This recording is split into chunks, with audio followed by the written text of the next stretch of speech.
PKA 665 with our guest Christopher Michaels. Taylor? This episode of PKA brought to you by PharoahDistro.com, Lock and Load, and BetterHelp.com. All wonderful products we'll talk more about later. Christopher, thank you so much for joining us. You look great. I love the hat. Thanks for having me. Yeah, the hat gets me out of a lot of trouble. You'd be surprised how many things you can get away with a police officer or a train conductor or an airline attendant with a cowboy hat on. For some reason, it just makes you not sketchy and gives you some level of earnesty that they let you get away with all kind of stuff. There's a hardworking guy here. Maybe we can trust him. Sir, you said you could fly an airplane, right? Come on up here. We need a little help. Absolutely. The cops take one look at you and they're like, there's something about this guy I trust a lot. Exactly. Something about his complexion. Instant trust. It's like, it's the opposite of a hoodie. Like if you got a hoodie on, you were like immediately up to no good. The cowboy hat is like, hey, I'm here. I'm not hiding anything. I'm just a good old boy. You're going to let me off the hook. And it's like the Jedi mind trick. The cowboy hat is like a Jedi mind trick. A cowboy hat's very loud. It's a working man's hat too. You know, I think I literally would trust someone a lot more if they showed up out of the blue talking to me in a cowboy hat. If you showed up in a hoodie, I'd be scared. Exactly. Approach me in a hoodie. How similar is that hat to the one that I bought? Well, that's a woman's hat, I think. There, right? I'm just saying. I noticed it comes in pink. What do you stop wearing women's hats? You're like not the the pink. boss of me. Stop cross-dressing. He's cross-dressing. Yeah, I guarantee You're appropriating that women's culture is every time much... you go to Amazon. I would imagine Chris's hat is authentic. Probably got it from a dealer on the side of the road somewhere in Arizona. This particular one came from a truck stop, but my good hat is a Stetson. I'm a Stetson man when it comes to my dress hats, my Sunday hat. Oh, but for the shop hats, the ones I'm going to sit on or lose on an airplane, good old truck stop hat's the way to go. That's smart. You don't want to lose your Stetson. Someday I hope to be a man of means enough to have like a Sunday hat. Exactly.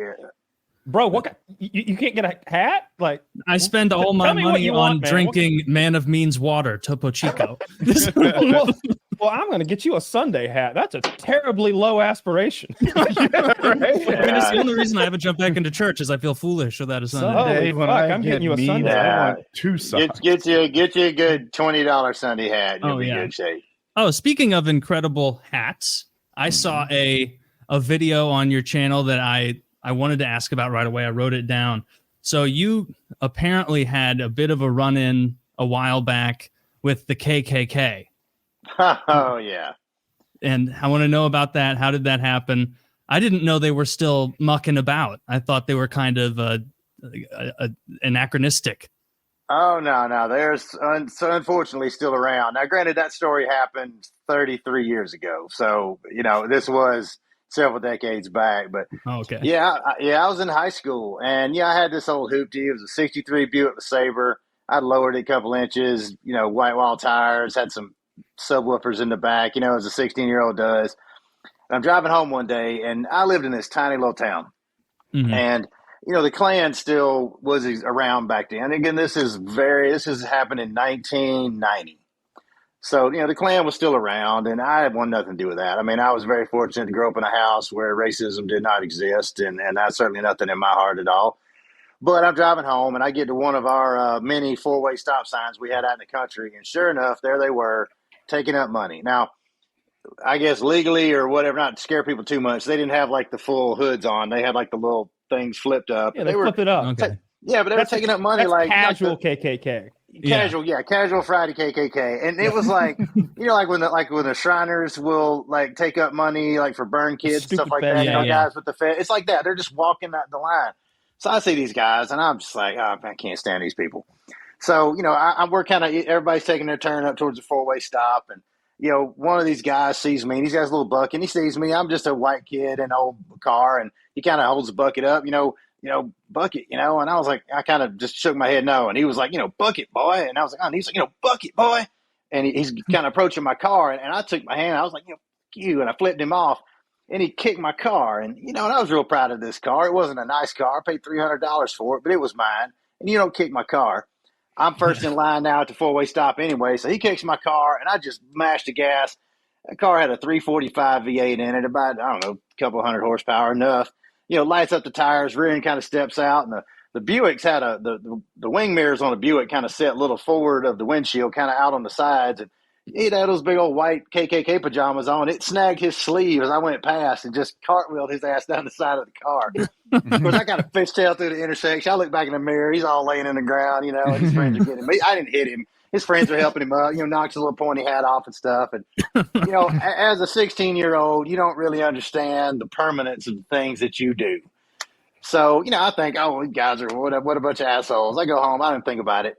Not thinking that I'm in a town of 1,200 people with a lowered 1963 Buick LeSabre and primer. It's not like they're not going to see me again.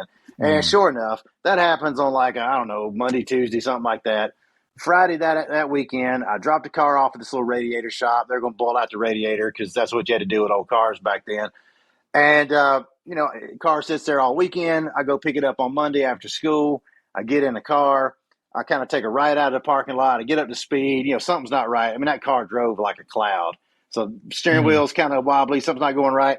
As I go to put the brakes on, the wheel just spins in my hand, goes full lock right. I go off the road, hit a telephone pole so centered I couldn't have done it if I tried. Yeah. Totals the car, knocks a bunch of my teeth out, breaks some, jammed my ankles, broke a couple of bones, knocked my teeth out, totaled my car. They got you. Well, they got me good. So, and of course, at the moment, I don't understand what's going on. I'm confused. I'm a 16-year-old kid. My car just had a life of its own. Well, there was a fella at my church, drove a tow truck. He just happens to come along the scene because, of course, again, it's a town of 1,200 people. We all see each other every day. As he's pulling my car off the telephone pole, I'm, of course, over there sitting in a police car, blood everywhere. They're yelling at me for reckless driving. And I was like, man, I wasn't reckless driving at the moment. I mean, last week I was, but not this time. And Carl motions me over. He's like, come over here. And I walk over, and somebody had hacksawed through my tie rod all but about the last maybe quarter inch. And they had just hacksawed through the tie rod on that car. And, and again, I'm 16. It's not like, I didn't let somebody cheat off me on a science test. They're going to kill me. It was obviously the Klan did that. Yeah. So, the guys in the pointy hat told him my Buick. And 30 years later, I'm still trying to find another one. Oh, those bastards. Yeah. I've never heard a good thing about them. And as I kind of said in the VinWiki story, my shoulders are not burdened with racism in any way, but this guy's narrow shoulders were. And I don't understand what motivates people to participate in that kind of thing. I mean, most of the people that I knew of were in the Klan were the last people that should be feeling superior to anybody. You're, smoking meth, sleeping with your sister, drinking PBR behind your trailer in a above-ground pool full of frogs. Well, you just put your finger on it, right? You totally just put your finger on why they exist. It was a group of poor whites that I'm talking about when it proliferated, when it got crazy and there were lynchings and stuff. It's a bunch of poor whites who were like, wait a minute. We were always at least a rung above somebody around here. And all of a sudden you're telling us that now we're at the bottom. It's like that episode where Cartman became the poorest kid and because he was only one rung above Kenny and now he's the poorest and it's just destroying him. That's what it's all about. It's when black people got civil rights, got started treating better, got a little money. Oh no, they can't stand that. We got to organize. We got to get things back to the good old days. We got to make the South great again. That's the whole thing. Yep. And, and I just never want anything to do with that, but they existed. And in modern times, hopefully that sort of thing is dwindling away. I hadn't heard much out of them in a long time. So hopefully that sort of thing and those attitudes are going away. But back in the day, man, it was, living in the South back in the 80s and 90s, it was still it was still wild times back then. Would they ever wear stuff around like, oh, fuck, I'm not going to have time to grab stuff for dinner after my meeting. I'm going to have to go to the store in my robes casually. Like, did you ever see him out and about, not in meetings? There we go. We got you back. No audio. Oh, we lost your audio. Yeah, you may have to refresh. Or you may have to refresh it. I would imagine that there had to be circumstances like that in like the 20s, 30s, like especially back when it was like just a social club where you'd see someone in KKK garb, but like with their just regular face out, picking up a rotisserie chicken and rice. See, I think long before it was something to be ashamed of, it was something to be secretive about, because it's the cool kids club. Because it wasn't the dregs, it was probably going to be the local business owners and stuff, right? And like the mayor's probably going to be there. The sheriff's there, right? Everybody's there. So I think it's more of like the Masons or the Moose Club or whatever the Elk Club. I mean, one of those little modern day secret societies that we all just, oh yeah, that's where they meet, huh? Oh, look, let's go to McDonald's. No, I want Arby's. We just forget there's a secret society in every fucking town. I want to be a member of a secret society. Did you go join the Masons or something? I knew that a couple Masons. I knew some, and I had a problem with one, and another was like, "Don't worry, I'm in the Masons with him. I'll put in a word." And I was like, "All right, fix the whole thing." It was like a word from this guy. Really? Fixes the whole little altercation. Yeah, there was a mailbox that had been like hit by a car, and there was some. Who's going to pay for this thing? I didn't do anything wrong, by the way. I was just a third party, but and then the Masons fixed it. Yeah. Huh. I wonder probably sacrifice babies too. If they're doing that, I'm going to have to say no thanks. If they're using demonic powers, they make you like there are some like rituals they do. You're going to go in there and like hold some scales up or something blindfolded and recite some chants or something, maybe some old-timey sayings that they have, like some weird old-timey Mason something mantra. in Latin. Yeah, I would hope. There we go. Sorry about that. Or Greek. You're good, Chris. Sorry about that. Yeah, so somebody called me. I was like, y'all stop calling. I'm on a podcast. They're like, oh, call us when it's done. I'm like, stop. Like, anyway. So, did you ever have any other run-ins in that town with the KKK where you were just driving by at night, maybe after a party, and you're like, there are those fellas burning a cross again? Or was that the main run-in? That was my main run-in. I mean, they were around, and of course, I had friends who had relatives and people who were in it. I mean, they certainly appeared here and there, but no, that was my only run-in, thankfully. There was we had one of the administrators at my school that was pretty heavy into them, and that was pretty screwy. We had some race fights and stuff like that my senior year of high school, and that wasn't real good. But I joined the African American Student Club in protest, as did a bunch of us, and it was quickly weeded out the people who were involved in that sort of thing. But now, fortunately, that blew over, and I moved off to Athens, Georgia, to go to the University of Georgia, and that was like a new age for me. It was suddenly I was in a town full of cool, open-minded people, and all that stuff went away. So I never looked back. Athens is great. Good. I grew up like right near there, Franklin County, Georgia. Cool. So 40 minutes northeast of there. But Port Lake Hartwell is. Woody's familiar with Lake Hartwell. He goes down there and parasails on the lake sometimes. Right on. I've gone water skiing on Lake Hartwell at night before. That was pretty entertaining. Wow. Can you see? That water's black. Oh, yeah. And it's full of like mercury from that battery plant in Clemson, too. So I'm sure I'm allegedly. There's a battery plant in Clemson leaking into the that lake. Particular cancer cluster had nothing to do with Energizer's plant. Okay. Exactly. Yeah, when the DNR is like, do not eat one fish out of Lake Hartwell every 5 years or something like that. Yeah. So, I was like, it's all right. It's all right. Someone told me once, and it was a redneck that told me, so he's just making it up probably, but that there's places where there's pools of mercury at the bottom of the lake just sitting there. Like, really? Wow. Well, it can't be, right? That sounds insane. Is that how mercury works? Yeah, that's how mercury works. It would sit there. Yeah, I mean, that's how it works. I mean, man, I don't know. I mean, I don't know how it would get washed and collected down that far, like down the lake that far. Yeah, but, I mean, that's know. how it would appear. I wouldn't be surprised. But there's all kind of wives' tales about that lake. I know there's supposedly a lot of structures underneath it in places where they flooded valleys. So there are structures under there. I've heard that too. Yeah. I lived on a Lake Lanier over in the center of Georgia for a while, and there's a racetrack and a couple of towns down there, all kind of stuff. They came in in the '60s when the Corps of Engineers built those lakes, and they just bought everybody out. There's cemeteries down there. I had a boat for a while with a pretty good depth finder, and you could actually see the structure sometimes. You go over it, you can see buildings and bridges and all kind of stuff down there. It was crazy. That's cool. And then I know for a fact people have caught piranha out of there, but that doesn't mean it. Like, people like piranhas or sharks or something, but one piranha in the lake is just there's never one. Yeah. Well, even there's so I actually learned something about piranhas today. And you probably already know that piranhas aren't the nightmare villain of movie that they are in movies. That you jump in the river, they're not going to turn you to a skeleton. They don't do that.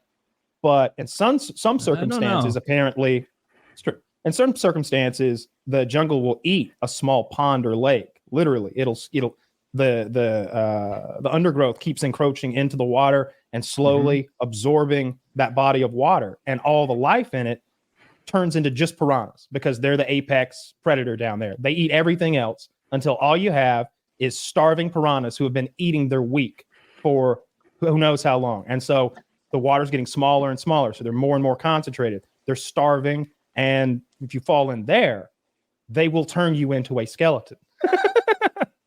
Yeah, So- piranhas are a problem. I don't know. I don't know a lot of people that have been hurt by them. Like I keep fish, and I've been around fish since like the 90s. This is like fresh and saltwater aquariums. YouTube knows this, so it feeds me piranha feeding videos all the time. You put a dead mouse in an aquarium, whoa, they just attack like a feeding frenzy. And it makes me think that if a person were to jump in on a larger scale, that you'd have a similar thing. But I don't know of any people who've been eaten like that. Yeah, according to my YouTube, will be okay. But unless you find that scary little pond that the jungle ate and you fall in there, that's a perfect horror movie. That's a perfect horror movie. Have it be all about an area where that happens. What, avoiding a small pond? Well, okay, like maybe there's a lot of them and we can't see them or something, Taylor. Let's just go with it. I found a scary monster in the wild. Okay. Yeah, I've been down to some jungles in South America before, and every time I see the water, that's the first thing I think of is like, man, piranhas. Which I know, obviously not. There's kids and cattle and all kind of people in those lakes and rivers all the time. But yeah, it crosses your mind. Yeah, but same thing, it's like imagination. I mean, it's like snorkeling or diving in the ocean. I mean, you're in the same body of water as some big ass shark out there. You just got to run the numbers and assume they're not going to be right where you are. There's a scarier freshwater fish than the piranha, the candiru, Candiru. Do you guys know this one? Yes. It swims up your dick and hurts you, and you have to have it like surgically removed and be infected. It has barbs that face backwards, so it's up your urethra. And if you wanted to pull it out, it'd be like pulling a barbed arrow out of your pee hole. It's absurd. I did not expect everyone else to know about this fish. I thought I had a unique thing. We're men. We hear it once and we're forever afraid. I'm not afraid of that catfish in the least. I'll Donkey Kong him. But one of those urethra creepers scares the shit out of me. And that's what I was going to say. I'm less afraid of big things. Like if you if you get thrown in the jungle, they'll be like, oh, one of those big cats or whatever, get you one of those panthers or whatever they have down there, those big cats, leopard, whatever it is. Well, I don't know. How many are there? Like, let's keep a lookout for them, right? We'll see them coming. They're 100 pounds. That little fucker, we're not going to see him coming. He's going to be right up your pee hole. And it's game over. It feels good at first. Yeah, no, it doesn't, Woody. I got a friend of mine. Does it feel good at first? He might. You're right. Yeah. It would make sense, like evolutionary wise, or in evolutionary they're not for it to feel holes. good, for you to invite it. It'll be like, you know what?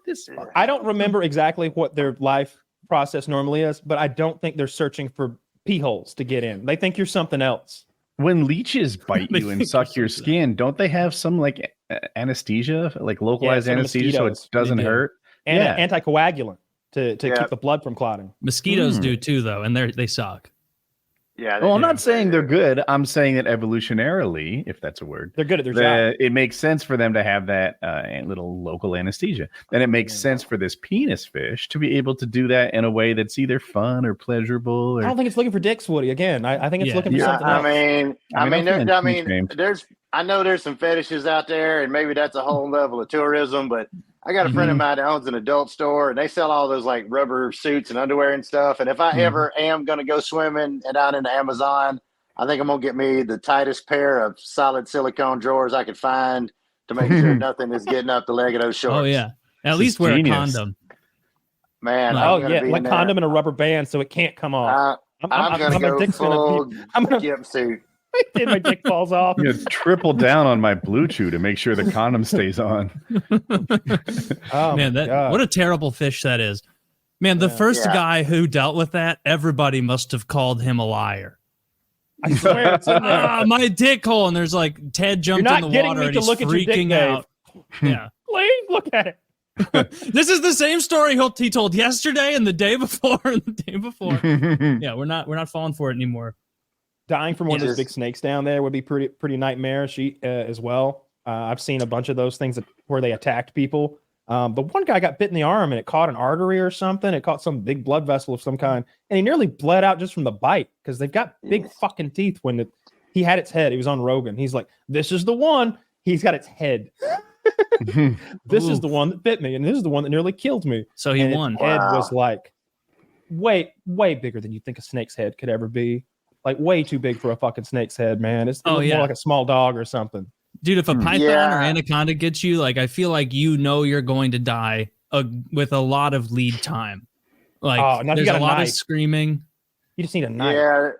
There's some like crazy theory, like you're supposed to like relax so it doesn't squeeze you too hard, and then like let it start eating your feet. But then when it like gets to your waist, you're supposed to like cut its like the inner part of its tendons or its mouth. So I mean, there's some crazy thing of like just relax, and I don't think I could do it. I had a friend that was into like snakes. This is the worst idea. I know. I was like how like that's a lot of faith. You're gonna be. You want to wait till you've been fully swallowed. Once you're waist deep into a snake, then explode. The snake is going to expect a guy resisting. Look at that shit. Yeah. Oh, there he is. Wow. Jesus. Yeah, that's a scary snakehead. I had a friend of mine that had a 16-foot, I guess it was a python or something. And that snake ate like chickens and rabbits. And it would like it had like a whole room it lived in. It would sit up and could pretty much sit up like eye level and just stare you down. And like, I mean, we've all been around snakes. I mean, there's snakes look at you, but this snake made like eye contact. Like he was sizing you up. I was never comfortable in that house. That house is 2 roommates, friends of mine who are roommates. They had like 30, 40 snakes of all kinds, 10-foot snake, 16-foot snake, bunch of poisonous snakes, a whole bunch of tarantulas, a 2-year-old boy, and a cat. Jesus. And when you went over there, the cat would just like lean on your legs, like, take me with you. Like, everything in that house wanted to kill that cat. And the cat would just be like, please, just, I promise I won't eat much. Just get me out of this damn house with all these scary things. And the 2-year-old, that poor cat, man, that cat was just like hollow eyed. He had like that Vietnam chopper pilot look, like he had seen too much, you know. That poor cat. Sure he man. had. What a horrible existence for the cat. I'm actually pretty scared of snakes. I didn't not the snake. It's not like I see a rat snake or something. I'm afraid of him. I'll pick him up. But being in Texas and seeing those real rattlesnakes and understanding how big a rattlesnake is compared to the bullshit that we've got in Georgia, man, I'm afraid of those things. Its head is so wide and like the way it articulates its jaw. The guy we were hanging out with out there, he had a pet one, and it was so big around, and it was just, it's all muscle. And it's like, dude, he's got as much muscle there as like a big strong man does in his arm. And that's not even what he does. That's a rattlesnake. He'll kill me if he bites me. Mm-hmm. Do you have copperheads?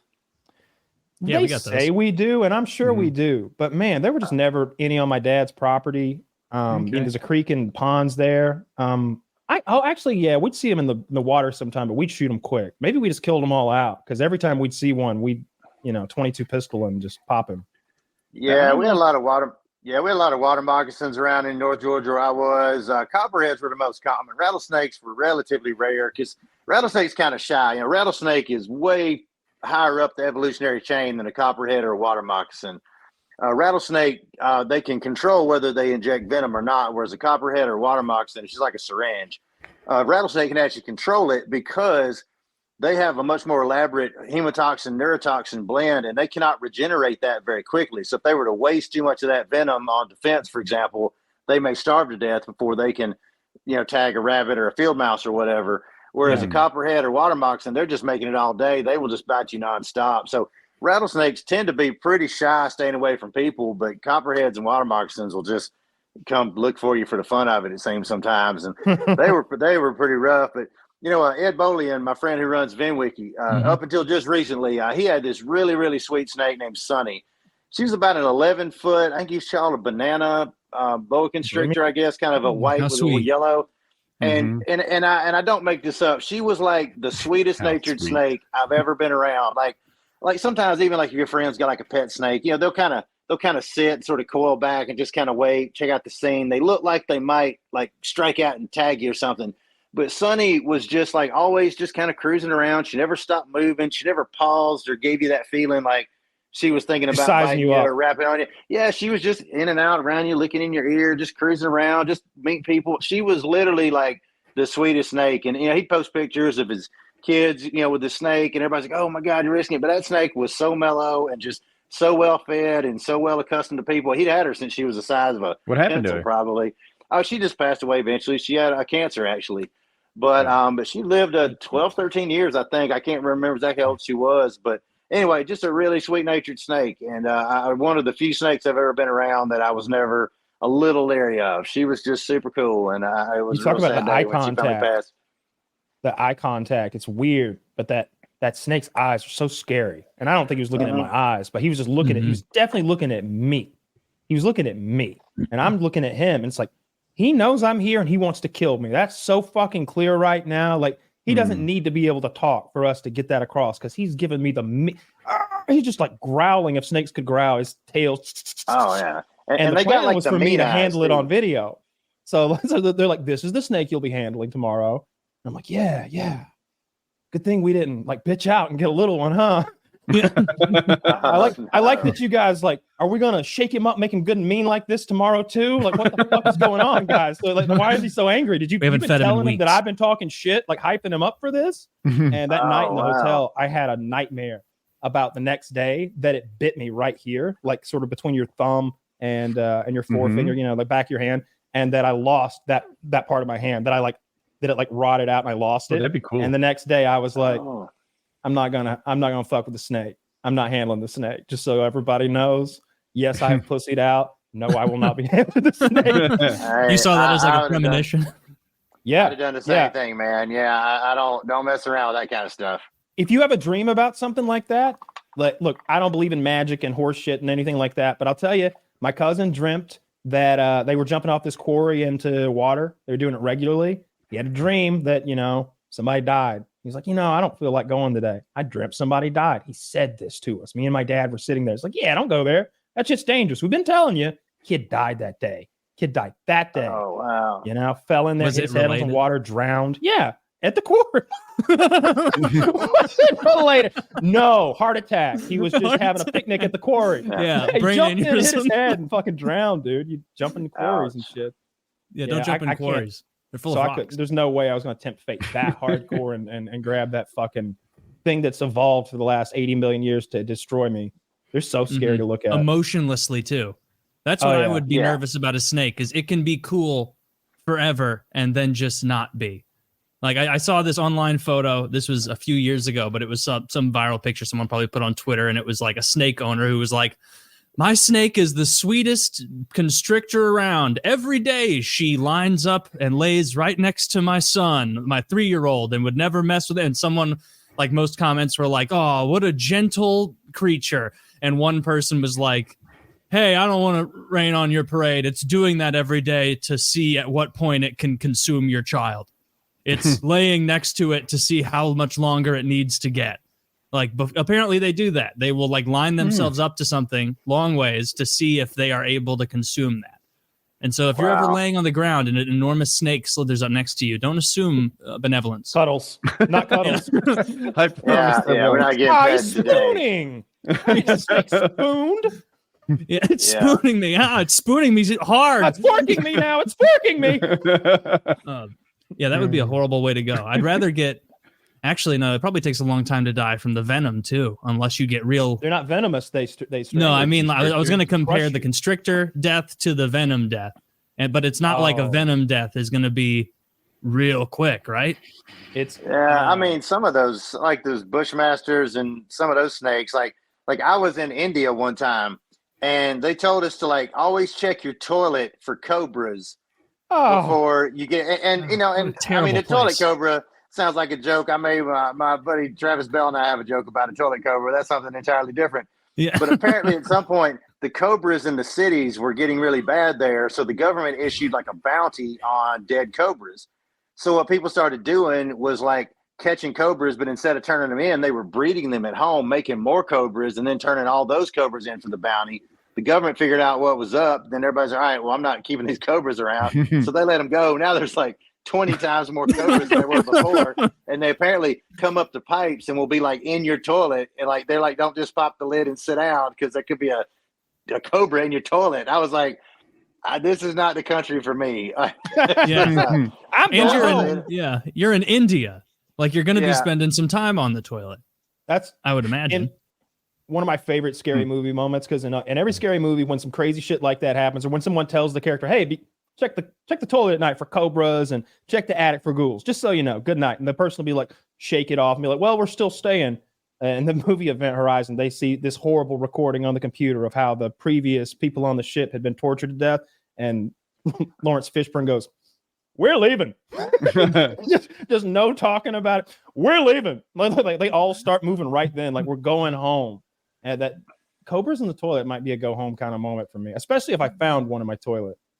Yeah, and for the record, I did not find any cobras near my toilet, nor did I even see a cobra other than like one in the market that the guy was playing with that I'm sure had been defanged or something. But yeah, just the concept of toilet cobra, or you're just like thinking like, all right, well, if I am in here for more than 90 seconds, like I need to get out of here fast. What if a cobra shows up while I'm using the toilet? Like, there's just cannot be enough time. Yeah, it was terrible timing for both of you.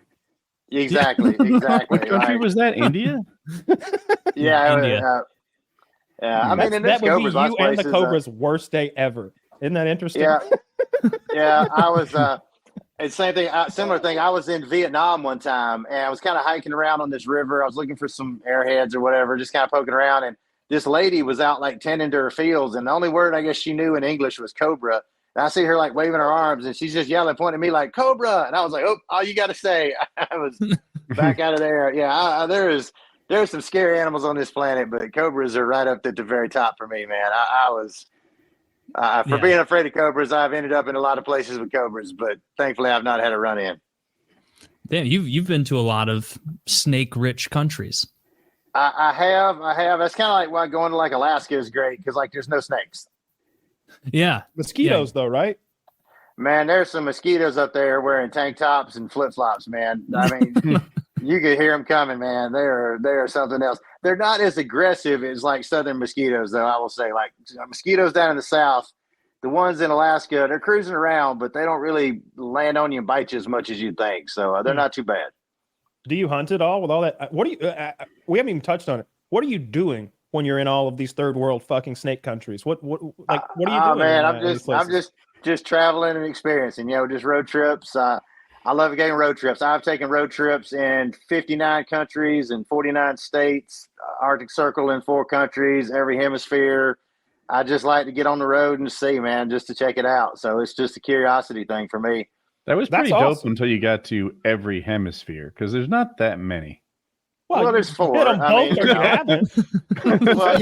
many north, south, east, west. I'm not sure. So north, south, east, west. But yeah, just getting out there and seeing it. Just experiencing people, seeing things that inspire my art, or just somewhere I want to go back to.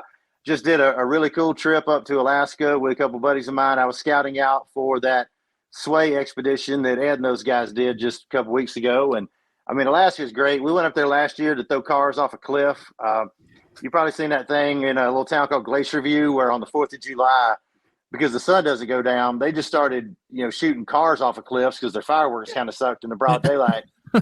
So, they dragged cars out of the junkyard, brick the accelerator, tied the steering wheel. Somebody reaches in, slaps it and drive, and the whole town is just sitting in folding chairs at the bottom of this 40-story cliff, and they shoot them off. So we saw that. It's a couple of my cannonball buddies, and we were like, man, that sounds fun. Let's do that. So we got junk cars down in the lower 48, all met in Reno, and then just caravanned them up there and launched them. And then I had two buddies of mine that a couple weeks ago, or 12 months ago, I guess, I just gotten back from the Hot Wheels show, which I filmed over in the UK. So I just got back from that, and my buddy David and buddy Bradley called me up. They're like, we got an 84 Suburban with an 800 horsepower LS in it. We want to go to Alaska Drag Week. We want to go via Key West and drive as far as you can drive to get there. Are you in? And I'm like, you got me. Let's go.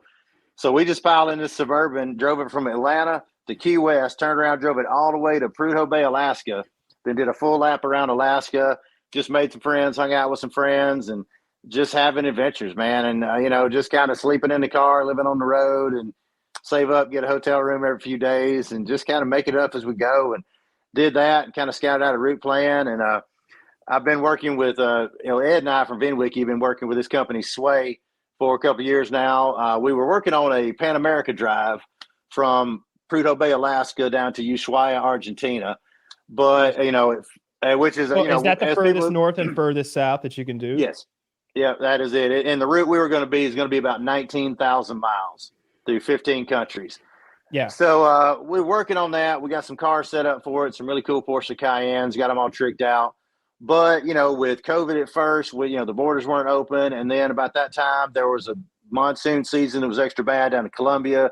Part of the road washed out in Colombia, in Costa Rica, I think in Nicaragua somewhere. Anyway, like the road's just not passable. So we kind of were at a stalemate with that. So Sway's a neat company. Sway, they are kind of a research and development firm out in Montana. And they experiment with all this crazy like carbon fiber, kind of unobtainium stuff. They deal with robotics, with all this really cutting edge stuff. And they've got an interest in motorsport. So we had partnered up with them to take the trip. And since the road was closed, they were like, all right, let's just do something cool. So we just took 4 cars and met up there a few weeks ago at their open house and just kind of took off in 4 different directions. And I had just been to Alaska, so I grabbed a camera guy, my buddy Ben Stevenson, and we went down through Southwest and had some folks headed up to Alaska and just getting out there and just shooting some footage and keeping sponsors excited and did that. And they've been a great company to work with, but they're part of what makes some of these adventures possible. And I've been really lucky to work with them.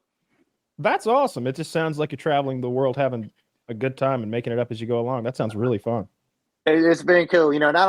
And for a living, I do artwork. So I kind of squeeze this in between making a living. I don't have kids. Do you have a link where we can look at your artwork? Because I'm so curious now. I was in my head, I was like, all right, make sure later you look at the cars thrown off the cliff in Alaska. I'm like made a check mark in my head, but I was I can't wait to see your art. I need to see it now. I need to see what. Well, thanks for checking it out. All right. If you go to Chritopher Michaels art on Instagram, and you'll have to kind of scroll down through all the Hot Wheels show stuff and some of this Sway expedition I did. But there's some of my sculptures and paintings and stuff a little further down. Yeah, pop that up on the screen, Zach, if you don't mind, so we can take a look at it. So you're all the car stuff is just for fun for you. In a way, yes. From a social media standpoint, I'm trying to turn it into an income stream, but as an experience, it's just been fun. All of my friends do cannonball stuff and build Hot Wheels and do custom cars. And let's see, those are just some random pictures. A lot of this Hot Wheels show, that was a lot of fun. There we go. So that's let's see, you've got the black car there. That's a painting I did of ZZ Top's Cadzilla. That kind of mushroom cloud there for that Audi. That is a trophy I made for the Amelia Island Concours. Is that car in the Sharp Dressed Man video? I'm sorry. Yes, that is it. As it Cadzilla. And actually, I went to the Peterson Vault just last week and got to see that car in person for the first time. It was really I didn't think it was real. It doesn't look real in the in the video. Yeah, it is very, very real. That zombie book cover that was on the New York bestseller list. My buddy David Simpson wrote that Zombie Road book, and I did a cover for him there. Then you got just some logos and stuff, kind of motorsport world logos and things I do. And what's that straight line of rocks? Because I want to believe it's in South America where you can see those patterns from the sky. That is in Scotland. That's about probably a 1,300-year-old sheep fence in Scotland. It was a neat shot. Mind then. But not even close. That's cool too. Not even close. Yeah, it was fun, and not even Hadrian's Wall or something. No. Yeah, that was my second guess. There you go. Yeah. But thanks. Look, so most of my artwork has all been motorsport related, just car related. I've been a car kid. Since the moment I was born, I love cars and engines. I've built my whole career around designing cars, building cars, doing artwork of cars, making artwork out of car parts. I tell stories about cars on the internet. I take road trips in cars. I race cars, like literally every part of my world. All of my friends are car people. That's just what I do. Do you like electric cars? I'm sorry? Do you like electric cars, electric vehicles? I find a lot of car people don't. Mechanically, I'm very impressed with them. Just the other day, I delivered one of the Porsches. I handed that off to the JR Garage guys, and I was kind of running late. I needed to get to the airport, and they put me in one of those like Tesla Plaids. And holy crap.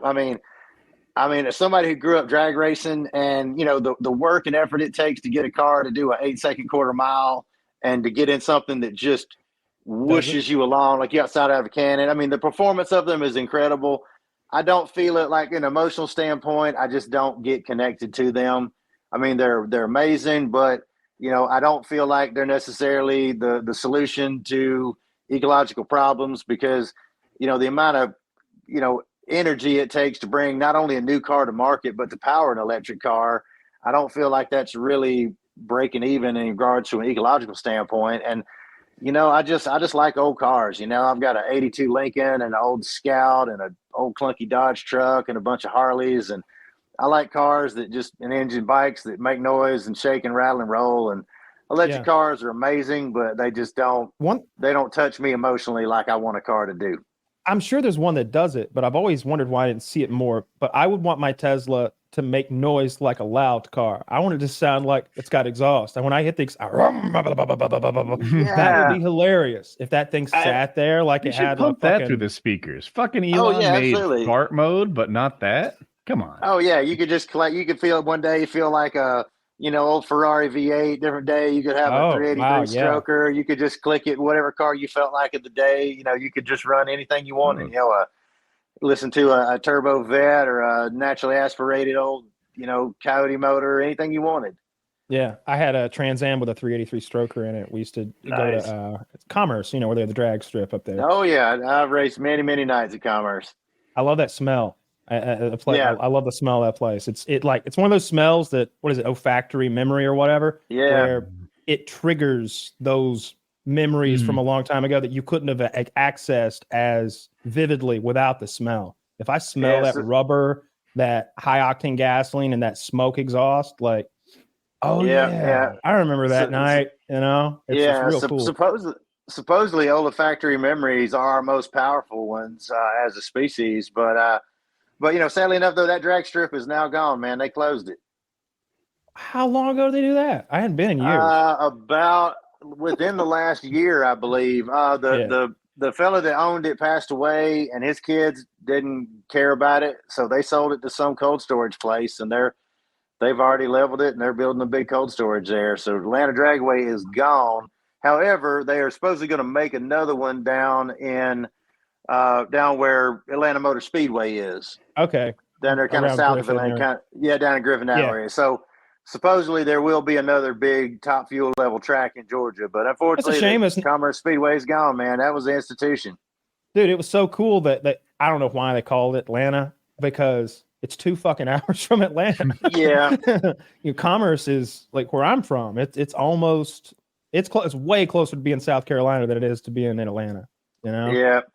I guess just for the purpose of, NHRA, whether it was the Winter Nationals or whatever it was they did down there. I guess if you live in Colorado or Seattle or somewhere like that, Atlanta, it's all close enough. I guess they got better marketing. The Commerce Speedway maybe just didn't have enough. I didn't even know it was called that. I had been there a bunch of times. I'd driven there. I didn't even know it was called that because it was just the racetrack. That's what it was called. That like the idea of, because Atlanta would have seemed silly to me there. Yeah, you're right. It's way. It's a shame they tore it down.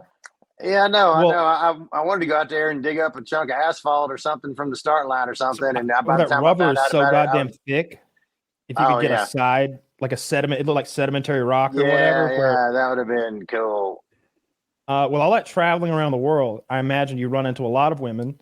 And how many times have you been married? I don't want to get into that. I'm a romantic and I fall in love easily. Let's just put it that way. Okay. Yeah, but now you make me wonder. What's the over under 3? I didn't mean to ask a bad question. I didn't know.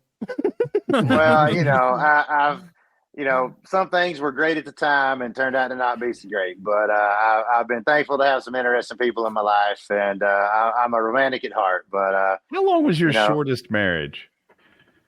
Let's see. Yeah, 3 years to the day. Okay, that's not super short. But it was, it was we were friends that decided that we should be married, but it turned out we made better friends. But I know no ill will. Wish you all the best. It just wasn't meant to be. Sometimes it doesn't work out. Yeah. What was, because you said you've been to like 59 countries.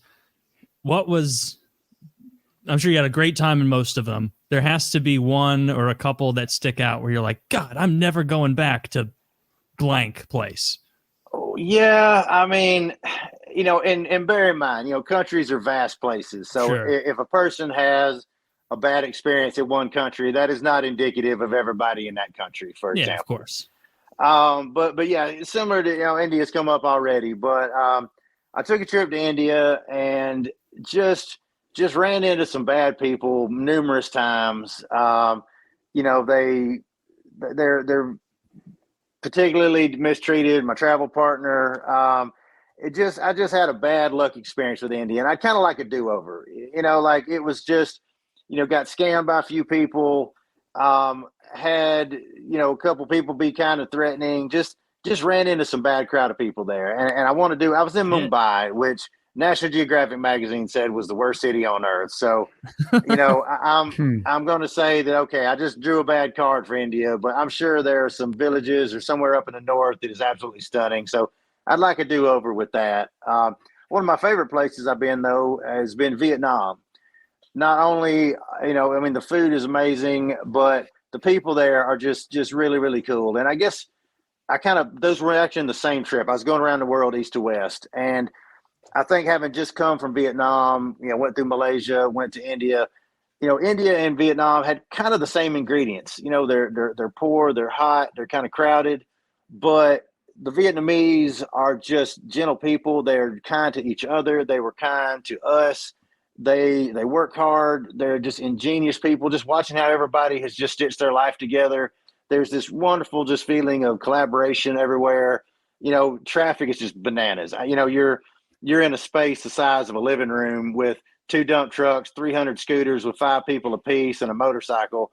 And right in the middle of it, somebody goes to turn a bus around, but they don't get angry. They just stop, get their phones out, and text somebody for a minute and go around, and they just work it out. Traffic laws. One of the best days I had my whole life was I rented a scooter and just took off and just blended in and just got into the flow of traffic. And they're ignoring the traffic laws. They're riding through restaurants and sidewalks, and it's just chaos, but it all works because everybody's going with it. And it's just this really great, mellow, kind of organic feeling. And I was there for 10 days and just had wonderful experiences all over the country. And it's been one of my favorites.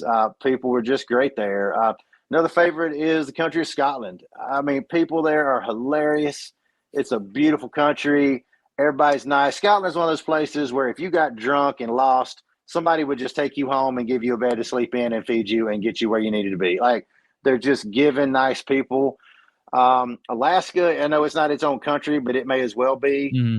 Same thing. I mean, everybody I've met in Alaska, my buddy Shaggy Moore particularly, I mean, everybody, just Tim, all these guys didn't know us from anything, but they were like, hey, you're coming here to race cars. Come on, you can stay with us. We're going to take you to dinner, loan you a shirt, give you a car to drive. Let me show you some good times, take you out to the glacier. Like, everybody we met in Alaska was just cool and open and inviting and just wanted to share what they had. And there's just some places like that I just can't wait to go back to, because everybody there we encounter has just been so cool. So, those 3 are probably my favorites, but again, you can't let a bad experience in one place rule out the whole country, because there's good people and bad people everywhere, and you can't judge a country by one experience. But 1.5 billion people in India. Not all of them are trying to scam your buddy, but they have those documents like for Europe and everywhere you travel where it's like, hey, you're going to Italy. Here's a scam they try in Italy all the time on Americans. Oh, you're going to Honduras. You're going to India. Like, these are the ones to look out for in that region. What kind of scam did they try and run on your friend? Was it like a bait and switch thing, or a promise of service and then strong arm? No, it was actually both of us. We were in an Uber going from like the hotel down to kind of like the old part of the city. And, we get in an Uber, and the guy speaks a little bit of English, and we're driving along, and I'm kind of watching on the phone, and he's going the right direction, but it's some really, really rough neighborhoods, just pretty sketchy, pretty scary. And, there is due to a lot of the pollution, a lot of poor health care, some people don't have access to good health care. There's a lot of birth defects there, and you get people with some really traumatic mutations. And there are people who kind of get groups of these people together, and they'll kind of like mob a car to kind of like, I guess, sort of scare people into giving them money or whatever. And the cab driver was obviously in on. I'm sorry. This is fabulous. You're telling me that there are criminals down. I missed the country. India. There are Indian criminals who organize a group of mutants to Mutant attack wranglers, vehicles, mutants to attack cars and frighten people into giving them money? Or maybe the driver's or like, guilt either them. you give me 10,000 rupees or I put you out in Muty Town. Well, that was that was kind of how it went down. And I use the word attack. They were not attacking. They were just sort of So we're driving along. Exactly. So we're driving along, and the guy kind of comes to a stop in the car, and like these people kind of come out of the curb, and they're just sort of like kind of reaching in the window a little bit, and they got and some of these people are pretty striking and pretty tragically afflicted with these mutations, and anyway, they're kind of shaking the car a little bit and kind of reaching in and just sort of kind of reaching for my partner's hair, and and it's. I didn't really feel like dangerous, but it was kind of alarming. Like, this is not what I planned. And the guy like literally like holds the phone up like over the seat of the car and like just turns the app off. And he says something like, basically like 7,000 rupees if we stay here. And 7,000 rupees is about $8, I think. I can't remember the exact exchange rate. But I was like, look, man, I'll give you 20,000 rupees. Get us the hell out of here right now. Because, I'm with her. I'm responsible for her. Yeah. And he drove on, and it wasn't like a big deal. We're never like in danger, but it was just, that was the hustle. It was just kind of like alarm some tourists and get some money. And I guess he goes back and gives a cut to them or something. And it just felt a little predatory. We had an incident at the hotel desk where her room card quit working, and she went down to the desk to get another one, and somebody like yelled at her for being a lady and addressing a man, and we just had some bad experiences on that trip. A couple of people in the market kind of a little aggressive, not the real classic hustle, but man, the mutants like a car attack place. is not a bad experience. That's between the cobras and the mutants. And Christopher, you are emotionally wealthier for having been mutant attacked. I kind of want to live through that. I want to have this story. Well, I mean, again, it wasn't an attack. Sure. I don't want to oversell it, but it was people trying to kind of, I guess, intimidate somebody into giving some money. And again, when I'm traveling, I mean, you're always going to get shaken down somewhere for the exchange rate, or the cab driver's going to rip you off or something. It's just, I'm not a wealthy person, but if I can afford to take some of these trips or have an opportunity to go on some of these trips, I am very fortunate. None of these people that are, the shirts you were going to buy for somebody back home started out at, 5,000 dong. Now it's 20,000 dong when you're checking out, whatever. Like, if you get hustled for a few dollars, just consider it a tourist tax. It's not worth getting in a big fight over it. It's not worth making a big deal over it. This guy is obviously not getting rich scamming tourists for another $8 on a cab ride. Like, he's trying to feed his family. This is just how they get by. So, like, don't take it personally. Don't let it ruin your day. Yeah, did that cab ride cost me $12 more than I planned on it? Sure. But fighting this guy and 10 of his friends over it is not going to get me anywhere. I wanted to just go out, have a good day. If it cost me a few extra bucks, fine. Like, do the thing. Hypothetically, though, how many of these mutants could you have taken? That was my question. I mean, there were a good 20, 30 people. I mean, it was a lot of folks. And again, countless arms. Your Honor, permission to treat the witness as hostile with like webbed fingers and stuff. Taylor just batter them. Right? Yeah, mutants have like impaired vision. Come on. How many can you have? I don't know. I mean, if they got you on the ground, it could be all over. But I have a friend who grew up in another country that said that was a common thing there too. Sometimes to the point of people even like mutilating other people for that purpose. So it's pretty tragic. I mean, people get desperate in some of these places. They mutilate other people to get money from them, or to have them join their clan. No, he told me that happened a lot of times. Like, they would get children and things like that and do things to them to make them more shocking, and then would kind of work them to get either donations or whatnot. And I mean, it's pretty tragic the way people get by, but it's those moments. Not I mean, it's those moments though. Like, I was on a boat one time from Morocco back to Spain, and we came across a life raft adrift. These guys were getting swept out of the Mediterranean out into the Atlantic. It was about 8 or 9 guys in a stolen life raft. They all had one article of clothing apiece. They were paddling that thing with boards and sticks and whatever they had. It was pretty much below water level them in it. And, we did not pick them up on our boat, but they called the Spanish Coast Guard that went out and picked these guys up. And, it's those moments like that, though. And probably the best thing I've gleaned from all of my travels around the world is that, it makes me thankful for what I've got, and again, I drive a $200 car on a daily basis. Like, I'm not a wealthy person, but, most Americans take more fresh water than most people in the world will ever see in their life, and we poop in it and flush it. We are all vastly wealthy even the poorest of us are still vastly wealthy compared to most of the people in the world. Just having that American passport that I can flop down and get on a boat or a plane or a car or a train, go between countries, go wherever I want to go.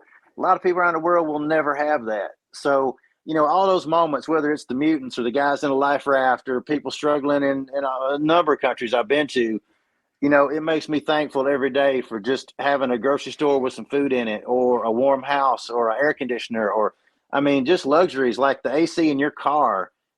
These people probably never felt air conditioning in their whole life. This is India? India. Anywhere. Can you flush toilet paper in India? Yes. The only place I've not been allowed to flush toilet paper was the Galapagos Islands down in Ecuador. Really? All the third world countries that I've been to, you couldn't flush toilet paper. And it's awkward for me. I'm like, these people are going to know that I poop. This is not cool. But yeah, you throw it in the trash can next to the toilet. That's maybe. foul. I don't like that. Yeah, I didn't like it either, but it's like what I'm gonna like. Well, yes. Hey, it's room 37. It's full again. Yeah, exactly. But all those experiences, though, it just makes you thankful for the country we live in, and being somewhere that is safe and that you don't have to hustle every day. So, I think if anything, traveling outside of the United States has made me thankful for a lot of the things in the United States. And this country isn't perfect. No country is. But we have it so good here. And not just us, but, England, Germany, France, Japan, a lot of developed countries around the world. We have it so well. We are all so wealthy. Like, always, work harder, but be thankful for what you got. As William Devon said back in the 70s in the song, be thankful for what you got, because there's somebody in some other country that would love to have your problems. Yeah, the plumbing difference is one of the things that was striking to me as I traveled outside. And like in America, people use PVC for the plumbing, right? There, the fucking shysters are grabbing like electrical conduit, which kind of looks like PVC, but it doesn't hold up or like doesn't hold pressure. And that's part of why their plumbing sucks. Wow. Yeah. That's what's up. Yeah. The regulations. Why you don't jump down there either. Oh yeah, forget that. I'm not about to jump. I was. Oh come on! If the guys before you were fine, you can jump. Mm-hmm. All right, so mostly the best bungee jump line I ever heard in my life. So, I was doing a festival one time. I was airbrushing paint on people. I was doing painting murals on people, and I was painting this one lady, and her friend was sitting next to her, and they were just chatting away, and they're not paying attention to me. I'm just painting, and somehow bungee jumping came up. And the one lady, the friend of the lady I was painting, she said something. She's like, Patty, you ever going to go bungee jumping? And she just looked over and she goes, I might have come into this world on a broken rubber, but I'm damn sure not going out on one. And just pulled that right off the top of her head. And I fell out laughing. There wasn't even a pause. She just pulled that right off the top of her head. I was like, wow, you should be a comedian because you didn't even blink on that one. That was great. Yeah, I'll use that if I ever have to get pressured into it. Have you ever bungee jumped? You've done a bunch of shit. Yeah, a little one. They had it at Wildwood at the beach. Have you ever seen the video of the guy? He bungee jumps, and at the last second, when he's sort of at an equilibrium between stretch and flex, he unclips and just walks away. Really? It's a really cool clip. Yeah, he's got it. That takes some time. It's set up perfectly. Because he's doing the stunt, but he comes down feet first, and when he touches like a ballerina and fucking unclip, and the cord goes zoop, and he just walks away. And it's like he just came from up there. I thought he did it at the top when he was weightless. Neither rising. Oh, that would be neat too if you had like a platform and you like went down, came up, clippity clip, and you just walked away up there. Of course, a lot more chance of you just killing yourself, but down there you could slam into the top and go. Neither one's a good idea. No, that was neat. The craziest thing ever was when that guy skydove and like landed on that air cushion in the stadium, though, right? You remember that clip, right? Oh, yeah. He had no parachute, right? No parachute. He just fucking jumped out of a plane and landed on a cushion. Yeah. Yeah. I remember it being... He might wingsuit in or something because he's got to make it accurate. But Yeah, no, the way I remember it, he was just a skydiver, and where he landed, you could see it from like 20,000 feet or 10 probably, and there was a big net, and then under the net, if I recall, there were cardboard boxes, and he just sort of did the whole parachute thing, and at the very end, he rolled to his back and landed in a big net that slowed him down. Yeah, and he didn't have a parachute. Like it, once he jumped out of the plane, he was committed to hitting this spot, which he did. Wow. No, thanks, man. That is gambling on a level that I would. I mean, what if you catch a crosswind or what? I mean, anything, man. Yeah. Gosh, so much could happen. the pilot It goes literally yeah. anything A little too happens fast. that blows you off. I feel like it's more balls than skill. Like I bet a lot of skydivers could hit a spot on the ground. Can you imagine how Probably. much that would have ruined the sporting event for everyone? Oh, if he just exploded at the bottom, Like, if they're like, and we it need to didn't go. work out. It Well, might have been sponsored by Red Bull. Go Colts! Yeah, I go haven't Colts. seen- yeah. Cut the commercial. Cut the commercial. Yeah. I haven't seen Red Gosh. Bull have an event really go wrong, but I bet Yeah, it's I imagine they're happened. I don't getting- know about it. Like When they tipped tippity that top. Baumgartner guy or skill. whatever his name was out of space, remember that? When Oh he did- yeah, that was cool, man. yeah. That was Longest cool. free That was- fall.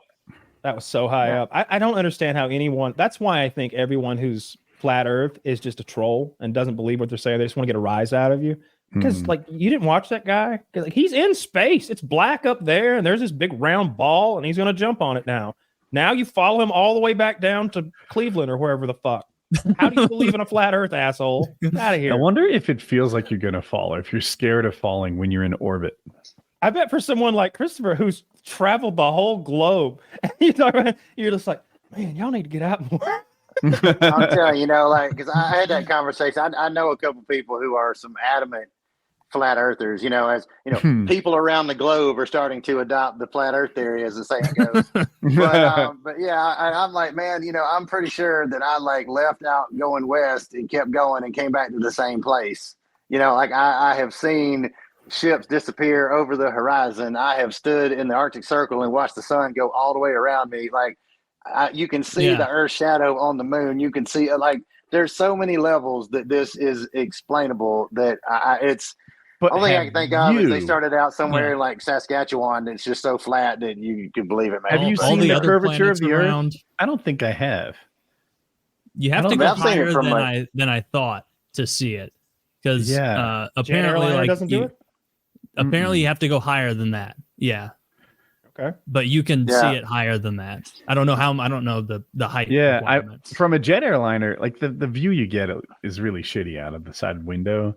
I've been to 14,000 feet, just on a paraglider, and you That's can't cool. see and you get an opportunity, you get a lot of time, like an hour to really look and like, do I see it? Do I see it at all? And my answer is no, not at all. It looks flat as heck at 14,000.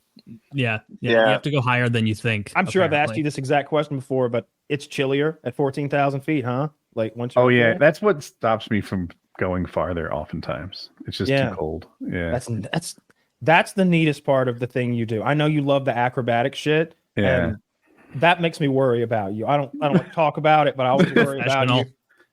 But there's no such thing. It's not me If you there need is to one, worry it's about. Woody. It's the people I leave behind. Yeah. We're the people you leave behind. Don't worry about you. I ain't worried about me. Uh, You're up there at 14,000 though. I feel like, man, you got so much time to fix whatever goes wrong. You could get shot at 14,000 feet and stop the bleeding before you get to the ground. Like you could go hypoxic, lose consciousness, wake up, go to sleep, wake up and go to sleep as you lose and gain altitude. You just get a little frosty and get a cool story out of it. That's the fun part to me, being up there in like fucking orbit in a lawn chair with a chute. And that's it's like, man, how much technology would it have taken for one of those ancient races to come up with this? Like they had silk in China, right? Like why couldn't they come up with some sort of a wing that would let them like take advantage of some air currents and do some stuff? I'm not talking about fly, but like if you ever put yourself in olden times and you're like, dude, I'd be a genius because actually I just know how to use a phone. I don't know how to make one. I know how to use a battery. I don't know how to make one. I can drive, but I can't. Y'all make got a 350 small block needs rebuilding? No. You'd just be like a shitty Confucius where you'd be like, one day something like this is going to happen. And they're like, really? And like, how? Tell us, future one. And you're like, oh, I can tell you more about like hockey stats. That's a sport that's going to be around. Like, I saw a video today. It was called "How a Computer Works." It was 42 minutes long. Okay, it's boring. You think I'm going to be able to explain it to Neanderthal men or some shit and it make anything happen at all? No. Oh, they see the logic and the fucking binary and come on, give me that sharp stick. I'll show you how to. Dude, if you brought a phone, that's all I got. If you brought a phone back with you, with a magic English to Latin translator or whatever, ancient Greek translator, and you showed them the video, they would be pulling your teeth and nails out before you finished as like a witch. There's no way you could smooth that over. I think the Greeks would have been more chill. The Greeks, maybe they would think it was cool. Let's go Mesopotamia, way further back. Fertile Crescent. Hammurabi's still on the town. Hammurabi seemed like a fair man. You know, I read a little bit of that cuneiform code, and it seemed like an eye for an eye makes a lot of sense. I think the Bible ripped off a lot of that. But I think wherever you go, you're going to have a hard time communicating, and we're just not going to look right. Like we're going to be too clean. Like we're going to be so clean that they'll look at us and be like, "What? Who doused you with water, boy?" That's the first question. And then like, why is your beard like that, or your hair like that, or why are you walking like that? Why are you shod like that? Like they're all wearing medieval fucking shoes or whatever. You got Nikes on. You're gonna cause a lot of problems right away. I would imagine. They'll probably bully you. They'll think you're. I feel like in ancient times they were always at war. Would he not be a massive, strong? I think they just bring out Boagrius and beat his ass. Well, I'm not saying they'd been intimidated by like a guy that's 5 inches taller. Like 3 of them would just stab me with forky sticks, right? And I'd be gutted in the street. But like, I think that they would notice right away that we would stand out for all the reasons I named, and then they'd be like, oh, depending on the time period, right? I bet he's a Mongolian spy. I bet he's a French spy. I bet he's a Germanic spy. I bet he's a barbarian spy. Whoever their enemy at the time was, the bad guy that they the warlords like you. That's why I need the money to keep the whoever the bad guy is that's allowing him to extort his people and rule his people. You'd be one of them, and you'd be dead in the street. You start fucking talking into a phone, and it's talking back to them. Ooh, that's going to end poorly. One way or another. Service. They're going to hate that. They'll worship the phone and burn you. It's the one giving all the orders. Yeah. That's true. They won't understand the concept of battery life. Who now will be the carrier of the god? And you're like, oh, yeah. You've stolen their soul in that selfie you just took. Jesus Christ. Yeah. I do have this part of me that wants to go find those uncontacted tribes and fuck with them, though. I really do. And I like it movies when it happens. The's not many left. So many ways. You know, I'd show up with like a magic show, like right away. Like let's go spend $200 on bullshit magic that anybody can do. Those little poof or get like a fake thumb, and then like all that shit, right? Blow their goddamn minds, and don't even break out the technology right away. Just pull handkerchiefs out of your mouth until you're their god. Yeah, the little red ball thing, and do I'd coin like to put tricks. a real scare into them right away and let them know that not only can I kill, but I can't be killed. So I'm thinking I show them some movies of like, maybe I show them some videos of me blowing up some cars first, right? Because that's gonna whoa, they're gonna be scared. They don't even know what a car is. They'll think it's a tank hippo or something. And then if they think I'm all powerful like that, I think that'll go a long ways into, harnessing them for the sweatshop. I think you have to go into it leading with a lot of gifts, because you need carrot over stick. Huge amount of carrot, enormous amount of carrot, because if you've seen some videos of these uncontacted tribes, sometimes a guy just shows up with gifts. And they're just shooting arrows with like dart frog poison at him immediately. And so you need to put in their head, like, when this guy shows up, good things happen. Like, have an airdrop with a big crate of fucking Pringles or whatever you find out that they like at the same time you show up every time. They start to draw a little connection. When this guy shows up, the crate full of good things comes. And you have to give them more and more good shit, because otherwise they're going to think this guy's coming to try and be the new chief. And we're not going to let him be the new chief. All that makes sense, and I can understand why you would think that would work. Yeah. But I think it might have been that guy I showed you with the python earlier that bit him. The guy was telling a story about uncontacted tribes in South America and how this one guy had a knack for, like, they wouldn't run away from him. They'd look at him, and they'd sort of, like, if he lifted his foot, they'd lift their foot, sort of thing. And he kept bringing them food. He'd make a big pile of bananas, literally. And then he'd leave the pile of bananas. The bananas would be gone when he came back. They saw him put them down. He looks at them. He's like, hey, bananas. And he leaves. And they have this going on for a long time, years. They found him one day full of arrows. Arrows. They shoot these 7-foot long arrows, these crazy long arrows. Yeah, ran out of bananas. Like a porcupine. Yeah. Okay, so the guy bringing bananas for years eventually got. And you think you're going to show up with an iPhone and firecrackers and startle them into submission? I can have guns in South America, Taylor. I show up with an AR, right? I waste anyone with a weapon. First day. I bet they're pretty fucking good with those bows. But I feel like you could put on something that would protect you from bows. Are you kidding me? Yeah, like a sweater. You kidding me? Yeah, a sweater. I think my motorcycle outfit might protect me from a bow and arrow. If not, it's close. Yeah, they're not compound bows. They're not for shooting their that own hard. good. Yeah, but I feel like that would probably end like that last scene in 300 where it's just like arrows just blotting out the sky coming down. Like, that would. Yeah, that is what would happen, honestly. Especially is it Sentinel Island where that's what it is. Yes. Those are the islanders that'll fucking just smoke you. And if you try to land, they're like shooting the arrows like at you actively. Like, come a little closer so we can hit you. Yeah, motherfucker. Good for them. It's hard to even get to the gift giving stage because they're shooting at you before you reach sand. That's why that missionary guy tried to land there a couple years ago and did not go well. Yeah, I heard about that missionary guy where he had in his head, he was like, I'm going to reach these people and talk about whatever. God. God. And he didn't last very long. Apparently, he thought that they trusted him. He thought that they had a good thing going, and then he just showed up one day for like the second time, and he never was found. T-shirt cannon, right? Oh yeah, there you go. T-shirt cannon. Yeah. I'm not going to put in the t-shirt cannon. Is it a t-shirt? I'm going to be, fucking can of soda or like some baked beans one day or a bunch of potatoes. You're going to fire cans of baked beans at them through a t-shirt? I hit the chief's son right away. They can't open it. All right, we're going plan B. Lock and load. I'll tell you what. Or like you're about to get it and you shoot like the Dr. Pepper over there and the guy like opens it and sprays him in the face and now it's war, Screaming it burns. Now they're pissed, During this whole conversation, at one point, Taylor mentioned Pringles, and I haven't thought of anything better yet.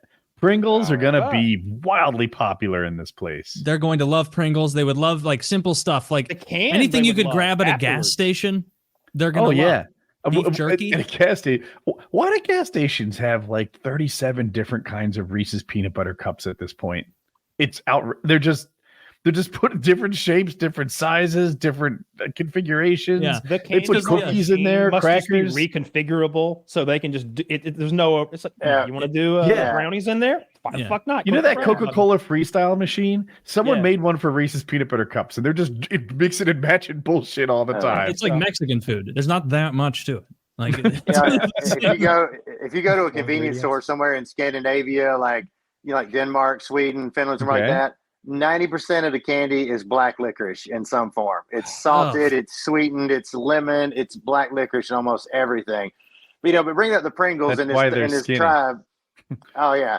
But bringing up the Pringles in this tribe thing raises a good point. I've been all over the world and I have eaten some weird shit. I mean, I've had whale, I've had dog, I've had scorpions and horse and, squid ink and half-hatched sparrows and bugs and all kind of crazy stuff.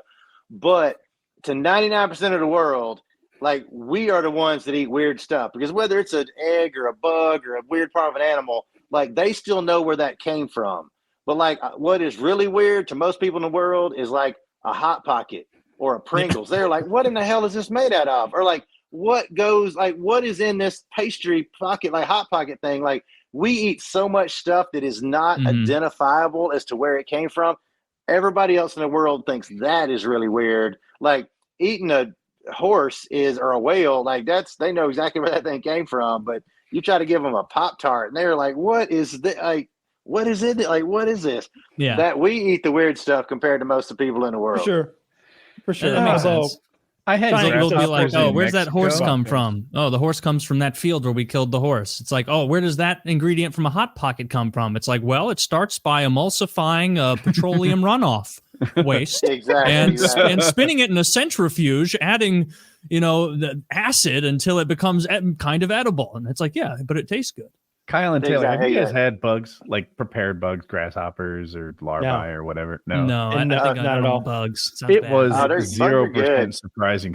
No, they're not. Christopher, you're lying to my audience. And I won't They stand are good. They are good. Bugs. Crickets and mealworms kind of taste like sesame sticks.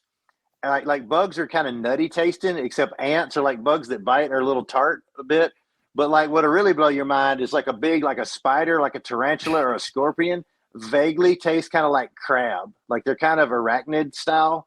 So like you have to burn the hairs off of them, but they've got a vaguely kind of sweet kind of crab taste to them. They're actually not that weird. Do you burn the hairs off, wrap it in like palm leaves or something, and steam it over a fire? The ones I had been like burned off and dried, and they had them on sticks, and they were roasting them over like coals.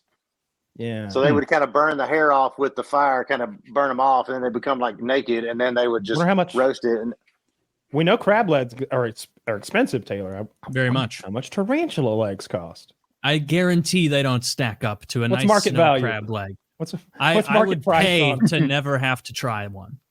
That's my market. Really? You wouldn't want to try a tarantula leg if it was on the menu? they're kind of. I don't like crunchy. spiders. I mean, I don't want to be around them. I don't want to look at them. I don't want to eat them. I don't want to feel it's because not every bit of the hair is going to burn off. You're going to feel a little like prick here and there of hair on the. It sounds awful. I don't know. When I ordered the grasshoppers, they seemed to be unprepared. They tasted exactly like I expected grasshoppers to taste. I thought they would be masked by like cinnamon or something, but that's not how they made grasshoppers at all. They just put them on a plate. Before I ordered the grasshoppers, and you guys know this because I was on WhatsApp texting you at the time from Mexico, I ordered ant larvae. And they were out of ant larvae, I guess. So Chase is like, did they check under the trash cans out back? Which was hilarious. Yeah. And I got the grasshoppers, and they were just tasted like regular. They were like cooked, but they didn't seem to be seasoned or anything. They were just grasshoppers. I couldn't finish my plate.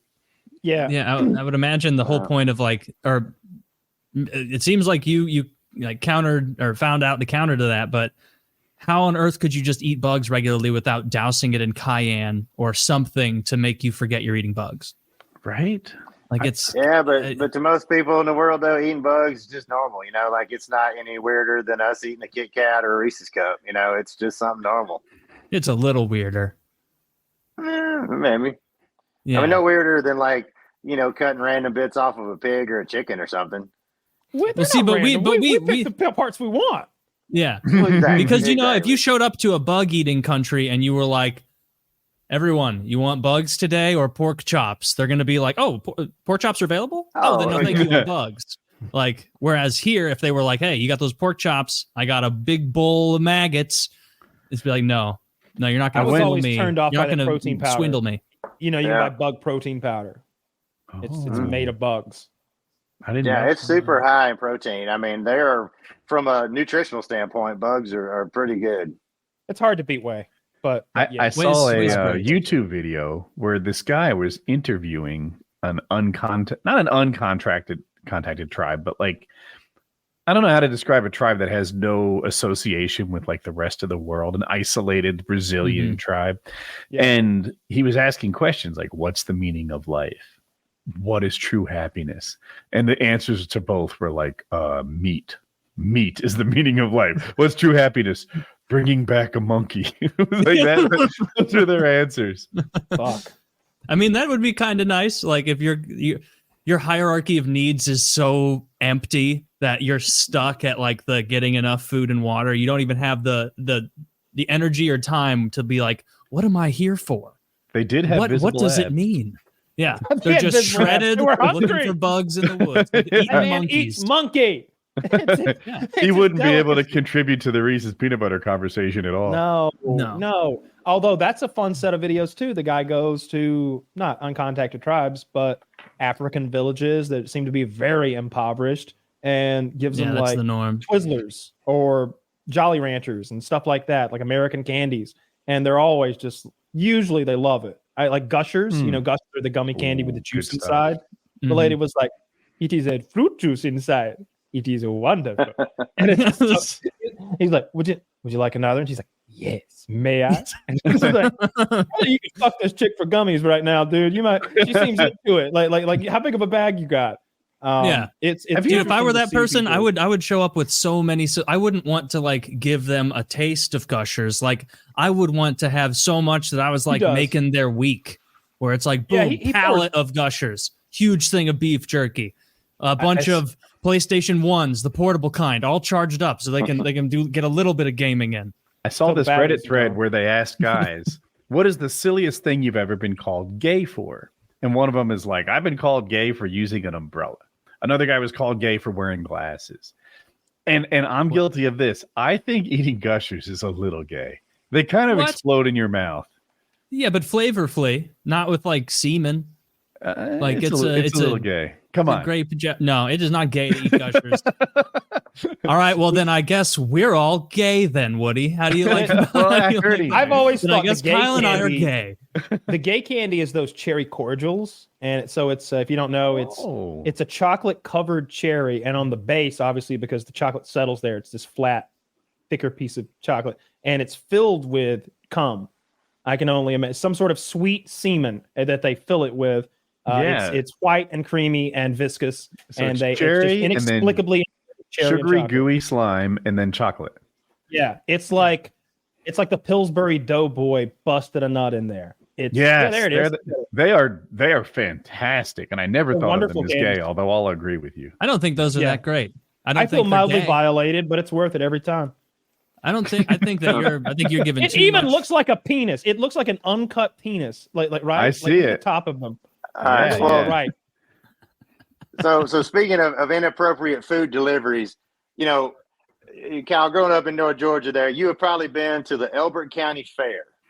Yeah, of course. Do you remember the thing with it was like you would get like a hot dog and it was like udders with like kind of a big penis shaped thing, and you had to like stroke it to like get the mustard and the mayonnaise and the ketchup out. I went as a child, so I may have been shielded from those things. It was pretty disturbing. It's like you go to the hot dog stand, they've got this like hanging sack of ketchup with like a nipple, and you just have to like kind of stroke the nipple to like squish out. It was so disturbing. Like it was like milking a cow with the cow full of mustard and ketchup. I was like, who thought of this? Ferris wheel. Oh my God. It was weird, man. But I tell you what, craziest things about eating weird stuff. So I grew up on the other side of Georgia, over on the west side of Georgia. And at our county fair, you could get a stick of deep fried butter. They would freeze a stick of butter with like a corn dog stick, like freeze it, and then flash fry it like, corn dog batter, put a bunch of salt and pepper and paprika on it, and there'd be whole families just walking. There it is. Yeah. Just walking. It's amazing you came up with that picture so quickly. So so you were like milking that thing to get the condiments onto your hot dog. I bet it's so filthy. There'd be like, oh yeah, just everybody's hand, every single hand all day. Just it's like, Kyle, hurry up, and he's like, the ketchup won't finish. Imagine the one guy doing it right, the mayonnaise right into his mouth, making eye contact. I'm almost finished. Almost. Oh my God. Almost. But yeah. Did you ever have a deep fried butter stick? I did. It was a lot of butter, but just entire families just walking hand in hand, just eating a stick of butter. And I was like, this is maybe the most American thing I've ever seen. But yeah, I tried a stick of butter. Like my heart started hurting halfway through it. I had to bail out. I couldn't do it. Yeah. I don't know how many calories that is, but I'm guessing it's over 1,000. That sounds awful, but it was a lot. It was deep a lot. fried candy bars are so goddamn good. Like, it sort of melts whatever it is. Like you wouldn't think an Oreo could melt, but when you deep fry an Oreo, the inside of it sort of melts, and it's just got that delicious pancake batter on the outside, dusted with sugar. It's one of the tastier things you'll ever have. It's such like decadence, and they deep frying a candy bar. It's a hat on a hat in a lot of ways, but it's still really good. There's something I make when I have a party is I'll make chocolate covered bacon. Ooh. And that is some goodness you never had. Just take like some of that thick bacon, cook it on like a bacon press, leave about an inch or two where you can hang on to it, and just dip it in like bacon chocolate and dry it out on some wax paper, a little bit of salt on it. Man, it is like sweet and savory and chocolatey. I had some one time, and I had this old biker buddy of mine. He's real serious, kind of gruff guy. And he was pretty skeptical. He was like, man, that's wrong, man. You shouldn't have done that, ruined some good bacon. I was like, try a bite, then tell me. He's like, I ain't even putting it in my mouth. It's wrong. So he finally he concedes, and he takes a bite, and he kind of thinks about it for a second. He's like, this is fucked up to be this good. Yeah. And then ever since then, he's like, "Hey, can you come over and bring some of that bacon?" He's been an addict ever since, man. Chocolate covered bacon's the way to go. I bet maple would be good too. I always talk about it, but the first time I did acid, the only time I did acid, we got these maple bacon donuts, and so that's sort of just melted into my brain forever as the most delicious thing that I've ever tasted. Just maple and bacon was so fucking good. That would be good. There's one of the food trucks down at Bike Week sells a cheeseburger, but it's got Krispy Kreme donuts instead of buns. And man, it's same thing. It's probably 30,000 calories, but it tastes so good. Maybe not. Are we the only country that does that? Because whenever I see that kind of shit on the Food Network, like the most, it's only here. Yeah, I've really never seen. I mean, I've seen some weird stuff in markets and stuff, but nobody really gets off on like bastardizing food like we do. Like just taking things that should not go together. Most countries are pretty traditional. Like they don't have a lot of preservatives in their food. Like if you go to like even in England, like if you go to a grocery store in England and get some produce or some bread, like you better eat that shit in like 72 hours because it's going to turn green on you. Like our stuff lasts forever. But like most countries, yeah, they don't do the preservatives. They don't get those kind of goopy things. And also like most countries don't deal with the intensity of flavor that we do. Now, like hot countries, like hot cultures tend to have a lot of spicy food because it induces sweating. Kind of, you can literally cool off eating some hot pepper somewhere. And you look at a lot of the cuisines around the equator, they tend to be spicy like that. But like most places though, their food is not as salty. It's not as sweet. Even if you get the same label, like when I moved to England the last time for the show, I found some of that, like that Lipton peach tea I like so much at the convenience store, and I got a bottle, but it was like half of the sweetness and peach that we get here. Dude, like it's so funny you mentioned the preservatives, because usually we just eat all the food in the house and it gets gone. It usually doesn't go rotten on the shelf or anything. I think like it's kind of poor planning or you left it out or something. So I really don't know when bread goes bad because I usually eat it before it goes bad, right? I go through the bread. I was going to make hamburgers maybe 2-3 months ago. I made one hamburger. Rest of the buns have been sitting on that fucking counter for, like I said, like 90, 100 days or something. And I've been looking at them every day. And I'm like, turn the bag over, no mold. I got one out last night. I like smelled it. I like looked all over it. I took a bite. It's as fresh as it was 100 fucking days ago when I opened it. Yep. Tortillas are even more ridiculous. I threw tortillas away when I moved a couple months ago because I just couldn't fathom that they could still be good, but they were. They had been opened in my pantry for 8 months. Not an exaggeration. 8 months. They had been in there. Open them up, get a tortilla out one night, slice it up, make some fucking chips or whatever I do with it. 8 months it's been in there. I'm like, it can't be good. It can't still be good. Do they never go bad? I don't think tortillas go bad as long as you don't like Not in America. As long as you don't like spit on them or something. like but if you went to like Mexico, it'd be like a couple days later and it'd be like a real flour tortilla. Rotten. Yeah. Tortilla. Oh, it'd go bad in like 8 hours. Yeah. I know like a lot of our preservatives are illegal, like in Europe.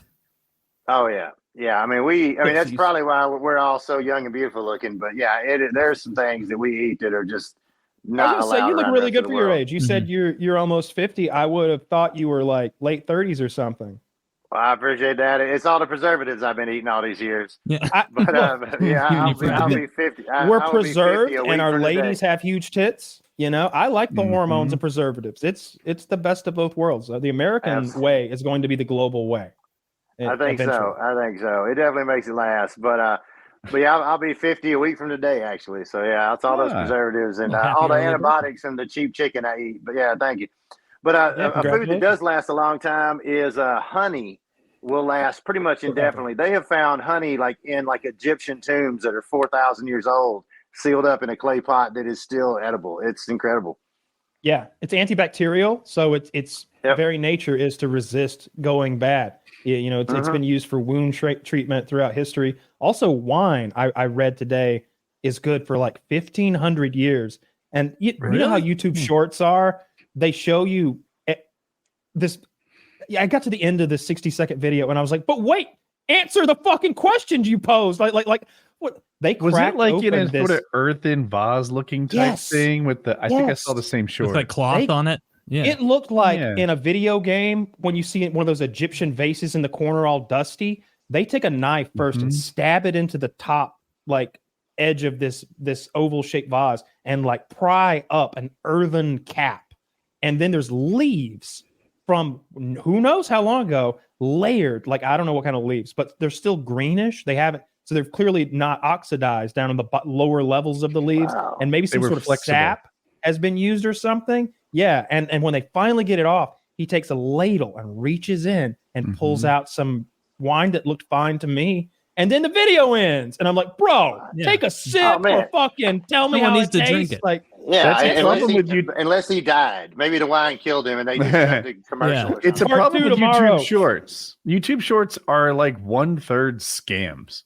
Either they don't give you the payoff that the title suggests, or they're meant to make you loop. Like, this tennis player's cheating. Watch for it, and then there's no cheat. So you just look. Here's my most hated one. Yeah. Most hated scam. It's a girl in like really thin lycra, like yoga pants or whatever. And it's like, she's like tearing them apart, and then it cuts, but the thing says, "See my pussy" in the comments. And it's like, how many times do I have to tell you that I don't want to see this anymore? Will you stop doing? And the other one is a chick like riding bitch on a motor. Did you open the comments though?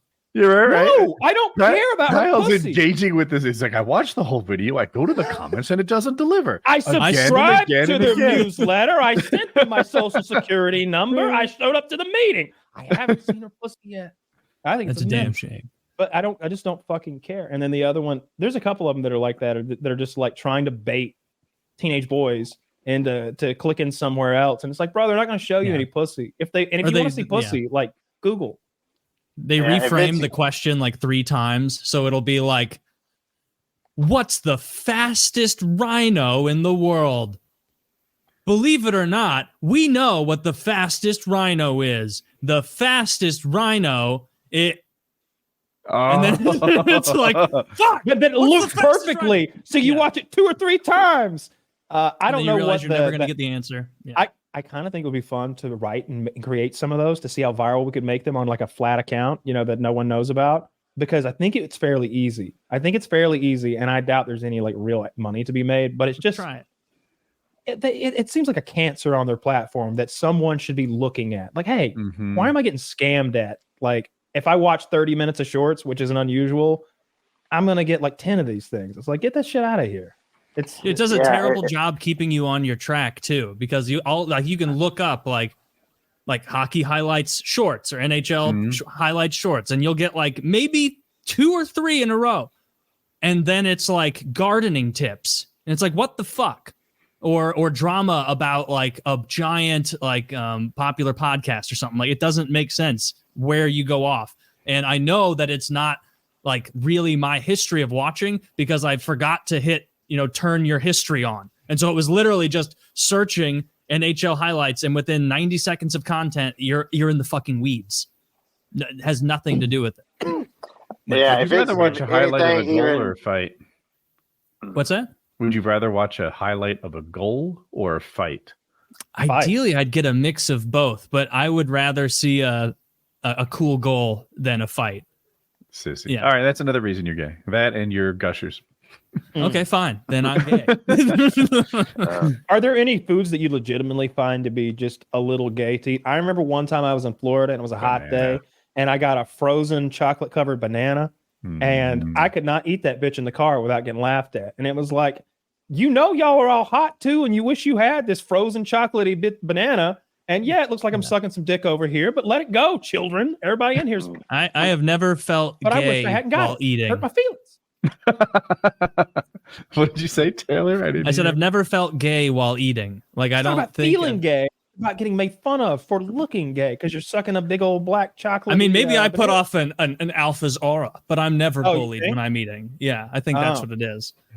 Or maybe I'm smearing food all over my face and they don't want to pile on. That's probably y'all remember the comedian Mitch Hedberg? He passed away years ago. You remember that bit he had where he was all these great little non sequiturs, and they're like, "Hey Mitch, you want a frozen banana?" And he's like, "No, but I want a regular banana later." So yeah. Yes. That's one of my favorite ones. Later. I like that. He had one about I don't want to just do his content. Look up Mitch Hedberg. He's hilarious. Yeah, I like it. great. I like when he's ordering breakfast. He orders a chicken sandwich but she misheard him and she's like, how do you want your eggs? And he's like, incubated and raised in a farm and grown to market size and slaughtered and then cut up and grilled on a grill. Wait, this is going to take way too long. Scramble. What's the one-liner that always stuck with me from him where he's like, an escalator cannot break. It can only become stairs. China proves him wrong. Yeah, I thought a bit of death. The other day, I was in an airport somewhere. I'm in so many airports, I can't even remember now. But I was like, it was one of those like 5-story escalators that like gets you up from the subway, and it had died, and it was stairs, and I had my suitcase, and I literally like briefly thought about just leaving my belongings behind because I thought of lugging that suitcase up 5 stories on the escalator. I was like, man, I can't do it. Have you seen the way they do stairs and escalators in China? Or maybe it's Japan. It's either Japan or China. But like, you know how often in like a subway or something, there will be the small escalator area and then the stairs in the middle and then the other down escalator on the other side. It'll show like an image on the ground of a fat person and be like an arrow pointing to the stairs from the fat person. And then a normal sized person and an arrow pointed to the escalator there. Like, I bet it's Japan. Japan does not play with fat shaming. They will come up to you on the street and oink at you, is my understanding. Like, imagine, when's the last time you saw a fat Japanese person? Like you can't even picture what it would look like. Oh, I don't agree with that. I feel like once they hit 40 or so, sumo guys. Fat as fuck. Yeah, those sumo wrestlers are pretty big. Athletes. Yeah, the sumo wrestlers are athletes, though. I bet the average weight is like 220 of a sumo wrestler. I bet it's not that big. We were talking about comedians. I've heard of Shane Gillis, but I haven't listened to his Shane Gillis is hilarious. I've heard like some shorts of him on YouTube, or like short clips, and he is very funny. His Netflix special just dropped, and I watched it last night with Jackie. I thought it was funny, like better than average, but I'll call it like 6.5 out of 10, something like that. But his comedy is edgy as fuck. Like, if he was a bigger comedian, he would get slammed. David Chappelle's stuff on trans is 10 times milder than this guy. He hits us with the 9/11 jokes right out of the gate. He has I know Kyle wants to jump in. His girlfriend's ex is a Navy SEAL. And he's like, that's the worst possible ex-boyfriend. I used to think it was black people, but now I got to follow a Navy SEAL. I'm like, can you fucking say that? How can you say it? He's all tactical and shit. Putting on night vision goggles, going tactical on my baby's little pussy. Yeah. Oh my god. Yeah. He gets specific about it and size and it's hilarious. And so he's got like race jokes. He's got 9/11 jokes. He's got a whole thing on retarded people and Down syndrome jokes. Yeah. And then there was another cat. Like he leaves no stone unturned on the politically incorrect. Because he looks a little. You may not know he got fired from SNL. He had the shortest SNL career ever. They hired him. Then that night, I think they saw like some of his bits. They're like, "Who's that guy you hired? Let's watch some more of his shit." Oh no! And they immediately were like, "Actually, we're not hiring you. You're unhired. You're like, too funny." Yeah. He never appeared on the show. He was fired before he got to be on the show because of they saw the rest of his bits. The Navy SEAL bit is hilarious. He's like, the Navy SEALs are kind of pussies if you think about it. Fucking body armor, machine guns, sneaking in at night with night vision. That's kind of a coward's way to fight if you really think about it. Al-Qaeda, those guys are braves. Fucking flip-flops in a dream, baby. They just jump in the back of a truck, headlong into battle, looking at each other. They know they're going to get fucked up. They're there anyway. It's like, yeah, that's what Bill Maher said that like right after 9/11. It was too soon for that joke. Did Bill Maher say that right after 9/11? What he actually said was that we shouldn't call the hijackers cowards. We launched cruise missiles from 1,000 miles away and blow buildings up. They showed up with box cutters and like went down with the ship. Let's not call them cowards, right? That was his point. And it's like, let's kill Bill Maher. Yeah. This was George Bush's America. Okay, this was a different time. Yeah. Dixie chicks. This was Freedom Fries America. Era. As some comedian said about the suicide bomber instructor, he's like, all right, everybody listen up. I'm only going to show you this once. Yes. That's good. Yeah, I'll need to watch his special then because it's funny. My younger brother told me. He was like, "Oh, I watched this guy Shane Gillis' stand up. It's super funny. You got to watch it." So I need to take him up on his and your rec. And That watch thing about being fired before you're hired happened to me because of this show. Yeah, Really? I made a video. It was like how to get rich slow. And it basically talked about dollar cost averaging and compound and interest and stuff like that. And I did a couple follow-ups, like going through the math. Well, the people at CNBC saw it and they wanted me to do this. They're like, look, we can get you a graphics department. We'll put something together, but you'll come up with video ideas and then we'll like do it a real professional job. They wanted to do a site to teach people about investing. And I think it was aimed at young people and they wanted to have me as their sort of spearhead.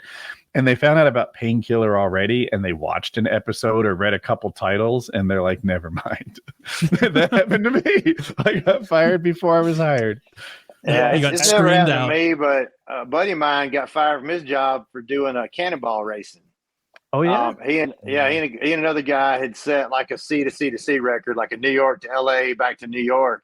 And I can't remember, it was like Road and Track or GQ or somebody did an article on it. And same thing, his bosses came in, they were like, hey, this is not the kind of, personality we wanted this company. And they fired him over it. But it'd be one thing if it was like automotive related or his driver's license there, like if he's a CDL guy or something, but like, if he's just Dave in the boardroom, like, well, that's kind of fucky. Yeah. Yeah, it was pretty crappy. And I don't know how they worked it out, but I'm self-employed, so I get hired and fired on a daily basis. But yeah, it's fair enough. that was one of those few things that it came up. And again, Cannonball has been going on since 1971. There's never been an accident. Nobody's ever been hurt, but it's just it basically is the world's largest illegal road race. And a lot of companies, they don't, you are in effect admitting to allegedly admitted breaking the law, and companies don't like that. He's the only one I know that's gotten canned, but I know it's made it hard for some people. But no one's ever gotten hurt. So it's like the world's safest illegal race. It is the world's safest motorsport. But and it's something everybody's very focused. We have a saying, like, don't break the law when you're breaking the law. Everybody's sober, nobody's doing drugs. You're driving fast, but you are the driver is 100% focused. You've got a spotter who is, watching on ramps, calling traffic, looking for cars, monitoring, waves. You got a sleeper in the back. Everybody's rotating. Everybody's fresh. The radio's not on. We're not telling stories. We are 100% focused. And, we slow it down. You get near traffic, you back it off. We speed up in open spots. But, yeah. I'm next after you. How much slower is the motorcycle record? Like, I would think that it's slower. Exhausting. Oh, I bet it's slower. Yeah, the fuel tank is tiny and fuel. Okay. Yeah, a guy just set another record. He actually beat me to it. Saddlebags full of fuel. Yeah, exactly. I was going to hit up Harley Davidson because somebody had done it on a sport bike, a Yamaha or something like that. I was going to hit up Harley Davidson mainly to see if they give me another motorcycle. And I was going to go set it, but now the Cannonball record itself is Red Ball Garage to the Portofino Inn. But this guy did like a Jacksonville to San Diego kind of cross country record. He did it it was like 29 hours, 32 hours, something like that. I mean, it's kind of a toss up. I mean, I ride motorcycles. I go fast on motorcycles. You can weave in and out of traffic on a bike, but when you're going a really, really long distance, what is going to really keep you fresh, keep you going is being comfortable. Not, the wind noise, the head buffeting, the general attention level required on a motorcycle, not to mention, you're not able to sip a drink, eat your beef jerky. I mean, you were in it. So you're going to tire out sooner on a motorcycle, even though it is faster. I know like the car record right now from like Prudhoe Bay to Key West, I think is 82 hours. The motorcycle record is like 78 hours, I believe. So you are able to shave some time off, but psychologically speaking, you're going to get worn down on a bike just from the noise. Same thing, even with the cars. I have people contact me all the time. Oh yeah, me and my brother are building a whatever. We're building a triple turbo Supra that's got 3,000 horsepower. We got a 69 Camaro with a 671 blower and a roll cage. We're going to go break the Cannonball record. I'm like, no, you're not. You're going to get tired. You're going to overheat it. You're going to wear out. Like the guys, Doug and Arnie, my friends that do have the Cannonball record. It's a big German 4-door. It's quiet. It's smooth. Like you got to keep your brain fresh, not just your body. And all those noises, all that steering input, all that, everything you got to do, every little micro decision you make is wearing your energy down. And when you got to be awake and alert for that long, sure. So 3-man, 4-man team doing this thing in your big car. How much driving skill does somebody really need to do this thing? Like, let's say that I really wanted to do it, and I convinced Ed to like sneak me into one of these groups. I wouldn't because I'm a felon. But what could I do it? Like, would you be worried about me? He was like, that Kyle guy, he's never driven anything on the track. You know, is he going to be able to drive through Texas? Like, is it a concern or? Yes, it is actually, and I don't mean to sound like an elitist, and I most of my driving has been endurance driving, like distances around the world, other countries, that kind of stuff. I haven't done that much time driving myself. I mean, half dozen or so of these, but it kind of does. And again, I'm not trying to sound like an elitist, but like you need a really, really honed ability to read traffic, to anticipate what people are going to do, to be constantly aware of that car, whether you can feel a tire that's going low on pressure, whether you've got a shimmy that might be a loose bushing or a tie rod somewhere. If something were to go wrong, you need to be able to like immediately make a purposeful decision and carry it out to be able to recover that car. Again, does it take a lot of skill to drive fast in the left lane with nobody in front of you? No. Anybody can get out there and mat it and drive 120 as long as the road's clear. But you have to be able to like drive the 15 cars in front of you at all time, see what stimulus is coming at them. Are they going to change lanes soon? Did they just get on? Or where is that driver's head looking? How long have they been in that lane? What is my time to distance? How close am I going to close that gap? Like, there's a lot going on. And for people who have done racing, there's just a lot of awareness about the car and the physics and time to distance and closing those gaps. That, not that you couldn't do it. I mean, lots of people have come on that have not had that much experience and done great. But like, as better a group, if you had that experience anyway. It's better to have that experience. And again, I mean, I am not the one to be speaking for Cannonball. I've gotten to do it. I'm very fortunate to participate in it. There's a lot of people, Ed, especially Ed, Doug, Arnie, a lot of these guys are way more experienced and qualified to be talking about this than me. But, all the other races, the Southern Classic, the Alabama Hammer, some of these other regional races that go on, you kind of got to be vetted into it because we are all very conscious of that safety record. Because if somebody goes out and they're smoking weed or they're getting drunk or they're too emotional in it, or like they just, that guy cut me off, I'm going to pass him and make a point, or I got to beat this record. Not the time for that. Exactly. Like if you're going to drive, I'm going to pull over and whoop his ass, guys. Hang on a minute. That's not your what thing. Are you doing? Exactly. Like you got to detach all emotion from it and not make those decisions. I was doing a run one time and I blew past a guy, and and again, it was a safe pass. It wasn't anything crazy, but I guess he took offense to that. Guy speeds up and suddenly he's next to me. We're going 120 miles an hour through Alabama. I look, he's got his wife and his kids in the car, and he's looking at me like, "Oh, you're not going to pass me." And I just backed off, and I probably lost, 8 minutes off my time that day. But like, none of this is worth getting hurt. As soon as anybody gets hurt, the party is over. The cops are looking for us. It's going to get demonized. Like, we all take the safety thing. What if you had that little cooler that said organ transport? You could flash them out the window, right? Like, all right, that cooler has worked for several friends of mine, and that is a very, very valid technique. But now this guy was just some regular family guy that just had he just, I guess, didn't want his ego bruised by somebody passing him in a Cadillac. He's going 90. I go past him at 120. I look over, he's next to me at 120. He's got his family in the car. So I just backed off and let him have it, because like, there's no, like you can't get involved with the civilians. It's just not worth it. So we all take the safety very seriously. Nobody takes any risk, and we can't let people out there that are going to drive like that or get in some mess or get in some tangle, because one big crash and this is all over. So we do. I guess what I was everybody can't do it. Is there? I guess I was thinking, like, I wonder if there's just a journalist who's like, yeah, I can go, and like an automotive journalist or something who just jumps in the car and it's his first time doing any sort of like racing. I guess is a cannonball run. I don't know. That almost sounds fun. That's what we should do, guys. Let's do a cannonball run, the three of us, with no practice or really study. Sounds like a good time. Yeah. Well, I mean, Cannonball Run is open. Zach will come. It'll be great. I mean, Cannonball Run is open to anybody. Yeah, but Ed has a saying that you don't have to have a good time to have a great time. Meaning that, like, nobody really cares what your actual time is. There are records out there that, no offense, you're not going to beat those records. Like you're just not. I'm not going to beat them. You're not going to beat them. So go out there, have a good time with your friends, drive as fast as is necessary. And people are watching you. They're watching you on Glimpse. We have apps we can track each other.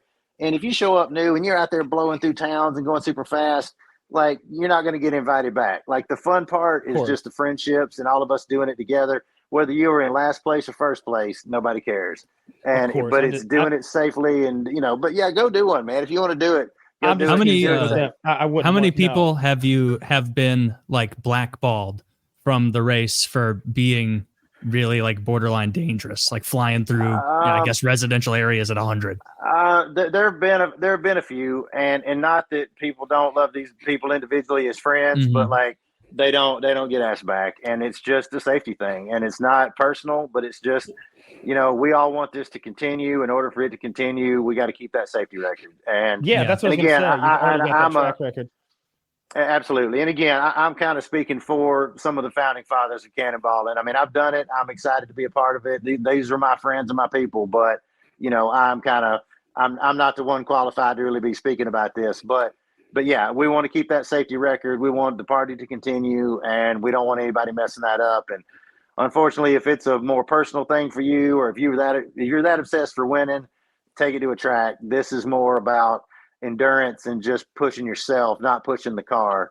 And you really don't have to go that fast. It's hard to reconcile that with the fact that it's a race. And the guy who won that race really was trying to win.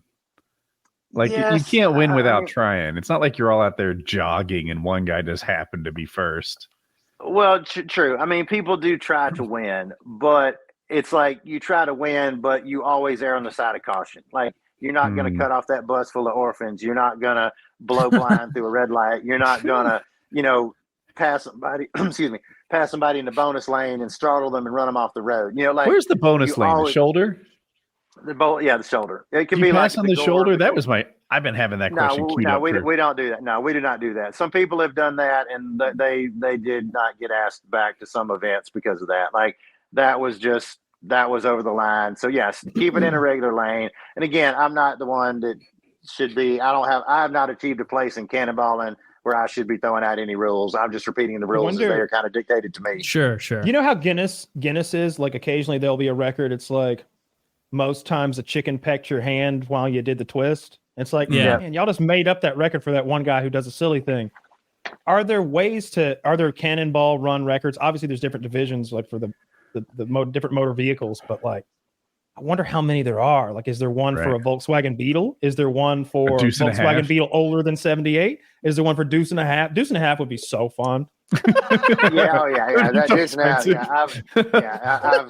You either have or have not been in a Deuce and a Half debate. Yeah, there are different versions of it, but this was we had a kind of a reunion last year, and this was a topic up for discussion. I mean, there was a diesel record, there was an EV record, there was an all-female record, there was a motorcycle record, there was the, bus record. I mean, and yes, there is a minutia for all these different records, but the only ones that are really recognized are just time, just however you got there. What's the RV record? Because that's the one to fucking take down. RV record, I think John Ficarra's got that one, but my buddy Fred Timmons is looking at attacking that one. I don't know on the RV record, to be honest with you. All right, I would do that one. That seems like fun. It's got to be. I'll be here in the 40, 50 hours. I wonder how the guys the fuel for it. Like it seemed like an important part of the RV record is having 1,500 gallons of fuel or something crazy. Yeah, absolutely. Because fuel stops will bring your average down. I mean, me and a buddy of mine did the Southern Classic, which is from Smoking to Bandit. We start in Atlanta, go to Texarkana, back to Atlanta. And we had a really, really good time, but we also had like an 11-gallon fuel stop. So we ended up just losing so much time. And when you think about the averages, like just slowing down, getting off, getting gas, getting back in, back on the road again, those little times knock your time down by 30%. Yeah. So it makes a big difference. I mean, there's the only records that really recognize. There's a solo record and there's the overall record. And, the rest of them, whether you were on a rocket car or a pogo stick, however you get there, that's your record. Have you heard of the iron butt, Christopher? Oh, yeah. I've got a couple of iron butts under my belt. Oh, I have one. And I found the fuel stops. Well, hang on, just be specific because it's like, hey, I got a couple Stanley Cups. How many iron butts do you have?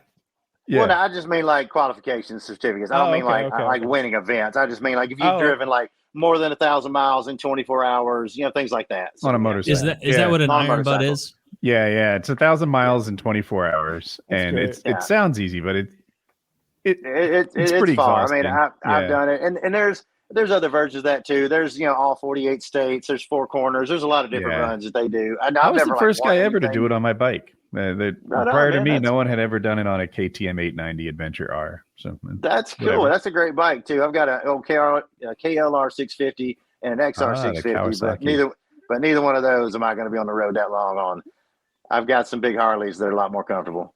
Yeah, I have a Goldwing. I was thinking earlier that your Goldwing would be the one I'd want to go if I'm going to have to ride to California.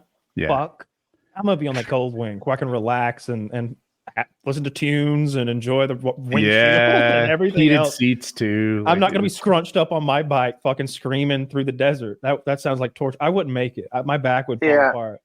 It's about. I mean, for those kind of distances, it's about being comfortable. I've had a few friends come up with, putting fuel cells on some really fast turbo sport bike, and it's going to go 270, and yeah, you might make it, but like the psychological and physical demands on your body.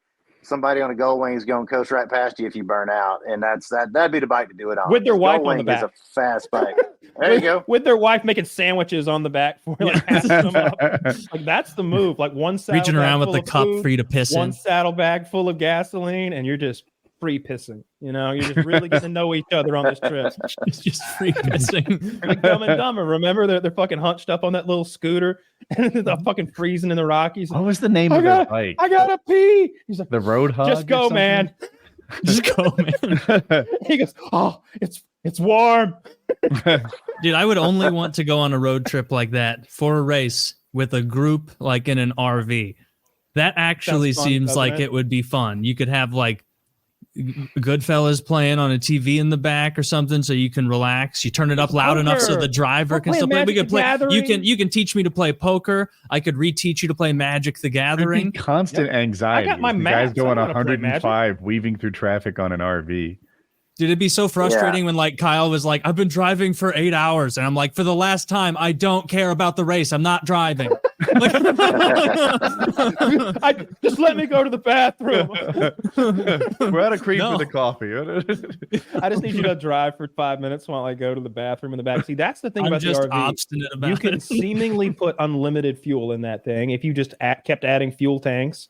I know, like the adventure truck place near me had this massive tank they would put. I'm sure you're no stranger to that stuff, Christopher, but like 80 and 100-gallon fuel tanks that you can slap under a car.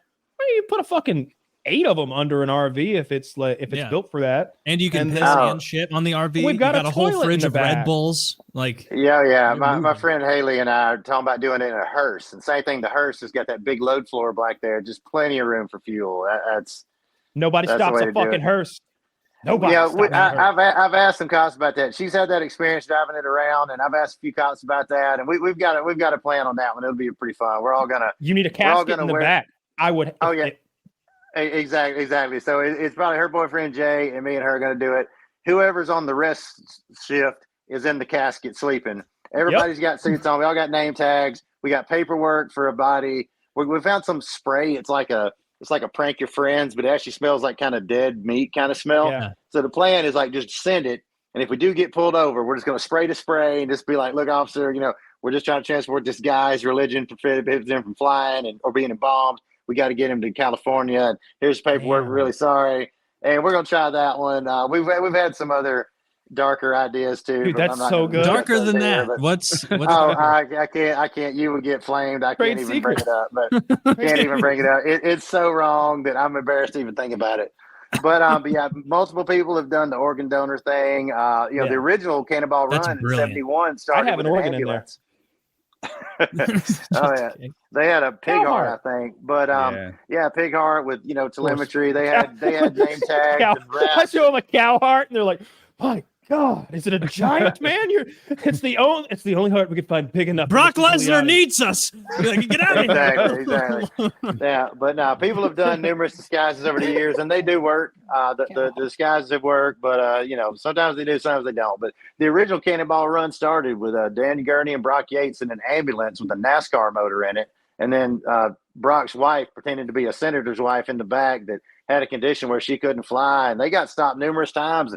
Cops believed it, gave them police escorts to the state line, and it just kind of started this tradition of funny disguises and goofy things. And sometimes you just went on charm too. Like Ed and John and those guys did one and dressed as the A-Team in an A-Team van, and cop pulled him over, and he just kind of looked in, and he's like, "I can't give a ticket to the A-Team," and so I mean, it's all for fun. I mean, and that's, I think, from the outside, people think it's this like white knuckle, bug-eyed, gripping the steering wheel thing, but we're all like on radios, cutting up with each other, having a good time. It's a bunch of friends. It's like when you're 10 years old building a fort with your friends. It's the same kind of feeling. It's just we're grown-ups, and it's a wonderful thing. And just being silly, and sometimes it works, sometimes it doesn't. I mean, I've gotten arrested, I've gotten tickets, and Ticket Clinic got me off the hook the last time. They're amazing, and it's just you got to run that risk. I mean, we do a lot of countermeasures. I mean, we've got GPS sync radar detectors and Waze and apps, and we're watching, and we got people on the phones and at home doing mission control. But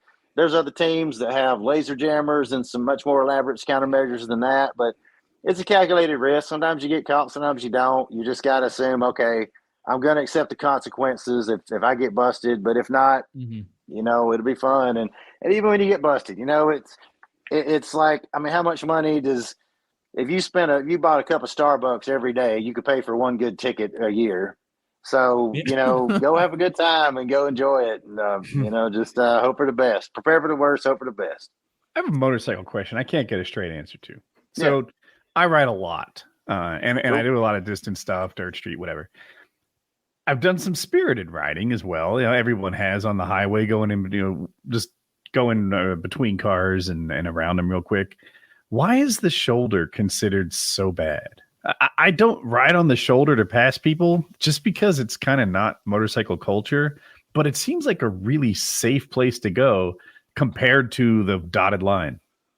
Well, I mean, as far as lane splitting goes, it would be safer, but the problem is the tire hazards, because there's so many little rocks and screws and pieces of broken glass and sharp stuff over there on the shoulder that you get over there, you're going to pick it up, either blow out a tire or have a rapid deflation, and now you're in a safety situation. So it's the tire hazards that make the shoulder dangerous for a car or a motorcycle.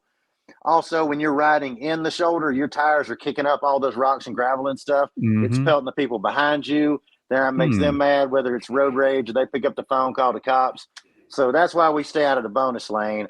And even riding the yellow lane, like if you're in a state like California where you can lane split, still you got all those the tires pick up the tire hazard. So it's the greasy spot in the middle or that yellow line that's got all the rocks and screws and nails in it. So on a motorcycle particularly, I just stay out of those because I don't want to have a blowout. Okay. That makes sense. Yeah. A lot of times I have sort of 50-50 tires on them. That's a little dirt, little street for people that don't know. I bet they're better for that, but you bring up a lot of good points. I appreciate it. No, yeah. I mean, if anything else, even if you had unobtainium tires that weren't going to get a flat or some like a moose or something like that in there, still you're going to kick up stuff and crack somebody's window behind you, and they're going to run you over or get mad. So that's generally why we stay out of them. But but it's not a bad idea.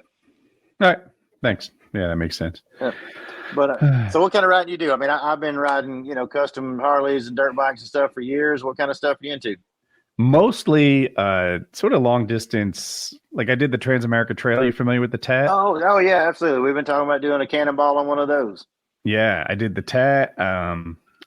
Just recently we took small bikes, dual sports, out to Colorado and Utah, did all the mountain passes, and we did the Slick Rock mountain bike trail, which was pretty cool. I don't know if you've seen that. Yeah, I know that. And we do Smoky Mountain 500. A lot of the BDRs, I've done the Nevada, California, Utah BDRs. I've done the Mabder, the Mid-Atlantic BDR. That's the kind of thing I do. My friends have, GSs and KTMs and stuff, and do moto camping. Yeah, they're very fun. Have you done the Shenandoah 500? No, I've heard of it. Is it good? That's a really, really great one. I mean, the scenery is incredible. It's really well organized. That's one of my favorite ones to do. I've not done as many as you have, but that is one of my favorite ones. It's great. Just an incredible scenery and well organized run. It's a good one. All right. I wrote it down. Yeah. Oh, he'll do it now. Woody's going to talk to Jackie after this and be like, so 2 weeks from now, Shenandoah 500. It's fine. I've done it. You know, the Shenandoah has they have like a hero route and sort of an adventure route. And I've done the adventure route 2 up before. It's great. If you don't take somebody along, that's a good one to do. But if you're by yourself, they have a more adventurous route as well. It's fun to do. That's cool.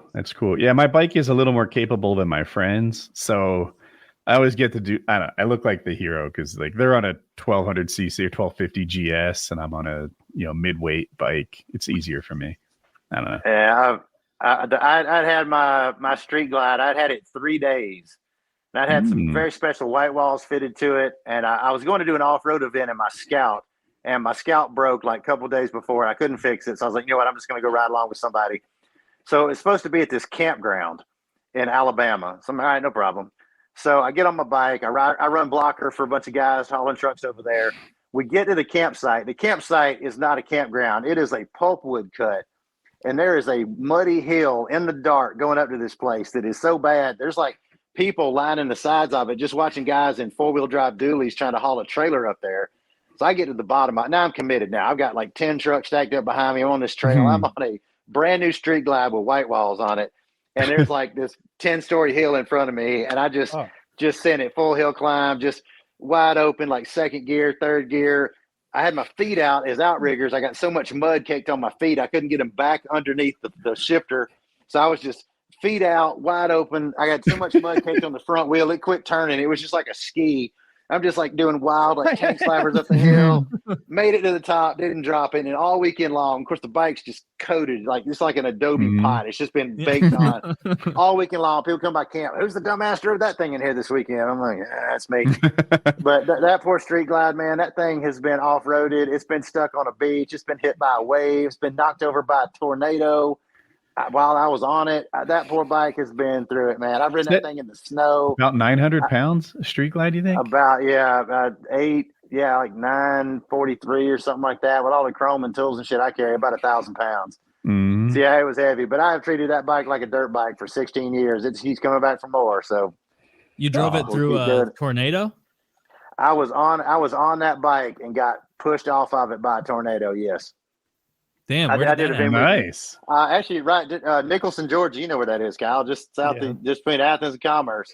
But it's been 12, 13 years ago. But yeah, I was riding back from DC. I was in the worst rainstorm I've ever been in my life. Just like that, you can ride bikes, you know what I'm talking about. Just like that, spitting in your mouth, just water coming up off the road, just fire hose kind of rain. And I probably should have pulled over and stopped, but I was almost home, and I was like, you know what, I can make it. But I got out there, I got off in Commerce. I got out on the road again. And this was right when they were 4-lane and 441. So it was still kind of 2-lane in places, open up into 4-lane. And I'm stuck out there, and I can't find anywhere to pull off. There's big chicken trucks blowing by. And I'm just thinking, man, I got to get off this road. I top a hill, and there's a construction site in front of me. And I'm trying to kind of look in the rain to kind of see where the gap and all the barricades is to see where the road goes. And I see the gap, and I start slowing down for it. But as I'm slowing down the gap, I can't line the bike up with the gap in the road. And I'm like, what's going on? I keep trying to kind of steer towards it. And every time I steer it, I'm still not quite making the gap. I think for a second that I'm skidding or something. So I kind of hit the rear brake and kind of went to stabilize myself. But then I almost dropped the bike because I realized that I wasn't going that fast. The rain's coming past me like hyperspace. I think I'm going 70. I'm going 20. Everything's just really disoriented. And all of a sudden, that construction site that I was trying to dodge just sucked up into the sky. Just barricades and barrels start lifting off. And I was like, that's it, I'm dead. I could see a porch light just through all the rain and slosh and everything. I just gunned the bike for the porch light. I was literally going to ride through their front door like D-Day in Animal House. I was just going to ride through the front of somebody's house. And of course, then I hit the ditch and get stuck, and I just stuck it. And it was all of a sudden, this air pressure, I thought my eardrums were going to blow up. And then this gush of wind just came down, kind of forced the bike over, and I just kind of fell off of it. And I was at that point just going to hang on to it because it was heavy enough and pretty dense. I thought maybe it wouldn't get sucked up, and it started sucking up mud and water and all this shit, and then it just stopped. And then all that stuff just rained back down on me, sticks and mud and all kind of shit. And I look up and there's like stars, and it just sounds like a train going off in the distance. And I picked the bike up and rode it on back. I got to the Dollar General there in Nicholson, and there's a couple of cars pulled over in a police car, and he's like, "Don't go north, there's a tornado." And I was like, "No shit, Sherlock." And anyway, I get back to Athens, and it was kind of surreal. You know, I'm thinking like, is this going to be like Beetlejuice? Like I'm going to get home and I'm going to be like dead for 5 years or something. I don't know it, but obviously not. And I actually got in the car and drove back up there the next day, and it was like a tornado had just sort of touched down. It kind of cleaned out a field and sort of skipped this little valley, sucked up the construction site, and then dumped the construction site out in a field and just kept going out towards like Royston or somewhere out that way. And it was kind of funny. I tell people, Pauly Shore saved my life that night. That tornado destroyed the fire department in Royston. Did it? Wow. Yeah, man, it was scary, man. And I'm just lucky to be there. And I tell people, Pauly Shore saved my life because I ran into him at a gas station about 20 minutes before that, and he looked tired. He was actually driving his own limousine. Driver was asleep. He's driving his own limo, going in a convenience store. I'm paying for gas. He's coming in. I'm going out, and he looked tired. I just said, "Hey, Pauly Shore, welcome to the South," and I kept on going. But anyway, that 15 seconds or 10 seconds of talking to him, probably not, but really that delayed me just enough where I wasn't in that construction site when they got sucked up. So I tell people Pauly Shore saved my life that night. Pauly Shore saved your life. Yeah. I bet he would hang his hat on that. Absolutely, man. But it was a crazy night, man. And I know you probably had some adventures on bikes too, but it was nutty. But that one Harley, man, that thing has been through it, and it just keeps on going. I love that bike. I am the same way with like inanimate objects. Like you buy a brand new Harley, the thing, I mean, it's nice and everything, but it's not yours. You haven't done anything. It's after you've got knocked off by a hurricane. It's after you've done that hill climb. It's all those scratches. That's where the Harley gets its value from the absolutely what you've done with it. Yep. So, yeah, I anthropomorphize all my vehicles. I like get mad at one of them, but I like go around the corner of the house and say something bad about it because I don't want it to hear me or something like that. I don't want to hurt its feelings. Yeah. Mm-hmm. So before we jump to the next thing, we're going to hear from a couple of wonderful sponsors of today's episode. PKA listeners, PharoahDistro.com is keeping the Labor Day party going just for you. Buy two, get one free on all items on our site this week only, from your go-to gummies that range from mild 10 milligram bears to the wild 500 milligram sour belts. Also carts, disposables, dabs, and the Dab X Go, plus new additions you'll love. Don't forget to use code Labor Day at checkout. New code this week, Labor Day, for buy one, get one free on all items. PharoahDistro.com, quality you can trust. You can also that was not part of the read. If you want to buy a Dab X in your was that an instruction on how to read it? It was an additional thing. You can also casually tell a story about. You can also toss in a line afterward. Hey, if you want to buy a Dab X and your buddy wants a Dab X, you both get one and you get one. Oh shit. Okay, so yeah, the buy one get one free also includes the Dab X, which is a really high quality dab rig. I didn't think that would be included in the buy one get one, but apparently it is. The Dab X, great way to get all high, jokes aside, that's a tremendous deal if they really are buy one get one free Dab X's. Yeah. That thing is way better than its price point has any business being. It's tremendous. It's easy to clean. It's easy to use. It's no brainer. It works for all kinds of concentrates. Charge lasts a long time. And shockingly, I told you this a few weeks ago, I found that secret pod underneath that's been saving all the excess concentrate on this perfect little silicone non-stick square tray where it just, I touched it with a metal tool and it all just peeled right up perfectly so I could put it in something else. Love the Dab X. Can't promote it more. Love it. The Dab X rules. Check it out. I'm shocked that it's a buy one get one for that because it's very high quality. Also buy one get one or buy two get one free. I'm sorry. Buy two get one free. All the items there. Buy two get one free for the Dab X as well. Code Labor Day. If you're listening to this months and months and months in the future, you're going to want to go back to PKA 20 as the code, I imagine. There, we're doing a little time travel code there. So if you're listening to it this week, Labor Day is the code. Get yourself buy one, get one. Buy two, get one free. There you go. Okay. Check out. You can get yourself one for maybe you want to give a gift to your buddy. Give them the gift of quality smokables out of the Dab X. Also, they've got Delta 8 carts, HHC carts. These knockout blend disposables are pretty fucking strong. These very strong. These carts. And then I just got these yesterday. Double doinks, like some THCA joints that they got, and so I'm gonna smoke one of these this weekend. Get nice and lit. And then of course, as with all of these, use responsibly. It's accurately dosed. It's going to get you very high if you take something like this. These are 500 milligrams a pop. Don't fucking play with it. Start much lower than this. Get a 10 milligram gummy if you don't have the tolerance for it. Get the 25 milligram Delta 8 ones if you're not so sure about it. But if you're a tolerance king and you know how much you need, these are strong as shit and they will wreck you. It says on the top, these things fuck. So like, be careful. Is that what it says? It says caution, these fuck. Yeah, up at the top. They do. They fuck. They're really, really intense. And that's why every week I say, don't be stupid. Don't think if you've been taking gas station quality Delta 8 or HHC edibles and you're like, I'm up to 300 milligrams. Do not start with 300 milligrams of these. It's going to be too much for you. Start with, half of that and play it out from there. But for a lot of people who aren't tolerance kings, the vapes are going to be what you want to go to. The HHC and the Delta 8 are great. HHC, as we've said before, noticeably stronger than the Delta 8 in regard to smoking. In regard to the edibles, the Delta 8 and the HHC are a little closer. But yeah, buy two, get one free. Any product over there, including the DabX, that's a hell of a deal. So check it out. Code Labor Day for buy two, get one free. Anything over there. And also, if you're in the future, many months from now, probably going to be a PKA 20. For 20% off. Look at us putting in a future ad read as well. This episode also brought to you by BetterHelp. BetterHelp, folks. Life is full of twists and turns, and it's important for you to show up for yourself through it all. Mental and dental, got to take care of it all. We're very serious about everyone taking care of their physical health here on PKA and maintaining a healthy physique. But mental health is just as important, and you need to work to keep your mind in shape as well as your body. Start getting in the mental reps with the help of a professional over at BetterHelp. BetterHelp is not a crisis line. It's not self-help. It's professional therapy done securely online, available to people all over the world. It's super simple and made to easily get connected with a therapist. No hassle as soon as you're ready. So if you're thinking of giving therapy a try, get going with BetterHelp. It's entirely online and designed to be convenient, flexible, and suited to your schedule. Invest in your mental well-being now and get started with our partner, BetterHelp. Let therapy be your map with BetterHelp.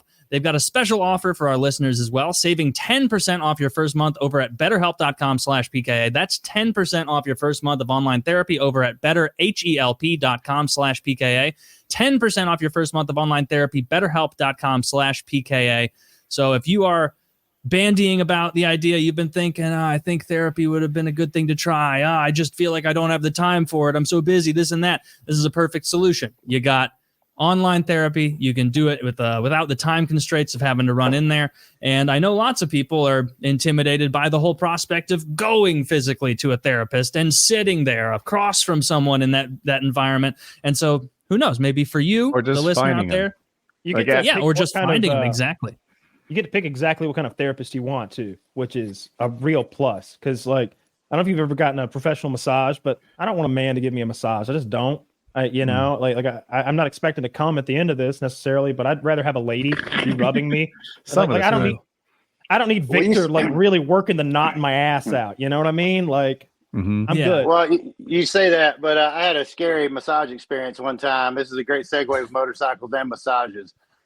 So the first time I got married many years ago, I had an aunt down in Florida, and we'd taken a big road trip for honeymoon and kind of come back to that town, got her own place to stay, but wanted to visit my aunt. And my aunt said, well, as a wedding gift to the two of you, I wanted to get you a couples massage. I'm like, okay, well, that sounds pretty nice. Thank you. We're going to go to some spa or something, and, they'll light some candles and all that. It'll be pretty cool. That sounds great. And I said, well, where do we go? And she goes, well, she's going to come here. I'm like, wait, like to your house? Like here? Like where my grandmother lives? She's like, yeah. I'm like, this is kind of weird. Okay, I'm not really feeling so great about this. She's like, yeah, I can't remember when the lady's coming, like a little bit later. I hear her coming, this lady, and I'm a fairly decent sized guy. I'm like 6'1". This lady was probably 6'3.5", 6'4". She rides up the street on a Sportster with a massage table strapped on her back like a quiver of arrows. And she just comes like rumbling into the driveway and just snatches the thing off under her arm, ding dong at the doorbell, comes to the door. She's like, I heard somebody's getting a massage. Like she was some kind of birthday clown or something.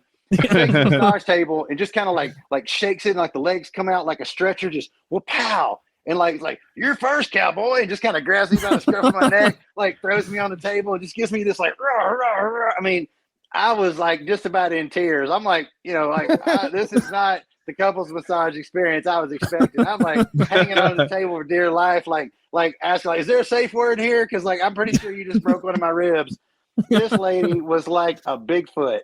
And she broke my body. And by that point, my new wife at the time was like, nope, out, forget it. I'm done. I don't let people touching me. It was not, I would have happily. It's a couples massage. Exactly. I would have happily. That's all it is. Touching. Give me feeling. Oh my God. So you got bullied by a 6'4" powerful masseuse. Oh my God. I felt she doubles the dominatrix for sure. Oh my God. I felt like one of those cartoon characters and you get run over. They're just like a piece of tire tread in the road, man. I was toast, man. And so I would have happily had a dude give me a massage that day and been somewhat sensitive to the fact that I might want to walk again in the next 3 days. Yeah. She was scary, man. So careful what you wish for with those female massages, man. They don't always go the way you think. You might get an absolute unit table of a woman. Oh my God. But anyway, if you're interested hands were like this. If you're interested in therapy online, very convenient, check out betterhelp.com/PKA. Save that 10% off your first month. And of course, every episode brought to you by Lock and Load, folks. Lock and Load, the premium ejaculation increasing supplement, taking the world by storm. Now, Christopher doesn't know about this, which means Christopher probably could use bigger loads. Now, what's the thing you're always thinking when you come? I wish I came more so that I could feel more better, more gooder. And that's what Lock and Load does for you. The best time of coming is when you're actively coming. This will make you come more. The light didn't turn green. Oh, this is going to... Well, for this, you're going to be busting hard. It's 9 pills a day because if we were fooling you, we would have saved ourselves time. You wouldn't have to take 9 pills a day. It's 5 a.m. and 4 p.m. with a fatty meal, folks. That's how you can tell. Don't think you're going to be 3 bottles in going, my God, where's my big loads that the boys promised me? No, you're going to be 2 weeks into this. You're going to be rattling this thing and hearing an enormous amount of pills, and you're going to be spurting like you've never spurted before. So check it out, Lock and Load.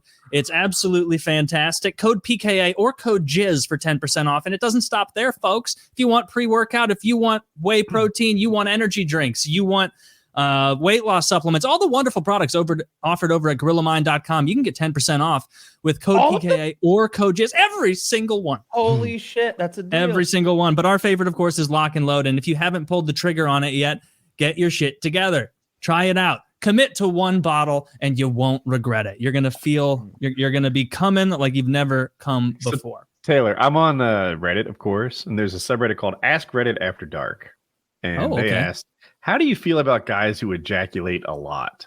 The top comment, I wish men came 10 times the amount they do. I'd take every bit of it and ask for more. Big loads are hot. Reply, oh, same here. I think it's hot as hell. The world would be a messier place if all men could fire off like a fire extinguisher.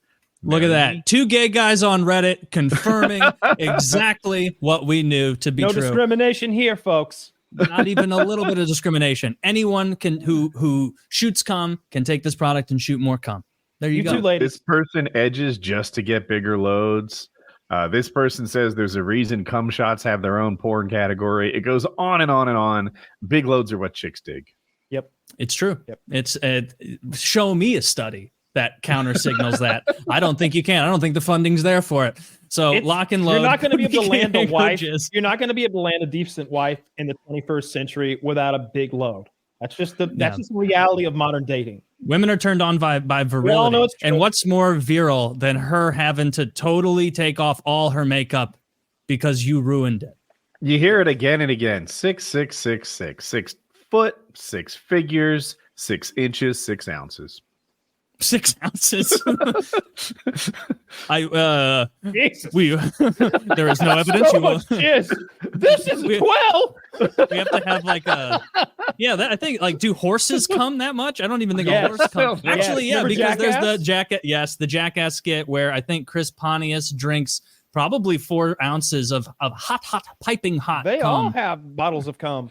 It's Yeah. look, that's where I'd have to draw the line with when they're drinking the horse piss and the horse cum on Fear Factor that time. It's like, man, it's not only gay. $50,000 and it's teams, so it's 25 after taxes. Man, I can't even buy a Honda. Get the fuck out of here! I'm drinking horse cum for you. That's not happening. Taylor would A swallow used that Honda. shit down and chase it with You a can't buy a gusher. used Honda for 16. Sure.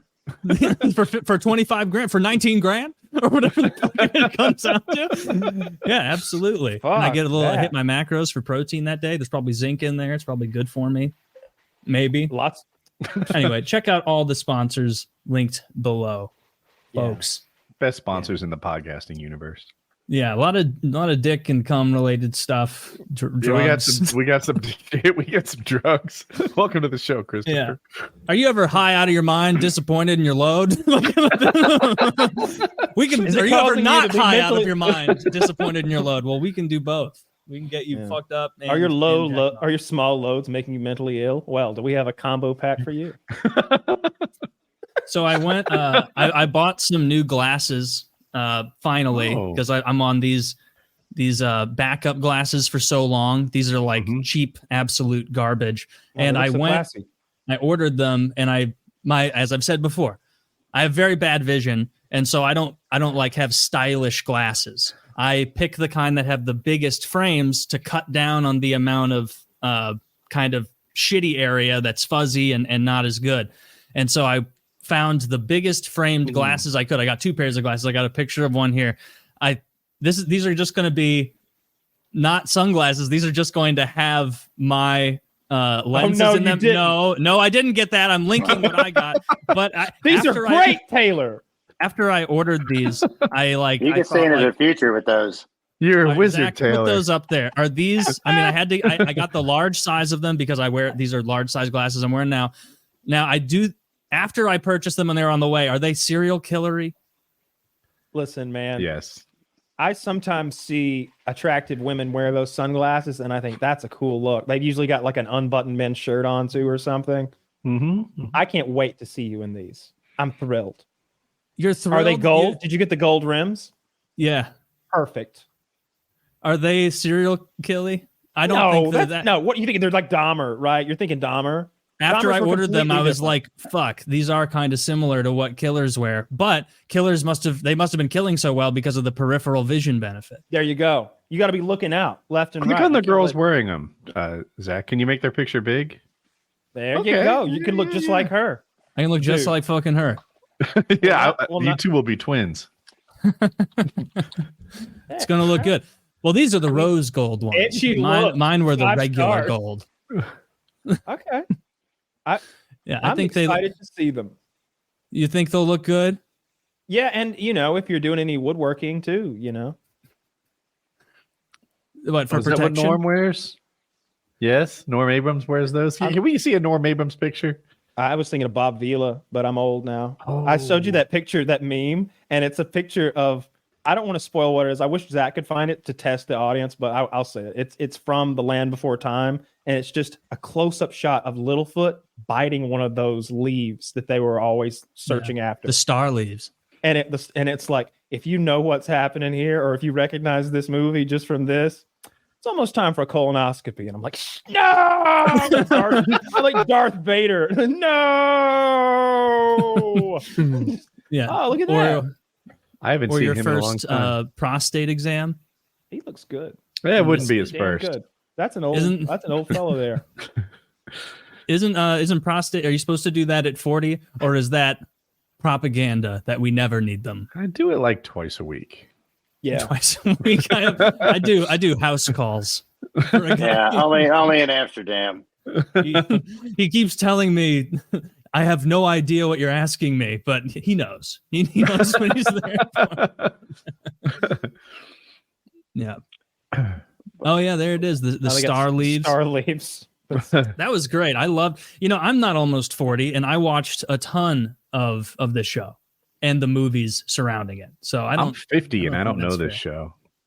Land Before Time. It was a movie. It was an animated movie about a long necked dinosaur, a bunch of juvenile dinosaurs who have been separated from their parents, and they're going through like a huge ecological disaster. So their food sources are dwindling, and they're trying to make it to the Great Valley where there is food, and they're being stalked by a T-Rex the whole time. It's kind of edgy for a kid's cartoon. It's good. Is it? They're in real like danger. Virtue signaling, like global warming kind of adjacent, or does it just sound like it is? This is an asteroid, putting an end to the dinosaurs is how I always took it. I was too young to pick up on any of that if there was that, but I remember it was Littlefoot, Sarah, Petrie. Back when it was global cooling.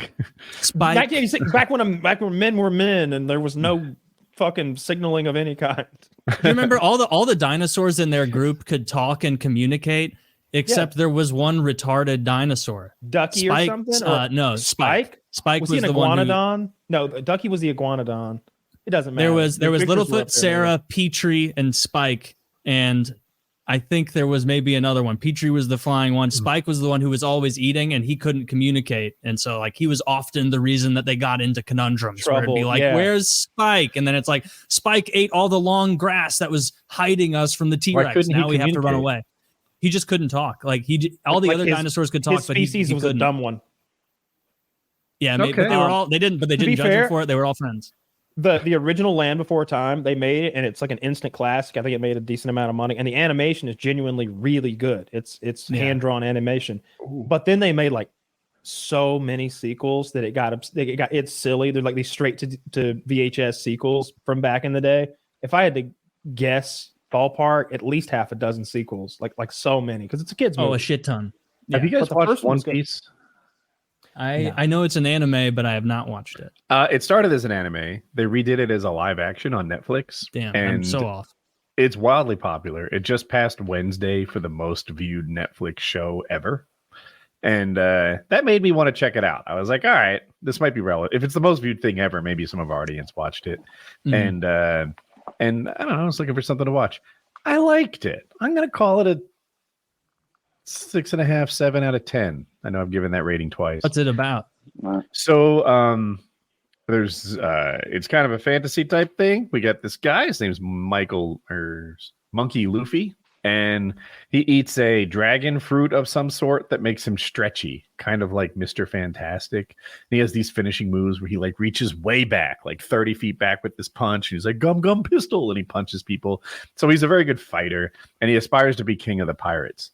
But really what it's about is this guy, Monkey, is indomitably positive and happy and sees the good in people. He's a different kind of pirate. And he just kind of stops the other pirates from destroying towns, and he stops the other pirates from being assholes and aspires to lead them all in a better way. And I liked it. So yeah, I did see it's wildly popular. It didn't look like it was going to be my jam exactly. I don't know. I'm usually into something a little edgy and dark and silly, and not silly as much as just I loved that Cobweb movie, that horror movie a few weeks ago, and that's just so dark and just dreary. I know you like that, but you also enjoyed Lower Deck, and I would say that people who like Lower Deck might like One Piece. But so that's Star Trek. I recommended Lower Deck, but I don't really like it. It's more of a Rick and Morty's zany kind of thing, and it's not the kind of. I don't hate it. I don't like it. I'm indifferent toward it. My girlfriend will play it, and I'll just let it. It's one of the few shows that I'm indifferent enough towards that I'll let play in the background because I can look up every now and then. It's okay. If it's Sister Wives or something like that, man, I'd rather just go outside. I'd rather go read a book in my room or come up here and play a game. I can't watch trash TV. You know what does that to me? Competitive baking shows. If you're fucking competing with other people to make the best cake or cupcake or whatever, I'll assume you're actively trying to get me to leave the room. This is woody repellent that you have on this TV, and you must not want me here. I like cooking shows, but the idea of, especially when they're decorating cakes, and you look, you're you can't even eat that anymore, you asshole. It's covered with spackle. Fondant is just edible spackle. It's not even about That's a making wooden something taste good. structure with fondant layered on it. Yeah. It's hardly a cake. I like, I don't know, a little reality in my reality TV, I guess. I'd say, having done the Hot Wheels TV show, I was surprised at like how accurate like reality TV like really is to what's going on. I mean, I kind of came into that thinking like, oh, there'll be a bunch of behind the camera trickery, that kind of stuff, but they really stuck to the rules. I mean, we did have, of course, we had off camera help that would do, like, we'd build one chassis rail, they'd been the one that matched. I mean, they made the show possible, certainly. But like really TV is, those contests, stuff like that are really pretty tightly regulated. Like they can't just go home and get their cupcakes right and come back in the next day. I mean, they really, really push it hard to make it exactly what it is. And I was kind of surprised by that. So let me tell you the example of watching a show and loving it and then feeling like there was just cheatery going on. It's one of Gordon Ramsay's shows. I'm spacing on the name, but they're all the same. A bunch of chefs are competing for a job or a prize. We all cook the same thing. He judges it. You can get immunity from the next round and not have to cook if you do well in the first thing. They bring in a blind lady, and she's going to be competing in these timed cooking competitions, 1 hour, right? A big part of it is like, what are you going to make? The star of your dish is squid ink. What are you going to make? Well, you got to come up with that idea. Yeah. Is that a real one? Yeah. Yeah, I've had it. It turns your teeth black. It turns your teeth black. Yeah. You got to come up with that idea, and then you got to run into a pantry, and they have like the world's best pantry. And of course, they stock it around what's going to be done. This beautiful, talented, wonderfully spoken woman right here is blind, and she can't fucking see shit. And she outcooked these people somehow, and it would always look right, and it would never be done wrong. And then there was a part at the end, I've talked about this before, where it was like, all right, your final four, pair off into pairs and compete against each other. Now you have 2 hours to cook a 5-course meal for 3 celebrity judges. Whoever her partner is now fucked. They made her partner the best guy on the show. So now when they lose, inevitably, because he's having to lead a blind woman, now they're on the chopping block. Well, which one are we going to kick off? The blind lady or the best guy, or the white guy who's just been the best guy on the show? They kicked him off. And then she goes on and wins the whole kit and caboodle. And like, she's the one who comes back the next season. They do that. The next season, what part of winning the show is you get a book. And so she's like coming back to promote her book the next year, the next season of the show. And there her blind ass is. But now I'm going to teach you how to make my fancy dish. And there's just clearly some camera trickery going on where somebody's coming in and go, hey, it looks like shit. It looks like shit. You really did she have a helper that they just didn't show, you think?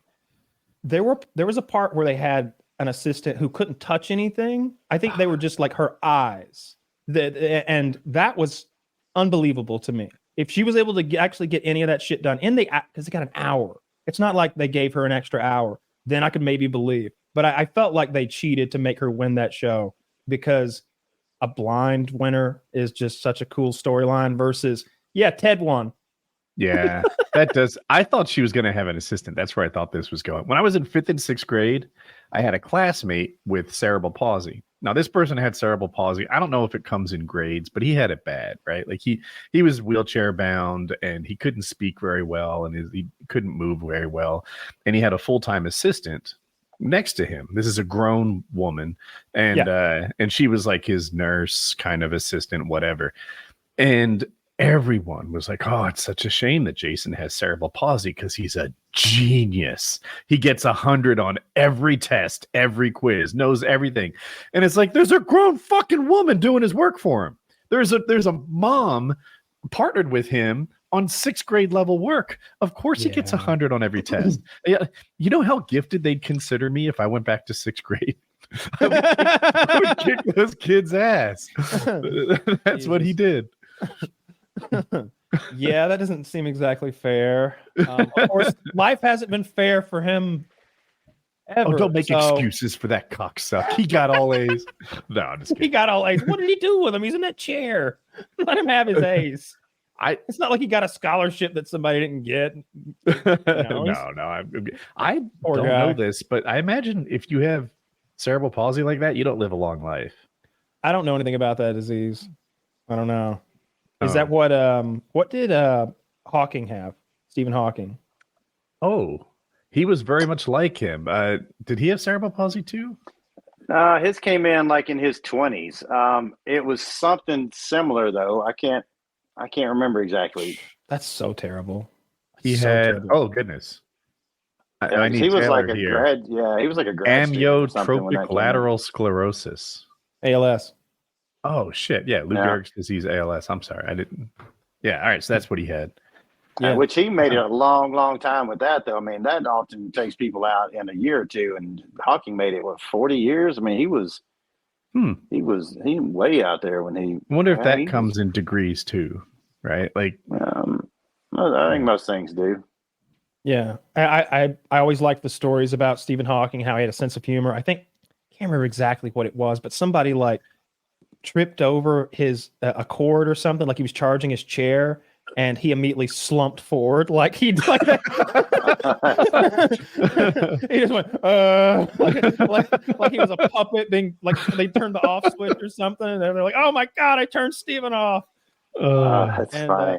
He famously had a couple of guest appearances on Star Trek where Data goes into a holograph, the Hollow Suite, and he wants to see like the geniuses from history. So I think he's got Albert Einstein and Stephen Hawking and maybe Isaac Newton, and they're all playing poker together or something like that. And they just, there's Stephen Hawking is. He's clearly a Star Trek fan, and he always had something funny to type into that little silly thing of his. What a terrible thing to be so gifted. Like, I don't know anything about this, but it seems like one of the smartest people ever, right? But to be stuck in that chair, that's terrible. Yeah, but he was still a rock star with it though. He supposedly had an affair with one of his nurses or something, or rolled away with her at some point. Rolled away. He kind of lived like a rock star. Roll me into the closet. Yeah, really. One of my favorite shut. YouTube channels of all time is Epic Rap Battles of History. Mm-hmm. Sure. And there is one that's like Albert Einstein versus Stephen Hawking that just kills it. It is so good. My favorite one is Hulk Hogan versus Kim Jong Un, and it's like, my name's Kim Jong. I got a license to ill. There were so fucking. There were good. so many good lines on that show. It was great. There was the one about there was one of the I think the Albert Einstein lines. It was like, I'm as dope as two rappers. You better be scared because that means Albert E equals MC squared. And another one, he talks about Hawking's book, On the Shoulders of Giants. He's like, I'm the giant whose shoulders you'd have stood on if you could stand. I mean, they're just brutal. It was so funny. Those guys are really good on that show. Yeah, I love that channel. Woody, did you see the ransomware thing that's been happening with casinos in Vegas? Not at all. Tell me. So it's not my area of expertise at all. So I can read an article and still not exactly understand, but it says MGM reeling from cyber chaos 5 days after attack at Caesars.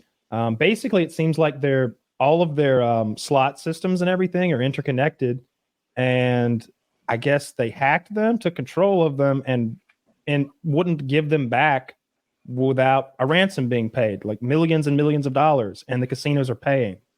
There's a link to it there. I think they're maybe the second casino that's paid these guys. What do they make the machines do? Just maybe fail not to work? I was hoping they made them pay out. That would be. Yeah, that'd be some Ocean's 13 stuff. It'd just be interesting if suddenly you had a 52% chance of winning. Boom. Not super duper obvious, but people making money. I don't know. There you go. And it's everything now. They're obviously, if you play poker, you're in the card room, you're in the poker room, and there's dealers there, and there's people there. It's a people-oriented game. But just about everything else, so many of the other games are all electronic now. Last time I was at the casino, that's what most people were doing. We're hearing that while you type. Will you please mute? Yeah, you go. Perfect. But yeah, that's crazy. I don't know how much they paid. I don't know if you skimmed the. I don't want to read deep into it on the show because I get distracted. But it was a tremendous amount of money. Was it? I'm scanning. There we are. Yeah, I lost you guys for a minute. 33.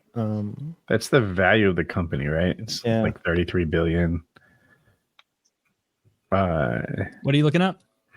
We're going back. So Kyle was explaining that someone was able to hack into several casinos' slot machines, take control of them to some extent, maybe just disable them, and get ransoms out of casinos. And anyway, they paid. I think Kyle said more than one casino has paid their ransom so far. So they demanded $30 million ransom from Caesars, but the company ultimately agreed to pay about half that, sources say. The cost will be partially mitigated by Caesars cyber insurance. But my understanding is they just turned all of their electronic gaming off. So that meant sports booking. That meant all of the games that you see in those, alcoves and stuff just everywhere. All of that was off. I bet the ATMs probably didn't work. Who knows? They just shut the casino down, really. Paid. That's crazy. It's like 15 million. That's. I wish I was good at hacking. I used to daydream about that. Yeah, back when you pursue it. When I was going to school at night, it was just a tremendous effort that lasted for 12, 13 years. Hey, fellas, I don't know if y'all can hear me or not, but it says my mic has been muted. We hear you. Oh, we hear you. Yeah. I don't think you hear us. If you can hear us, I'll write in the chat. Yeah, and I just thought, man, if I could get someone to just I don't know if you've ever seen War Games, but at the very start, the Matthew Broderick plays this guy who can hack into computers, and he ups his girlfriend's grades. And I'm like, if you could just give me some credits, that would mean so much to me. I'd pay thousands if I could just get college courses on my transcript that I didn't take. That was my daydream. Or even better, just forget school and write your own transcript. Say that you already graduated. Say you did it last year with honors. Say you did an apprentice program at a big tech company. They call in to the office and they're like, "We're gonna expel you," and you're like, "Check again. I'm the dean." You're fired. You work for me. You work for me, and you're fired. And he's like, report to my office in 10 minutes, or you're out of here on your ass. Mr. Woodworth, we can work around this. Immediately just goes for it. I lost audio. Bone says I'm muted on your end. Interesting. Yeah, we can. He probably needs to go to settings, and I bet he was using ear pods.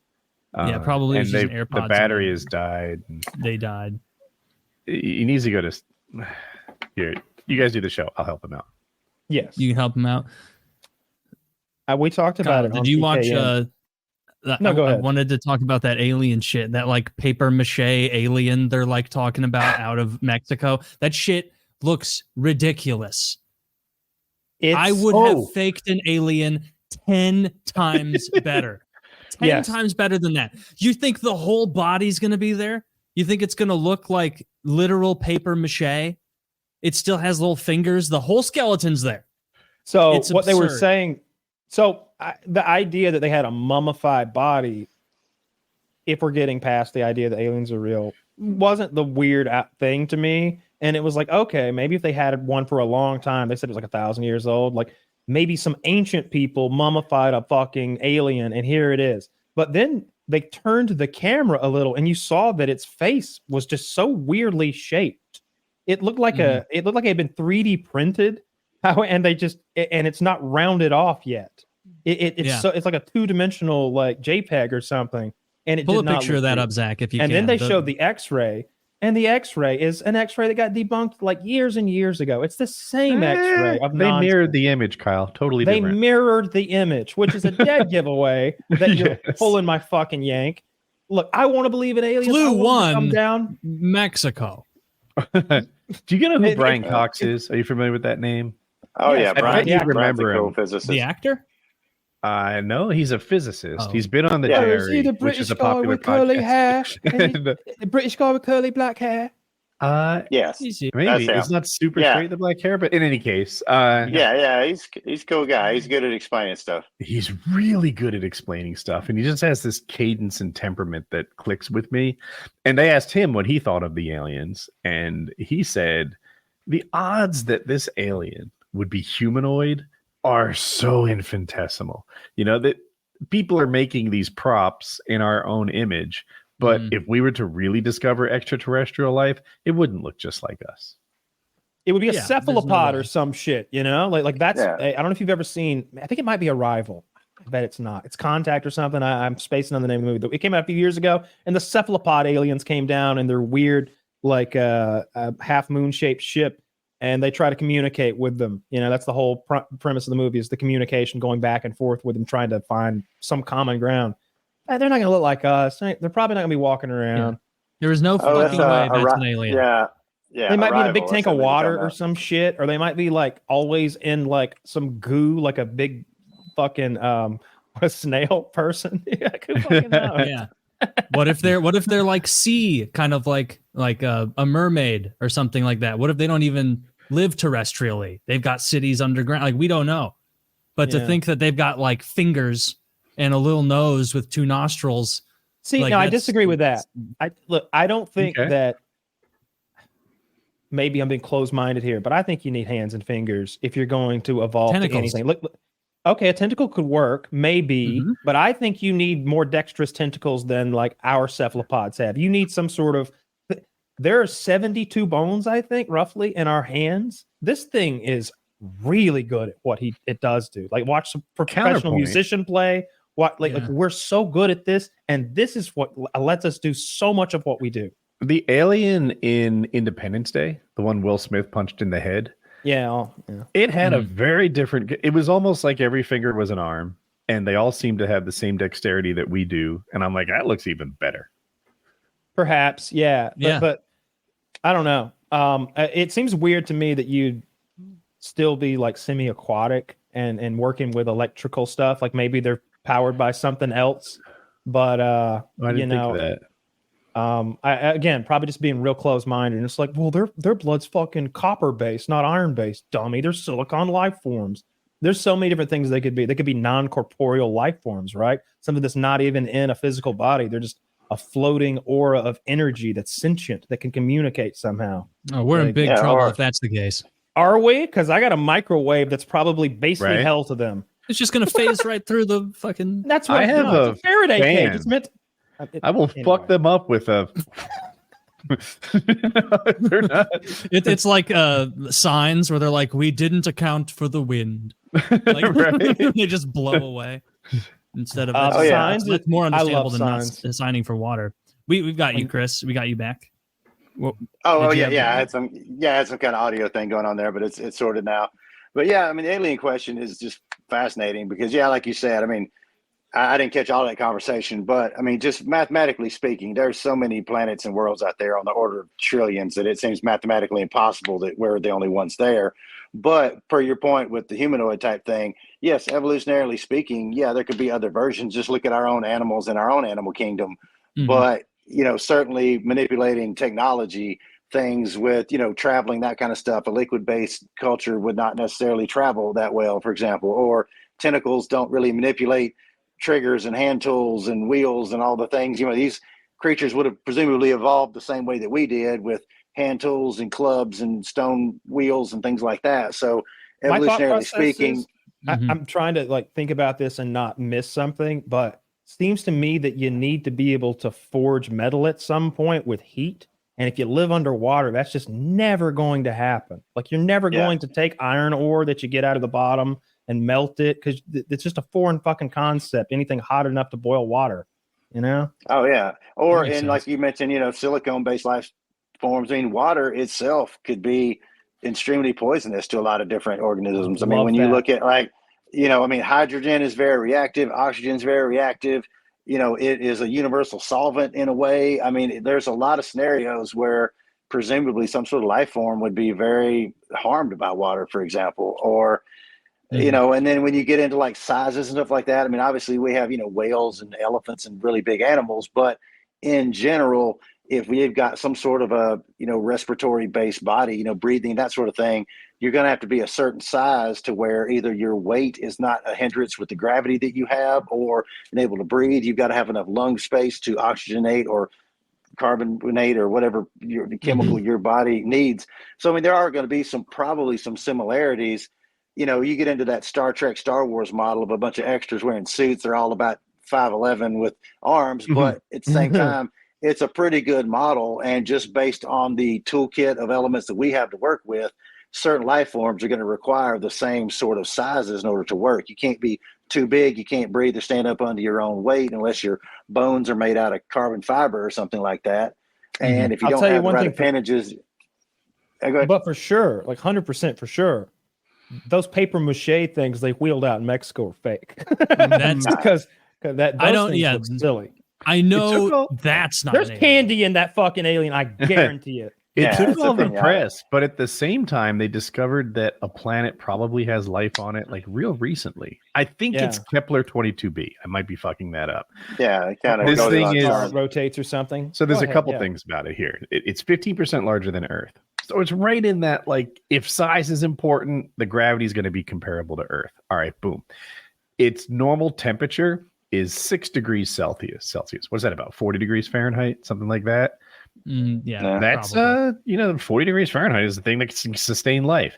They say it has water on it, and then there are gases that they've discovered that are like the byproduct of life. I forget if it's methane or something else, but they think there's carbon dioxide, which is a breathing type thing, and they think shit's exhaling on this planet. So maybe how far away is this one? Super far. Here, I'll look. Was it 142 light years? Yeah, in case anyone's wondering how you can look at something and tell what it's made out of, it's what color light is coming back. It's they're able to tell what elements are present with that. That's in line with what I saw. Radio telescopes. Yeah, and like traveling some of these distances, and I can't remember who I was watching. It was Brian Cox or Neil deGrasse Tyson or Michio Kaku or some other interesting physicist or astrophysicist. But like they were talking, or maybe it was Veritaserum or Vsauce or something. But anyway, they were talking about like, traveling to these different star systems. And it's not just as simple as like putting a big ass motor on the back of a ship. Like, to accelerate a human body up to the speed of light and then slow it back down at a rate where the G-forces did not just turn us into jello would take most of a normal human lifetime just to get up to that speed. Like, in order to travel to these kind of distances, it would have to be some sort of wormhole or space-time or warp some drive. Type of warp drive or some sort of like, cryo freeze where we wake up 2,000 years later. Like, just the physics alone of accelerating our body. That's what we need, man. Find some solution. Yeah, exactly. But I want that cryo freeze solution to overcome like mass, essentially, because the mass of our own body would be its hindrance as we accelerated and decelerated. So it's fascinating just to look at the numbers and watch this kind of stuff. And can you imagine getting there and it's shit? Getting there and like an asteroid hit it the week before you arrived, and it's just on fire. The whole also like they don't like the light has taken so long to get here. Couldn't you like get on the way there and then the light finally arrives showing that it was destroyed? And it's like, it no, could not be so there. So 1,000 years ago it blew up and we started our whole project, and now we're way too far in the midst of it. Like, I just woke up out of cryo sleep and it's not there. That's fascinating to me. So this particular planet, I looked it up, is 587 light years away. So never mind. Kind of far, but not like it's the stuff where that's 22 million light years away. It's interesting. That's another galaxy. You're looking into the past, right? That light, there could be stars out there where we're waiting for the first light to hit us. There could be stars out there shining at us that actually have been dead for 15 million years. And they'll keep shining at us for 7 more million years. Most of the stars we see at night aren't still there. Like that, I had a girl one time try to sell me on the whole astrology thing. And and not that I'm not willing to believe in, magic or some force that means that I'm born in September, so therefore I don't get along with people born in January or do good in business. But like, it's like, just tell me it's magic. I'll believe that rather than you telling me that some ball of light out in the space that's not even there anymore, based on the positions it was relative to the moon the day I was born, is somehow going to determine whether I'm an asshole or not. Like, I'd rather believe the magic of it than you tell me. Why would our relative position to those stars have any basis on what on them telling you anything? Are you telling me that astrology is completely different if you live on a different fucking planet? They got a whole different astrology system there because their stars they'd see different stars. Kyle, this is in wild conflict with your circumcision views. Snip it, boys. All right. See, here's the thing. If Christopher, say that you know, Kyle says circumcision is the right move because if there are any girls who are turned Even off one. then you should have it because it opens doors for you. In my mind, Kyle should get into horoscopes because these chicks are into it. And if it gets you wet, if it gets your stick wet, you should line up with these views. Drop your principles, Kyle. That's what I'm telling you. Well, that's I don't just think there's evolution. more pussy in going into horoscopery or whatever that shit is called. Horoscopery. Whatever I'm into now. I just really find that to be so like come on, you look stupid if you're into astrology. Like if you think that, dude, so many girls love that shit. Yeah, it's right. Okay. It's okay to be into fantasy. Like I love all sorts of fantasy worlds. But you guys should become horoscope fucking whores. That's I'll do that. I'll be like, oh, I was unbelievably rude because I'm a Taurus. I forgot to text you back because I'm a Taurus. What is your I can't pay for dinner. I'm a Taurus. That means I'm bullheaded. I don't know. Yeah, I always just tell them that Virgos don't believe in astrology. Yeah, I like that. Well, fellas, I'm out here painting an art car with Fakar Classics, and I've got to get back on getting this thing painted. We're going to do it up for Ren Sport, so I'm going to have to bounce out. But I've had such a good time with y'all. This is a fun show. I just enjoy just letting it go, like just wing it and just make it up as you go. That is right up my alley. This has been a great show. Thank you. You did great. Yeah, we enjoyed coming on. Yeah, and where can everybody find your stuff? All right. I am Chritopher Michaels Art on Instagram and Facebook. Look me up. I'm a presenter on the VinWiki YouTube channel, as well as one of the builders on Hot Wheels Ultimate Challenge. But just look me up on Christopher Michaels Art on Instagram. Send me a message if you got a cool project or got a good road trip and want somebody to go along. Let me know. All right. We'll link those below. So check out Christopher's stuff. Appreciate it, fellas. Thanks for having me on. Take care. Sir. All right. Bye-bye, y'all. We talked about it a little bit on PKN, but it's worthy of the big show to say that Sean Strickland winning the middleweight title of the UFC has been one of the best parts of this year for me, and it's been a good year. All right, it's a big deal. Good year. I'm so happy for him. When I go to bed at night, I literally have a little thought for Sean Strickland. I'm like, man, I hope Sean's getting some extra pussy tonight because he's a middleweight champion. I hope he's boning that hot ass girlfriend that I saw. His girlfriend was ringside, and when they're announcing who won the fight, we don't know yet, but we know, right? But you never know. Judges might have fucked Even our man I knew over. He won. And his girl is like this. She's like, Sean Strickland. Say Sean Strickland. Sean Strickland. And when they say his name, she's like, fuck yeah. She's like, she is so happy for his him. number one fan. That's cool. It's great. So good. Yeah, he beat the shit out of that guy. He did. As a novice, I went into it with all my friends sitting there who knew more about UFC than me. I was watching it with some friends, and they were like, "Oh my god, there's basically no chance Strickland wins this." To give me an idea of the odds, and then if you would have not told me that beforehand, and I hadn't seen that ridiculous betting line, and I had just watched starting the beginning of the fight, I would have been like, what the hell is Adesanya doing in the ring? Is he sick? Is he hurt? Did he forget how to punch? Because the amount of dodged, stopped punches with Strickland, shoulders hunched forward, just kind of batting it away like this, was, you could see in real time how frustrated Israel was getting, because clearly that's not how it goes for him. He does the Philly roll. Are you familiar with that? No. Shell? What does that mean? The Philly shell. Yeah. So most fighters fight basically with their hands like this. I'm not a very good fighter. I always felt blinded by that. But anyway, they fight like this, and then it's really hard to hit him. He puts his shoulder up like that and fights sort of sideways. And this protects one side of his chin. He's got one hand to protect the other. Floyd Mayweather does the same thing. And when you hit him, he kind of rolls. And it's really hard to get an effective shot on a guy who defends his chin with his shoulder like that. And maybe it's the new meta. I don't know. It seems to me that Sean won because Israel's a counter striker, and he couldn't get his jab off. And those things didn't work because Sean just sat down on his punches. He didn't care what was coming back at him. He was going to deal with it. He was going to eat it. He was going to deflect it. One or the other was going to happen. But he's going to stay right here in the pocket. And he's going to send another one, another 1-2, another 1-2, 1-1-1-2, 1-1-1-2. Oh, you didn't stop any of those. And that's how it just kept going as he stepped him down. And Israel, he looked a little out of balance almost, because he was usually, Sean has this really awkward style. You see, I heard someone call them kung fu blocks. I guess that's when you like literally, like in the movie, sort of deflect like that. And when I trained in kung fu. That's how they do it. It's bullshit, I thought, but. And the guy described it. He's like, everybody's confused. He's like, I've sparred in that gym for years.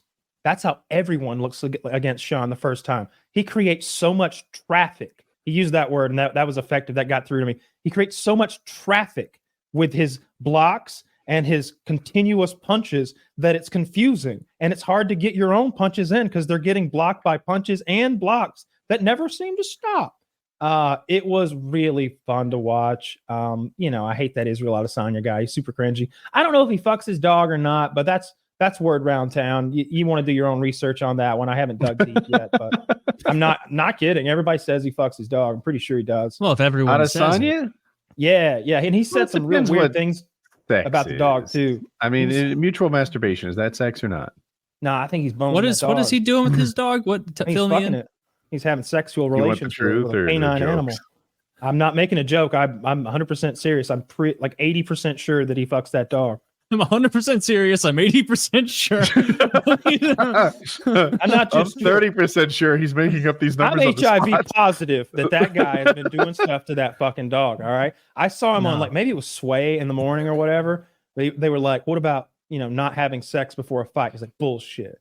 I'm the champ out of the ring and in the bedroom. I laid it down last night. Shout out to the puppy. And Sway goes, puppy?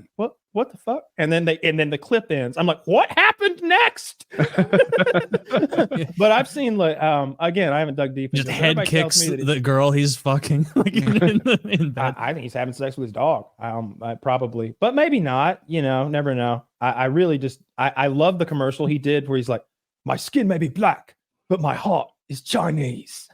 I am the Black Dragon. And the whole time there's like a Chinese flag waving behind him. It's a commercial. So it's all black. It's like he's doing this standing on the roof of a starship in outer space itself. And the Chinese flags waving all patriotic. It's a whole video he did. I don't know what he's promoting. China. They paid him to say he loves China. But it's like Sean Strickland's point is China. He wouldn't stand there with the Chinese flag and say he's not white, he's Chinese. Although some of the funniest versions of Sean Strickland videos are the Sean Strickland videos. Have you seen those? I have not. I guess he got called out for being racist, but like there's several black UFC fighters in his gym. So they all put a do-rag on him and get some Hennessy and some blunts. And they're all like huddled up, the three of them, and like, yo, this is our boy. This is our N-word. Deshaun Strickland, ain't that right? And he's like, yo, or something cringy like that. And they just have a good time with it. And it's like, this guy is the middleweight fucking champion of the world. It's so he's just good. He's saying something videos that cracks me up. He keeps saying, like, Dana must be asking himself, why did I let this motherfucker get a title shot? He said retard. Even in that moment, he's like, man, you're not supposed to say that. He really said that? He goes, why did you let it was an interesting card because it was really shocking. You don't hear the word faggot too much anymore used with anger.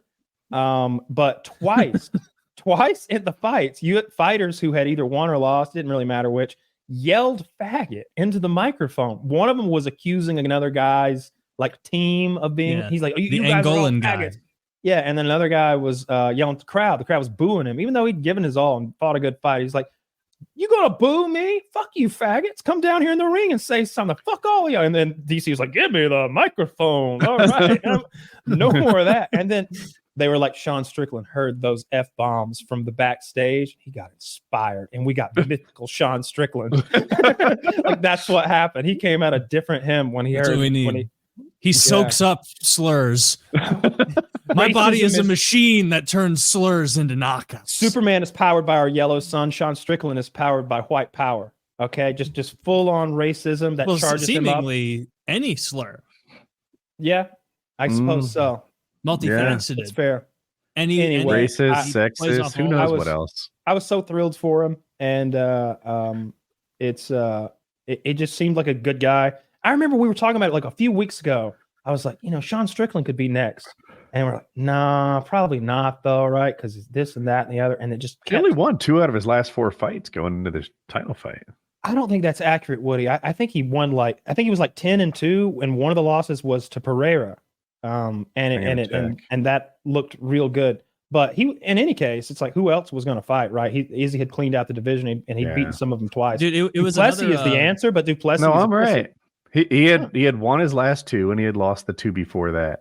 Alex Pereira and Jared Cannonier. Oh, well, okay, yeah, that's fair. But in his now he's on a 3-fight win streak because he beat Adesanya. But yeah, he lost 2 in a row. Right, and then won 2 in a row and got a shot. But that usually it takes more than 2 wins in a row to get a title shot. But I think 1, his charisma helps, as it does. It's prize fighting, and 2, Israel cleaned out the division. There weren't too many other people to fight. He's the next guy. Duplessis is the next guy, and he's in a feud with Chael Sonnen right now because and Chael Sonnen went ahead and just called him a pussy today on his show because he called Chael a liar or something like that. Again, it's a little bit of a tiff, and he's like, "Here's what happened before you call me stupid again. You had the fight. It was announced you had the fight. Then Israel stepped in the ring, and he said what he said to you. You went in the back, spoke to a doctor, and he asked you, anything wrong? You said no. 5 minutes later, you're on the stage. Your foot's hurt. You can't fight Israel. He said something that, use whatever you want. Scared you." he's basically saying that he was because Israel got in the ring and went full race bait mode because the other guy is a South African white man, and Israel is supposed to be a Nigerian, but there's the whole Chinese thing, and he lives in New Zealand and trains in America, and it's like, you're not a real African, is Duplessis' point of view. And Israel gets in there and starts calling the N-word to his face, screaming it. "What you gonna do, my N-word, N-word," and like screaming N-word in his face. And he didn't want to fight him after that. And he's the guy who's supposed to be fighting him. And it's a big They deal. need more of that in fighting. More brutal. N-word? Well, I'm sure. More screaming at each other. Oh, there's tons of that. In sincere anger. Like that's good. It gets real sometimes. Here's a real ass moment that you may not have caught. So after the fight, they announced the winner. Sean's borderline crying, which is big for him because he's a real man, right? And Israel comes over and starts begging, like, "I would never bring your family into this. Please don't go after my family. Don't say anything about my family. Please." Begging, like Donald Trump would say, beg. Could have told him to get on his knees, beg. He'd have done it. He'd have dropped to his knees. That's what Sean should have done, because Israel's last fight, he made a whole point of mocking that guy's kid when he KO'd his dad. Remember that? Yes. Oh, I loved it. Fuck though. you. You won't bring people's kids and families into shit. You did. You mocked the guys falling down and to the kid, like you pointed him out. Wait, there's a little. You're leaving out part of the story. Yeah, a little. The guy's dad. This is who's the big guy? Pereira. Pereira. His kid mocked Adesanya when Adesanya got knocked out. So when he knocked his dad out, he mocked his kid back. And I'm a big enough asshole that I gave that 2 thumbs up. I was okay with it too, frankly. But call a spade, I guess. Yeah, the fight game's always fun. I love the UFC. And the next, I think this weekend's free. I think it's a Holly Holm. No, not Holly Holm. It's Valentina Shevchenko is fighting to get her belt back, hopefully, because she lost in a real stupid decision to this. I think her name's Grasso, and I would bet the house on Shevchenko. You know what I liked in that event? I mentioned on PKN. Check out PKN on the Patreon. That Russian guy with the whatever the hell choke, but also there was like a fat Maori guy who was like 6 feet tall who was fighting a like 6'6" guy earlier in the fight, and he punched him so the smaller, shorter guy who like clearly is just stocky and powerful. Punched him so hard it was like a crash test dummy video where like his skin was 4 inches to the side, knocked him out. But what really stuck out to me is there were 2 Maori fighters that both had a little bit of a weight problem. Yep. And both of them had that like Maori love handle blackout tattoo. Yep. And it's like, this is just drawing so much more attention to your love handles. Like you'd think it would be a little silhouette thing. It doesn't. And so I don't know what their idea is. This is a brilliant idea. I should have a V tattooed onto my skin to give the illusion that I have a nice V shape. See, that's what these guys thought. And no, it looks bad. It's just like, look at that guy's love handles. I can't look anywhere but his love handle. I'm gonna roll the dice. Maybe it'll look good on me. Yeah, it'll look good on But over-representation of Maoris in professional fighting is really interesting. I don't even Because there know ain't this that many word. of them. Is this a there can't country? be that. The Maoris, like, as New far as I know, Zealand, are like Pacific right? New Zealand's like Pacific Islander peoples. Those Okay. and they're always in a. I think there's a big thing where the Maoris want their own little flag, or it doesn't matter. But there's brown people from New Zealand, like Mark Hunt. I have a theory about this. So in track and field, the fastest people win. Boom. There's no question about it. And it's not like there's tons of people who are faster, just sort of waiting in the wings. But I don't think in the UFC it's that clear cut. I don't think the best fighters in the world are all in the UFC. I bet there's some people in K1, there's some people in boxing, there's some people who are in wrestling who maybe could compete in the UFC level with a small amount of training, but they don't, because maybe the money's not there, the risk's not there, or is there or something. But there are these people who will fight for pennies and keep suppressing the wages from, tell me where Khabib is from, I can't remember that. Dagestan. Right? Dude, Dagestan, like the entire fucking male population could compete in the UFC and will do it for $6,000 a fight. Yeah. And I think that's why we have like tons of Dagestanis in there, why there's a bunch of Maoris coming in there and not necessarily Americans. So, with the Dagestanis, again, that Kurdigov guy, or like whatever, I always butcher his name, that fucking terrorist that funds Khabib. You're not narrowing it down. Exactly. The main terrorist warlord who funds Khabib. It's a system that he put together over there. They've got a farming system, and Khabib runs that shit. I've heard Daniel Cormier, because he took his boys over there and trained with them, talk about like you got to have your hair cut the right way. You don't ever show up late. Like, it's more like a religious thing, and it is. There's a big religious aspect to how they train and how their gym culture is just so different. It's a very familial. It's almost like a Spartan kind of thing. Like, you see, those guys are real lovey-dovey around each other. Like, they're all shirtless and like, I don't know. I like that they stood up to the Stockton gang with zero fear. Like, Nate Diaz rolls with a really tough crew, right? Well, sure. Yeah, they're not afraid of anybody. But the Dagestanis were like, you think this is tough? No, we are what tough is. And they didn't have any fear. I loved it. There's the one guy that's got, I wish I knew his name.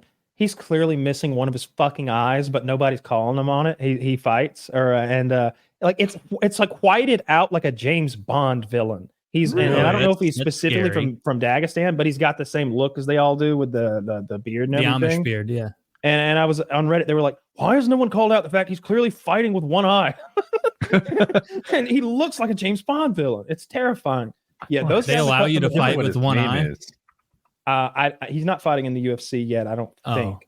But I saw him in some other fight. They won't let you play in the NHL with one eye. They let you fight.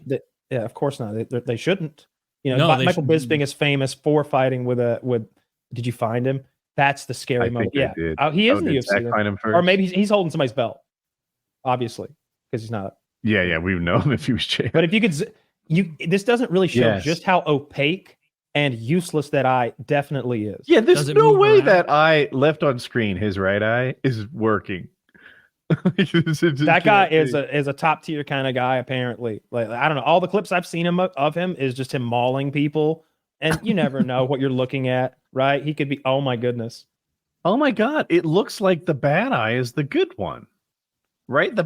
Unless he's talking to someone to the side. Yeah, it's because he's looking to his left, and so it's evening out that the wonkier one to look straight, but it's still not. It's not on. It's the straight one looking at.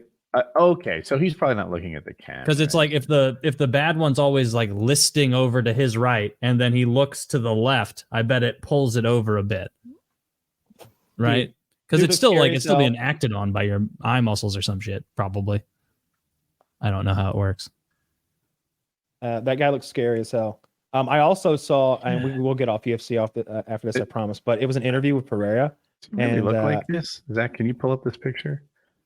Pharoah was talking about when he fought Sean Strickland, and he did win that fight. He caught Sean, knocked him out. But he was like, the way he looked at me, no one had ever looked at me like that before. I was afraid. I was afraid of Sean Strickland. I love that he admitted that. Yeah, this is the picture I always see. Yeah. Those nipples are just screaming steroid. I feel like I could suck on his nipples and get my TRT. Some county fair nipples. Those are. Fucking give me some mustard out of that one and some mayo out of this one. That's not a real picture. That doesn't look real. He's too jacked. He's too symmetrical in all ways except for one. They cranked up the fucking contrast and sharpness. The saturation way up. Yeah. I don't know. You would test positive for roids if you sucked on it. There's no lighting that can make me look like that. So good for him. Yeah, right. I hear you. No reality. Oh, did you guys? Dude, Suga Sean O'Malley has an interesting take. Are you familiar with his like open marriage? No, I don't know anything other than he was the other unexpected champ. All right, let me read this to you because it's pretty fun. Welcome to the Suga Show, where UFC champion Sean O'Malley says he can do whatever, whenever, and with whomever he pleases. Here's his quote. I'm a king. I pay for everything. I treat Danya, that's his wife, like a queen. If I get a little pussy on the side, what does that have to do with anything? I have testosterone running through my veins. It's simple.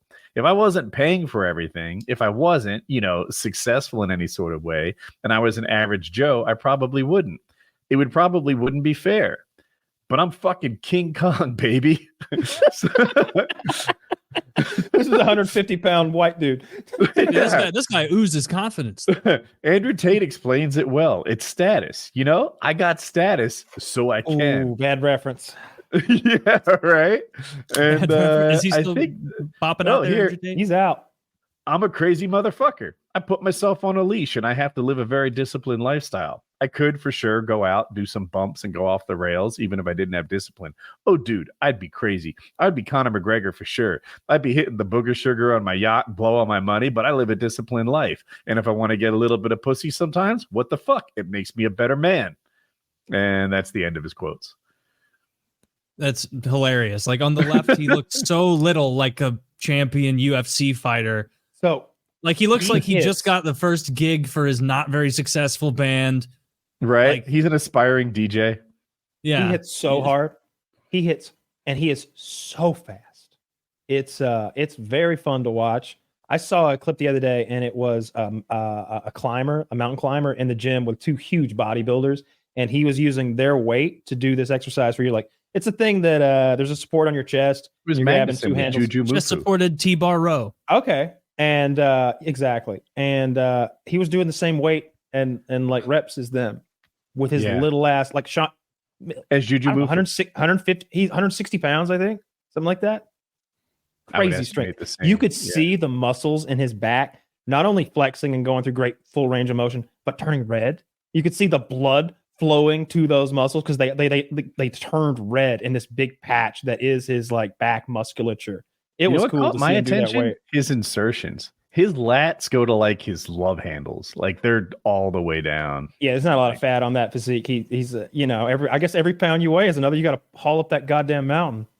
Yeah, I saw him climbing with Juju Mufu. So Juju Mufu I like an aspect of his personality in that he's not afraid to not be elite. So he gets into arm wrestling. He gets into like a Ninja Warrior type stuff, like where you do the monkey bars and whatever, and rock climbing, indoor rock climbing. And he thought that, one of the big reasons that this mountain climber, Magnuson or something very close to that, was doing better than him was the weight difference, right? It's a strength to weight ratio. So this dude throws on a weight vest to bring him up to Juju Mufu's identical weight. He's got like 160 pounds strapped on his backpack, and he still outclimbed him. And it was very impressive. Wild. Yeah. Those really climbers are very strong. Yeah, their fingers You're are just always hideous. in a weird position. Like it's not normal movements. All your stabilizing muscles are unbelievably strong. I think this guy at one point was really elite, like amongst the best rock climbers. And now he's kind of a rock climbing YouTuber. And he makes good content. I enjoy it. Well, I go through kicks of it. I do the same thing where not with rock climbing, but just random content that I'll be like, I could never get enough of this. And then like 2 weeks, like 2 months later, it's like, oh, I haven't watched that guy do survival stuff for primitive technology and forever, which I need to jot that down. I need to check his channel after the show tonight. I can't believe you don't like that shit, Kyle. It's don't like it. Fun. Don't like it. It doesn't do it for me, you know. I like something a little more pulse pounding, you know. I like to see. Look, everyone shouldn't be alive at the end of the video. Is all I'm saying, you know. Or well, he's the only guy in it. See, that's worse. I like a little group play, you know. I really enjoy my police videos. I like fails. You know, I know that's kind of generic, but like just go to Fail Army, watch. Dude, I can you watch went 20 through minutes the of that biggest. shit. You used to be all about Fail Army back in the day. Love that shit. Love it. Is it still good? Yeah, people are still fucking up, and look, there's more cameras. Look, every day another camera. Like they're giving kids cell phones younger and younger. So the more cameras, more lenses there are out there, the more nonsense you're catching people doing. So yeah, it's amazing. Also, I like when they're like when they're like measured out fail compilations of. I haven't seen nearly as many as you, but I like when like they don't go too extreme. Like when there's like if you want an extreme one, watch the extreme one. But then the lighter hearted ones where it's like that guy fell into a pool and didn't shatter his leg. That guy tripped and like made a doofus of himself and it wasn't bad. Whereas like I don't want to see like sprinkled in someone clearly dying. No blood, no death, no traumatic injuries. I like to see people busting their ass on the ice, going down the steps and farting when they do it. Or I like to see like Granny gets on the scooter and she doesn't know how to ride it, so it drags her off through the yard and the dogs chase after. I don't want to see, anybody get hurt. Funny shit. Yeah. Funny shit. But with the police activity channel, that's when I'm looking for not everybody to make it to the end of the video, right? Because then it's just it's gunfights. It's fucking gunfights. It's showdown at the OK Corral, 8 videos a day, every goddamn day, And does it make you think you would be a good cop when you're watching? It makes me think that it's such a hard job. It's such a fucking hard job. And sometimes you're with the cops on the cops side, and sometimes you're on the other guy's side, and sometimes everybody seems to be in the wrong. You're like, you're a piece of shit, and you're an officer. You're handling this poorly. Like y'all need to Did you see de-escalate. I know you're on Reddit, and maybe as much as me. You saw that cop perhaps talk on the radio or phone about the girl who got ran over. Mm-hmm. Yeah. Yep. So Taylor, for your benefit and listeners, woman, she's actually 23. And a cop was going 40 in the city or 60 miles an hour in the city, something like that. And he ran over and killed her. And then this is a different policeman doing the talking. The guy that ran her over and killed her, obviously, making mistakes, fucking up. But he was distraught. He gave her CPR until the medical professionals came and said that, you can stop now. This isn't going anywhere. And so while he fucked up, he wasn't evil. This guy that we're watching was just laughing about it. Like, so fucking, she's done now. City will write a check. Is dead. Yeah. Oh, man. City will cut a check for $11,000. No big deal. She was 26, right? Depreciating asset. Yeah, like she had low value anyway. The whole thing. Low value asset or something. Is it something Andrew like Tate? that. Someone says women end at 25. Maybe it's me. But maybe it's me. When you can't keep track of your own horse shit on the show. When you say rotten, I believe. Woody. I think that's what you. That's not ringing a bell. literally No, say I'm not evil like this guy. That does ring a bell now. Yeah, so maybe the guy's a fan of the show. But anyway, he said that because she was 26, she had no value. She was really 23, but that's what he said. And the internet's going wild about it. Also, this guy was like a man in a position of authority. I think he was like the union representative for some police force. Like he was voted into his position. The other guy, he represents. How did the police. accident happen? It like she walked out in the road, or he was carelessly just flying? He was flying with no siren or lights and ran her down. I think it was at a crosswalk, but I'm not sure about that part.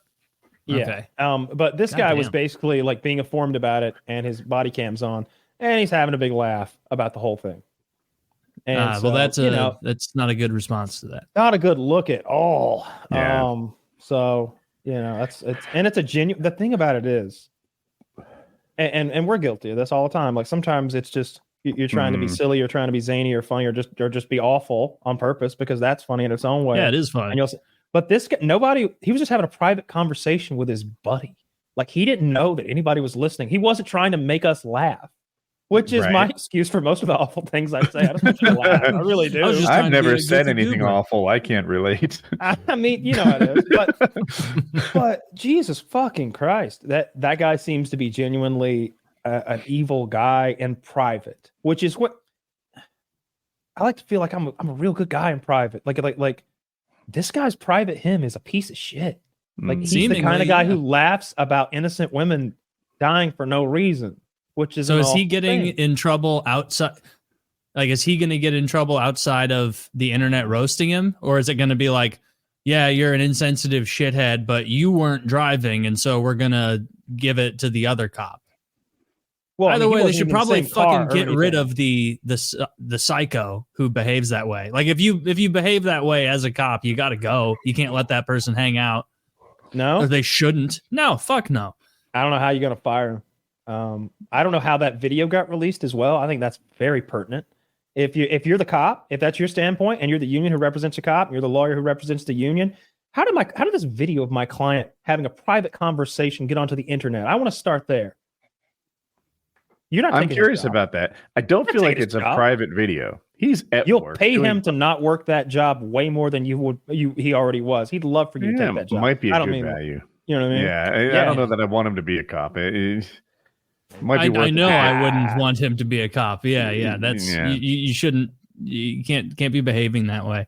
You haven't even seen his arrest record. What if he was literally the best cop you'd ever heard of? What if he was has so goddamn good? 18, Purple complaints. hearts, 7 silver Complaints stars, about his 8 work. golden donuts. Okay, Eight gold. he was the. I didn't make Dare- that up. I read it. I don't know if it's true, but you know, Dare fine. I would have to know the average. average number of complaints for a Yeah, cop right? in that area. 18 seems like a lot. How many times have you complained about the police? I've never submitted a cop complaint. Me too. Kyle, Yeah. are you also at 0? I'm at 0. Yeah. Yeah. And you would have done like, okay, can you file like an FBI complaint? Like, hey, these guys didn't even find all the shit they were looking for, idiots. That was more just like embarrassing at the time because like what it was when they were looking for explosives, they like got all my guns in one area and like put them in a pile basically. And I think it was mostly for a safety thing. It's like, let's get the guns in one room because y'all know how I had guns. They were everywhere. And somebody must have said, let's get all the guns in one room for safety purposes. everywhere. All the guns. Dude, you have And- no idea. They're just sitting there on a bipod pointed towards the door. Like, it was Christmas. It was under the Christmas tree. Yeah, and also it was that rifle's particularly hard to store away. You know, and it's a big boy. So you just keep it on the living room carpet? Yeah, Yeah. because you know I was like, man, it wouldn't Just it'd give be every 10 deep DoorDash coming guy a down that scare. hallway. It won't matter with old Betsy here. It was a 50 cal.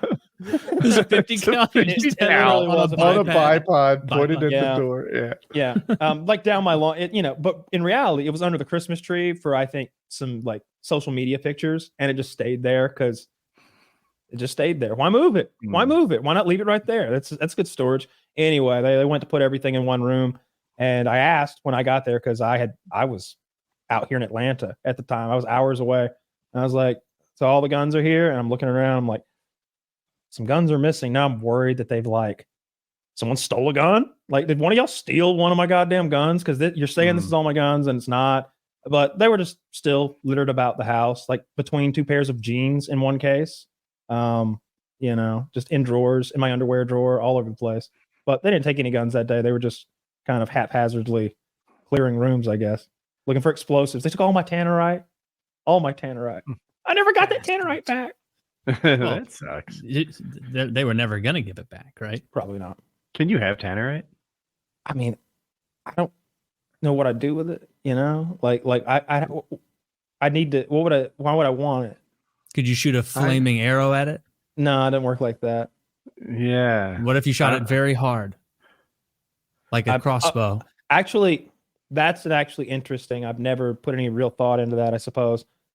I could probably detonate it with an arrow, but it would involve maybe when the arrow hit, there'd be a secondary explosion where like a primer on the tip is punctured by the impact and it ignites an explosive charge that then reverses back and hits the. Here's a But question. An arrow I don't just know if you doesn't can hit hard answer enough. this. They don't hit Okay. hard. 5-gallon pail, right? Like drywall filled with tannerite. Yeah, But I've done there's that. a bowling ball in the middle. You Okay. drop it from a very high building. Think it'd go? No, not even close. No, not even close. I thought there'd be a lot of squish. No, you got to get fast. You need a lot of. I mean, there's a number. There's a number of whatever foot-pounds of force per cubic inch that need to be delivered upon that prilled That's ammonium why I nitrate. did the bowling ball. The bottom of it's big smush. I just you might have too much surface area. It wouldn't hit. You know, it takes because it just needs to ignite one little part, right? I was always told that like it's got to be the rifle. It's got to be the rifle. It's got to be the rifle. You can hammer it with a hammer as hard as you fucking can, because that would be the thing, right? Like one kernel of it, smashing it on an anvil. Yeah. Nothing happens. It just turns into mush. There are more sensitive kinds that would do stuff, but when I would order the sensitive stuff, because they make some stuff for 5.56 caliber rifles and faster. That's standard tannerite. And then, but for my videos, sometimes I would want something not only hotter so it would ignite fuel sources and make fireballs, but I'd also want something that I could detonate with a slower bullet if I was using 22 caliber machine gun or a shotgun in particular. If I'm using a Sega 12 shotgun and I want to be able to blow stuff up, then we need some sensitive like target media stuff. But they wouldn't, and then you could buy that stuff in very small quantities because it was much more powerful, maybe 12 times more powerful than tannerite, like a 12-to-1 power ratio. And so when you order it as a regular, I may have, yeah. And if you ordered some as a regular consumer, they'd send you these little pre-made targets that had a little stuck in them, and it was like, yeah, shoot the bullseye and this pops. They don't send you a bag of stuff to mix, but you know, I could get a bag of stuff to mix, so I could make my big like pyrotechnic like show stuff, you know. But no, I can't imagine a bowling ball wouldn't do it, and I could rig an arrow up to do it probably if I really put some thought into it, but not legally, you know, without licensing and stuff, you know.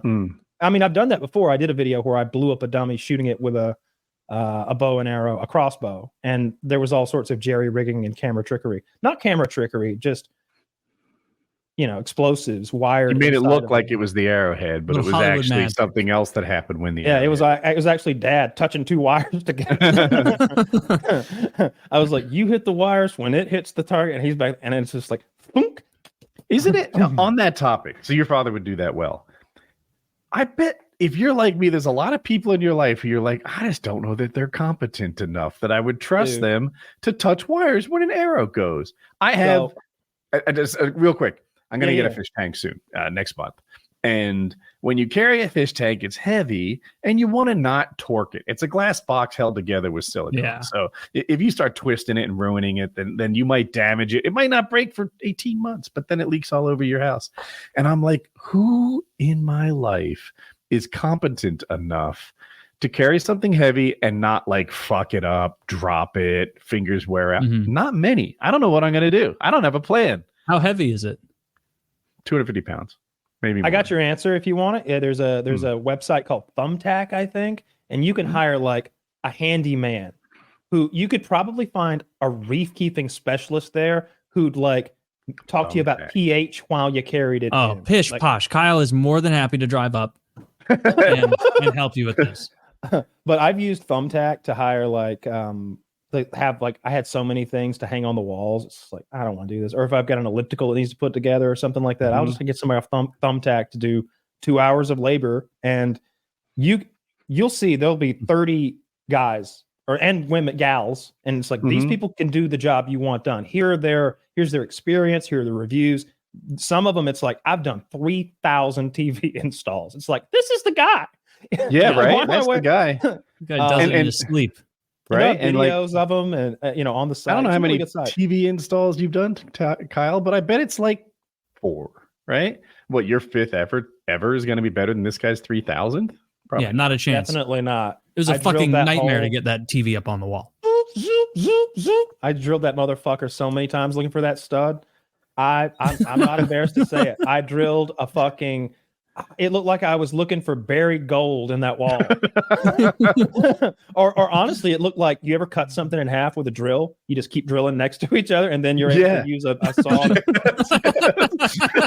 Because I got mad after a while. After the stud detector lied to me 3 times in a row, I was like, well, I'll tell you what.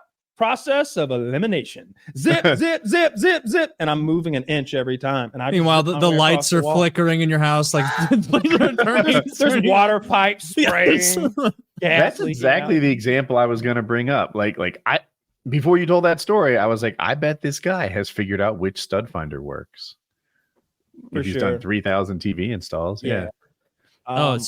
You drilling into shit made me think of people living in walls. There's a show on, because you've mentioned this before, Kyle, the fear you have of people living in an attic, living in walls, living in. There's a show on Hulu called Frogging, PHROGGING, and apparently that's the little term for someone living in your house without your knowledge. And there's multiple episodes of it. I only watched like 2, and one of them was this lady who, and in my head, I was like, obviously attic and like crawl space, like outside, like getting in under a crawl space or something, making a little homeless shelter under there. Like I thought those were going to be the 2 I would hear over and over. But some of these people were so bold, some of the froggers, that this one woman was like, yeah, this guy was living in my closet. No. In her closet. And he said, or she said that the way it, like, I guess he would live in there sometimes and then he would bounce out and like go somewhere else, like maybe an attic, basement. Like he was at night? Up at the way he got caught was she was like, and I just saw this guy in my closet and he was dressed up in like my clothes, like a woman, like would you fuck me? I'd fuck so maybe like maybe that. It's camouflage, to be fair. Let's give him that. Let's maybe, like but then she was talking the way she described it was like he was scared of her. Yeah. Like he was fearful and afraid when he got caught. And she was like, he seemed really scared of me. And he asked me if I wanted to hug. And I said no. And then I told him to leave. And he just walked out of my house dressed in my clothes. And then I followed him to the gas station he went to and just told some cops, that man was living in my closet and around my home. And so they arrested him. But like, and this could be embarrassing if I'm ever frogged and I don't realize it, but I feel like I would have the situational awareness to, if you're in my attic and you're super light-footed, Legolas level light-footed, maybe I don't catch you for a bit, but even then, the first day. I think I'll catch it. There's no fucking way I slip up so badly that someone can hang out in my closet without me knowing. That's that woman's own complacency, if anything. Actually, I take it back. Yeah, in my closet is particularly odd. I'll send you a video of it later. You'll be like, oh shit, someone could be there right now, Kyle. How big is your closet? It's not that it's some sort of lifestyles of the rich and famous, like really, really big closet. It's an oddly shaped one that they stuck in. Instead of doing a bonus room, they sort of spun the closet off, and it goes around 2 corners. And there's a little midget-sized door that just opens up into attic space, like straight from inside the house to inside the attic, from the second floor through this little bitty door that's all, and it's like, it's not meant to be used a lot, clearly, because it's all insulated and like kind of plugged in, but it's like, holy shit, like somebody could be living in there. I wouldn't know. That's prime frogging territory. There's enough AC in here to like stay cool too, because the closet has AC. I turned that off because it seems like, why am I keeping my clothes cool? So it's refreshing to get dressed in them. Sweat it out, you fuckers. But yeah, that's a real nightmare scenario. Someone living in the house, especially if they mean you harm. It's one thing if it's some down on their luck, like decent person, or maybe even someone who's mentally ill, who's like childlike in a way, in their own way, and it's like they're afraid of you. Like your guy was terrified of that lady when he got found out living in her closet. Yeah. Man, I would be terrified. I would be just as terrified as the most terrified of home invaders living in closets. Especially if, imagine this. Imagine you didn't discover them. You found their nest. That would be scary, because you'd be like, when are they coming back? Where are they now? When are they coming back, and where are they now? Yeah, they're probably somewhere else in the house. You cannot react. You can't scream to yourself and say, everyone run out of the house. There were people frogging up here, because then they might hear, and maybe they're close to a family member and they hurt them. You've got to carefully get the family out, then you got to call the cops from the outside, and it's a whole nightmare that your life has descended into because you just found a nest. And I'm imagining like lots of Gatorade with some piss in it, like piss bottles and like canned foods and like a sleeping bag for sure, and maybe like a hung up clock radio or TV or like, you know, some bullshit homeless shit up in my attic, right? Yeah. Imagine if they're like protected, like their chimney sweeps, they have tenants' rights. Like, you can't evict them. You have to wait until they're done breeding, and then they get to live in your. Well, closet. this is a an endangered Atlanta homeless. You can't force him out. He has to choose to leave. He's hobos and sparrows. You got to let them do their thing. It's the law. Yeah, that would be terrible. On those eastern bats. Because I would assume malice right away. Fuck that. Like, I wouldn't assume they were down on their luck. I would assume this person has a notebook somewhere with a plan on how to kill me and all my loved ones, and they're just biding their time, enjoying my AC and my plumbing. I think I'd move out.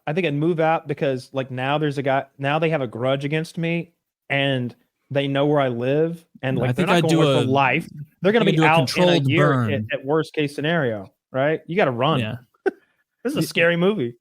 I mean, there's nothing that's going to stop him. He's homeless. He already knows that much broke about into you. Your house he's already like snuck down, taken your keys, gone to your giant safe in the basement, and then like opened it, and he found your passport, and he found your social card, and he took pictures of all that, and he put it back in there. And that's what he's doing. Keep them out like a mouse. Stealing our identity. What if it's stealing our identity?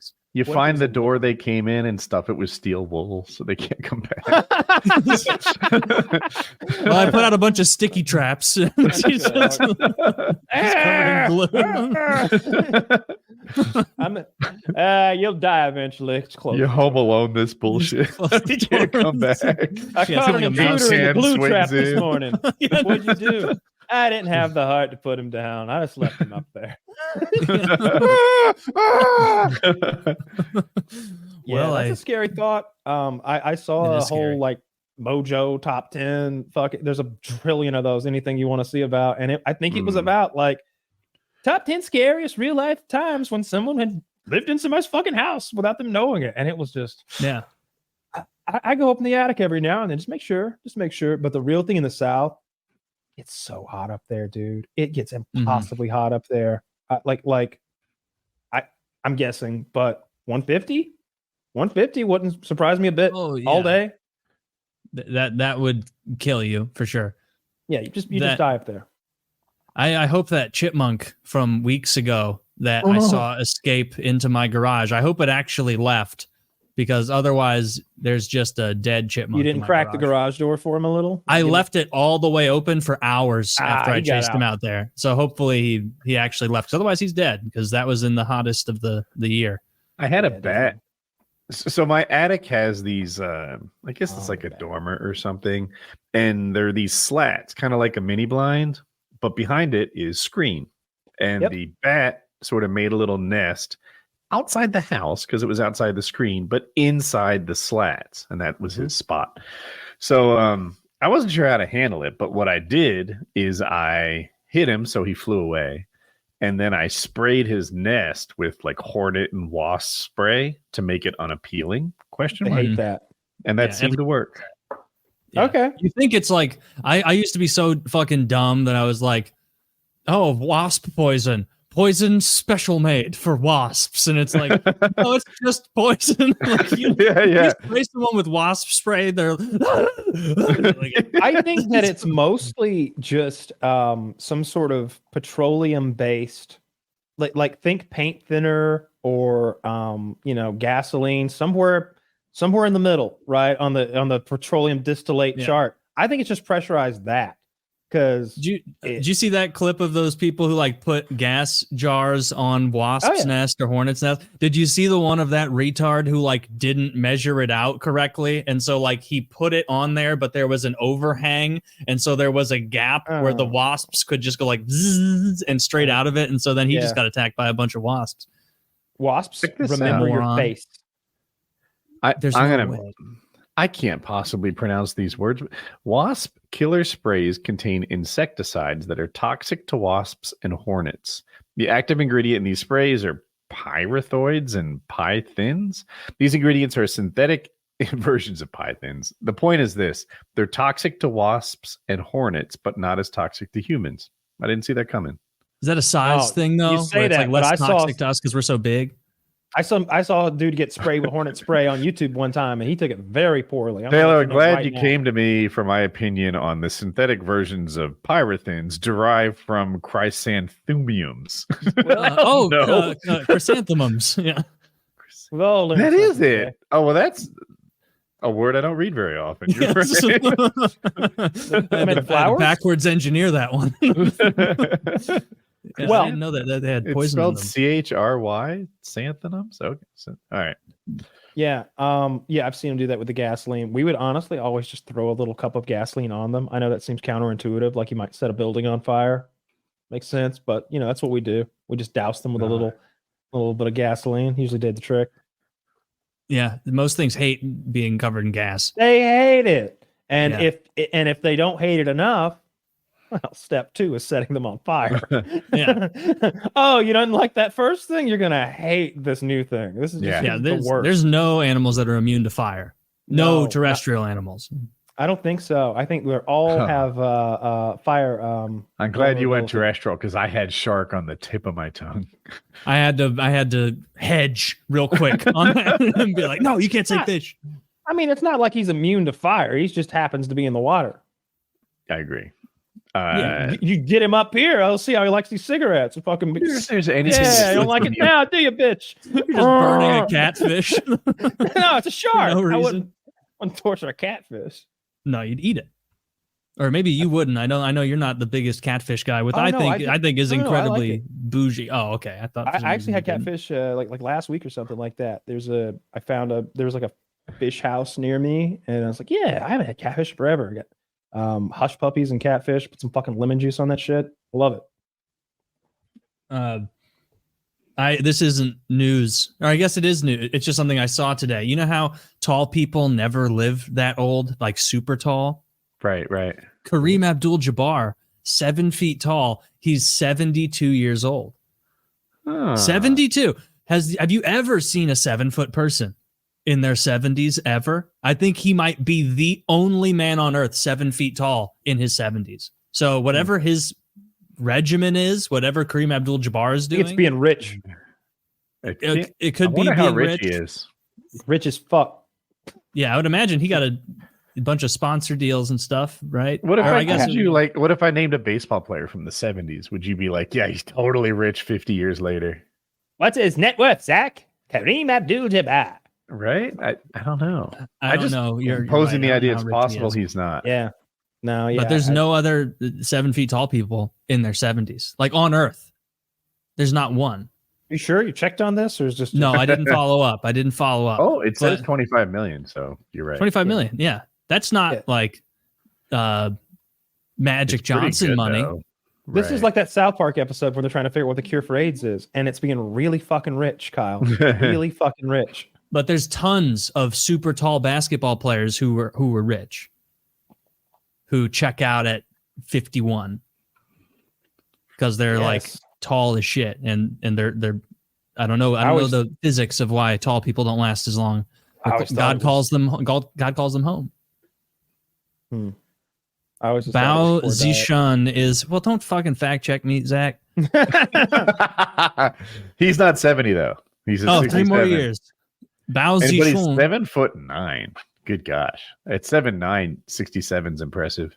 And he's I'm guessing he's Chinese, so there could be some like CRISPR gene editing going on. So it's got to be harder on your heart, just to pump that blood a longer distance. My blood goes from, it does the 6 foot round, but if you're doing 7 feet laps with your blood, that heart's working a lot harder, even if it is a bigger heart, which can't be good in its own right for certain people. And then, black guys that are wealthy, probably eating a lot of, maybe not staying so healthy. I just feel like culturally black people eat worse than white people. I really do. Could be. And I know there's a lot of diseases. Especially black Southern people, I feel like, are known for a bad diet. Yes. I feel like it's South delicious as a whole food. It's a rap. Yeah. It's Southern people in general, I think, a bad diet. Yeah, we have the same food. Like black people food is Southern poor people food. I love cornbread. That shit is delicious. Everybody likes cornbread. I'm not talking about that sweet fried shit. chicken. I'm talking about salty cornbread that should not be sweet. We're not making a corn muffin. There's no bad cornbread. We're not making it. I like all those breads. I like banana bread. I like cornbread. If you were to hand me some cucumber bread, I'm all ears. Let's try that shit. Jalapeno cheese cornbread is just wonderful. It's so good. But I like all that stuff. Red Lobster biscuits, whatever the hell they are. Sign me up. Oh yeah, I told you guys like this was probably 8-9 years ago now that I found that you could buy boxes of Red Lobster biscuit mix at the store. Yeah. And so I like went through a little mini phase for a couple weeks where I was like stopping. I'm like, oh, I'm off work from my horrible car rental job and I hate myself. I'm going to get another family size box of Red Robin biscuits to try and cheer myself up. And I would eat like a whole box and then you would feel like, oh, you're not supposed to eat this many. And it was a short-term win. It was a self-correcting problem because you start to feel rough after, 3 times a week of eating an entire box of those in one sitting. Were you young and maybe didn't figure out like cooking yet? Is that possible? I could make like all the bullshit stuff. Like I can do steak. I can do the kind of meals where like I make rice and have meat with it and then like throw a bag of broccoli in the microwave. Like that level of young adult cooking. Okay. So not great. I was thrown out of the dorms after my freshman year and I had to like feed myself and I was terrible at it. Mind you, I'm like an athlete. And I don't have a meal plan anymore. So I'm like, fuck, what do I eat? Well, I have like unlimited stovetop stuffing. So that's what's for dinner tonight. Oh. Just stovetop stuffing microwaved in the big Pyrex measuring thing I used to cook it in. Oh, yeah. I did that a couple times where it's like, all right, I don't have a lot. What are we having for dinner? We're having 10 eggs. That's better than mine. I remember I was like 19, I think, maybe. And I was staying at these guys' apartment, hanging out with them. We were drinking. We were both very broke at the time. And he had rice, like I think maybe minute rice. And he had an overabundance of Taco Bell packets. And spicy rice was the most delicious thing I'd ever had because I was hungry. It was so fucking good. But yeah, I had no idea how to cook. Back then, I remember I would go home to my mom and she would make like a big pot of chili, like a couple gallons maybe, and then she would make single serving like containers of it that I would freeze, and they would just be in my freezer like 12 bowls of fucking chili in there. It's just like, I have got to get some vegetables and some roughage or something into this diet. I cannot live on chili. I cannot live on chili. There's not enough beans in here to keep me moving. Oh my God. Yeah, I had no idea how to cook until, I don't know, I guess I got an interest in it when I was maybe later 20s, something like that. It became sort of and it also like, hey, if you could cook for a lady, that seems like a cool thing to be able to do. And also I remember we went to some expensive dinners that I was shocked at how expensive they were. And I remember thinking, I think I can do this. Like, man, this was $3,000. I could do this.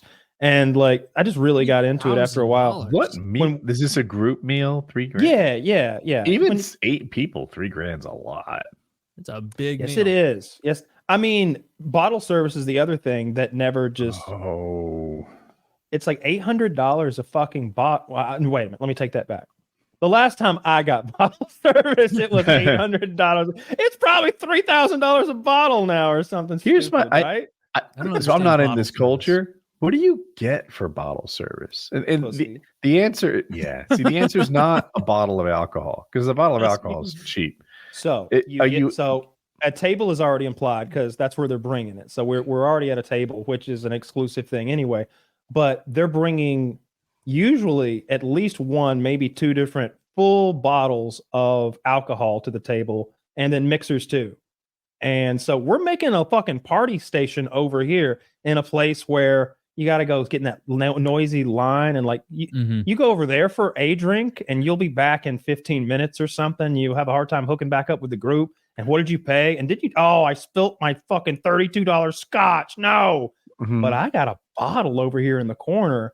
Just sit on my lap and, have some, it's I think that's usually the idea. But I'm not talking about the balling we did was some amateur stuff, because I see people on the internet, I see their bills. You know, they'll show the bill that people run up at clubs, and it's like enough to buy a small house. Like it's enough to buy it's like verging on six figures, you know, like a bar tab, like run up an $80,000 bar tab, because they're getting like, give me a dozen bottles of champagne that's multiple $1,000s a piece, like shit like that. Just really throwing their money away to flex, right? Yeah, that's the thing. I guess because I kind of understand how avoiding the line, and if there's a mixing station, like someone's turning this Grey Goose into a bunch of drinks, then that's appealing. That ain't no. You got the vodka, cranberry juice, orange juice, maybe like apple juice or some shit. Wow. That's it. Like we're not. That's pretty fancy. What's the date? Okay, so there you go. That's 2022. I just don't know how the flex works. Like if your audio, this is a $167,000 bar tab we're looking at, and it's here's a $189,000 bar tab. That's almost all Dom Perignon. You can see that like they were buying. They bought 4 15-liter bottles, and each bottle's $25,000 or something. I think I read that correctly. So they're buying crazy shit. They're about 16 $850 bottles of Dom. Zach, I linked you the Boston Bruins posted their post cup winning receipt like 12 years ago in 2011. I just put that up. There's like $156,000, but it's like a whole team's worth of drinks, 136 Bud Lights at $5 each. Just a ridiculous 9 bottles of Grey Goose. That would be so much fun to just like be around a bunch of millionaires and not give a shit. Have you ever been on work trips where everything's covered?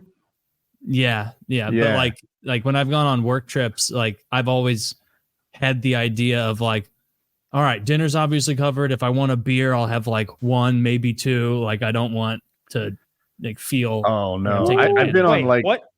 42 pussy at $3. What is that? Zach, hang on, Zach. Will you show us what an Ace Midas is? It's a 30-liter bottle that cost $125,000. The Ace, the thing at the very top, like that's definitely Ace Midas. That's what's making this bar tab $203,000. Is the 125,000? There it is. Okay, so you see what happened here. And you can almost understand it. He got that like young guy to fuck him? Is that what happened here? No, I'm just saying that bottle, first of all, if you're about to flex and you've got that money, or you just won the Stanley Cup and you're all going in or whatever, you got to have one of those. That's, dude. And I guess these are the junior size bottles that are probably $20,000 a piece or something. Yeah, that's wacky, man. Yeah, I used to go on these work trips where people would try to outdo the previous year's tab. And they weren't big like that. And by the way, this was probably the 90s, but they were like $30,000-$40,000 bar tab. Oh shit. Yeah. Yeah. I've never been around that kind of bar tab before. No. Me being me, which is like another straw, or what is it called? The daiquiri thing? Like a virgin strawberry. Yeah. Shirley Temple. I just had fucking like $9 Shirley Temples coming at me as fast as I could drink them. More grenadine for me and my friends. Like Michael Scott, the hot bartender asked Michael Scott, "What you drink?" He goes, "Grenadine." Excuse me, Scotch. Grenadine. What is grenadine? It's what they put in Shirley Temples, like that, cherry flavor that makes it good. Real sweet cherry. It's like the stuff that's the juice in the thing of cherries. In the maraschino like cherries, yeah, maybe even sweeter. Yeah, it's a syrup kind of thing. Yeah, wow. It's candy. Good. Yeah. What was I going to say about the bar tab thing? Not sure. It. It's gone. It's 4 hours.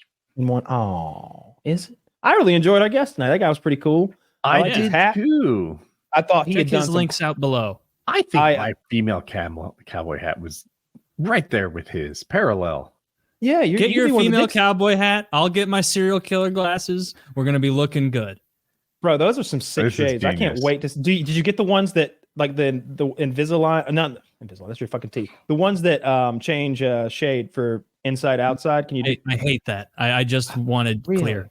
Yeah, I don't. Taylor, is there this weird in between thing that's annoying? Like transitional lenses. I remember when those came out, like or when they came out to me in like the early 2000s. The clip-on sun. No, the I'm sunnies. not gonna put clip-ons on it. I'll look like a goofball.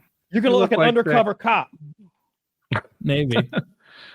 I'll do that. I'll shave it down to a mustache and get those clip-ons. Oh, that's who's that comedian we were talking about earlier? The Southern Shane Gillis. Shane Gillis. He's like, I look so much like an undercover cop. I was going through a checkpoint one time. They thought I was an undercover cop and told me to pull over with them so we could chat. Like, you're not a cop? Like, no. Because he's got this stupid mustache and he's chubby and white. He's really getting into history, like World War II and George Washington and stuff. And he's like, this is a sign of early onset republicanism. Yep. To get into history. It's pretty funny. He's getting really into Rome. Well, check out our guest down there below. I really enjoyed him. Me too. Thoroughly. What a cool guy. Seemed like a really genuinely nice guy too. That whole VinWiki crew is good at podcasting. Of course, professionals good guys, behind that. Subscribe to their channel. Yeah. Check out our wonderful sponsors down below. Get your Yes. jizz pills. Stop check out our coming like patron. Chump. Wimp. Chump. Yeah. Yeah. I had to self-censor. That was too strong. Yes. We gotta come over to the hotel room tonight. Show you how a real man comes. That's a Rocky 3 reference. PKA 665.